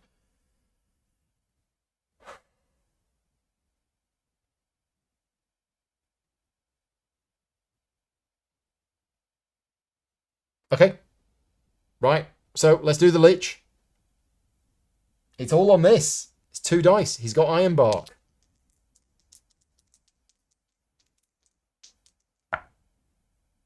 No damage. Bounces off. The Gwar is reanimated. Next, we do the Wood Elf Bandit. 1 dice. 1. Bounce. No damage. The Dark Elf Bandit moves 1, 2, 3, 4. Can't shoot that. Shoots me. 2 dice. 2 damage. He's dead. And then the Wood Orc Bandit goes 1, 2, 3, 4.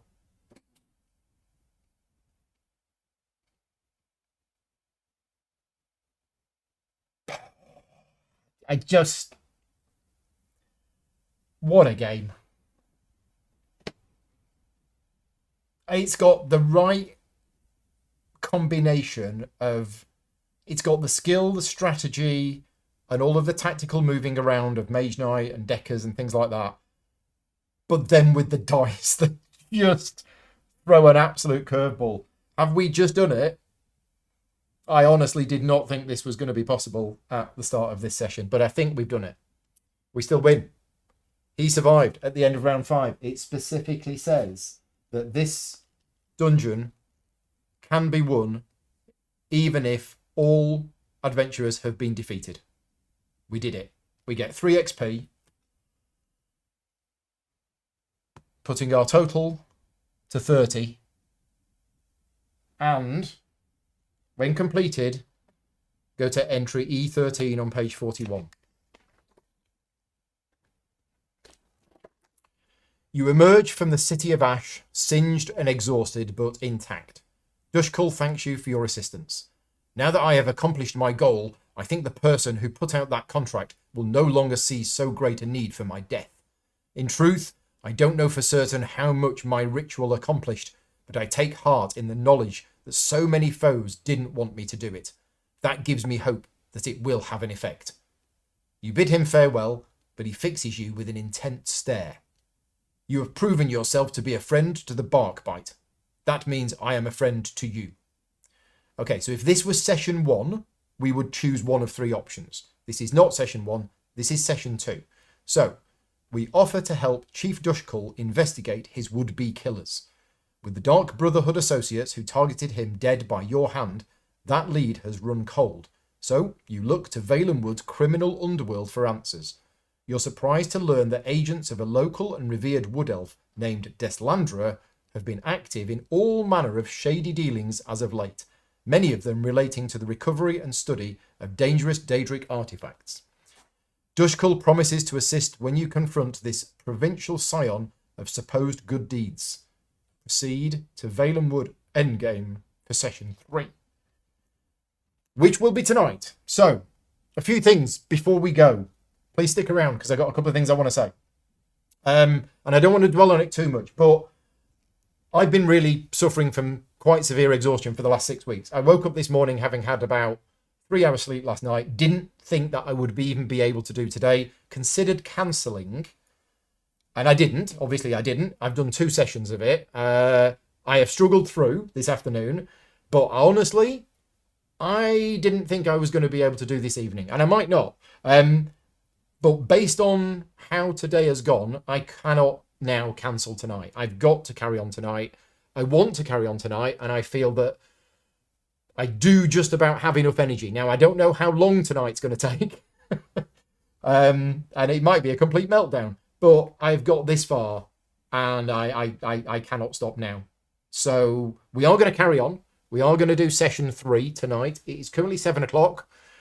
I did actually pencil in 8 o'clock start for session 3 because I'd planned that session 2 would end at 7 o'clock, and it's 7 o'clock. So 8 o'clock, 1 hour from now, I will be back with the conclusion of this campaign. I've never done a session 3 before.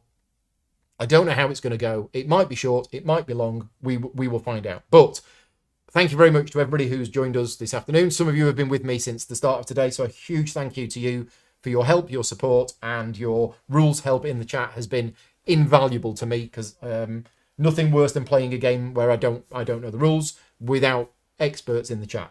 Also, as I mentioned at the start, this is not a sponsored playthrough. This is all funded through Patreon. So if you want to support me directly, if you enjoy the content that I create and you want to help fund the channel, patreon.com/gaming rules. All of the advertising revenue from today's video, and in fact all of the videos for the last month, is all being donated to the World Central Kitchen. Mike Dennis from Ready Steady Play is doing a 24-hour charity stream this weekend, well, Friday and Saturday. Mike is raising money for charity, and I'm going to be giving him all of the advertising revenue from my videos for this month. And I'm only able to do that thanks to the support of the Patreon. So if you are one of my Patreon supporters, your support really helps make that happen. We've also just had a super chat in from Kits, so thank you very much for that. That super chat also goes to charity as well. So I will be adding up those super chats, and that will be sent over to Mike as well.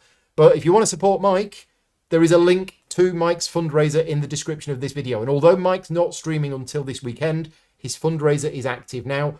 And I would ask that if you have any time on from Friday evening through till Saturday evening, just pop into Mike. He'll be live streaming for 24 hours. Say hi, see what he's up to. And yeah, he's doing great work every year, raising a ton of money. But that's it. We are done for now. We will be back in just under an hour's time with session 3. I'm excited about it. I'm nervous about it.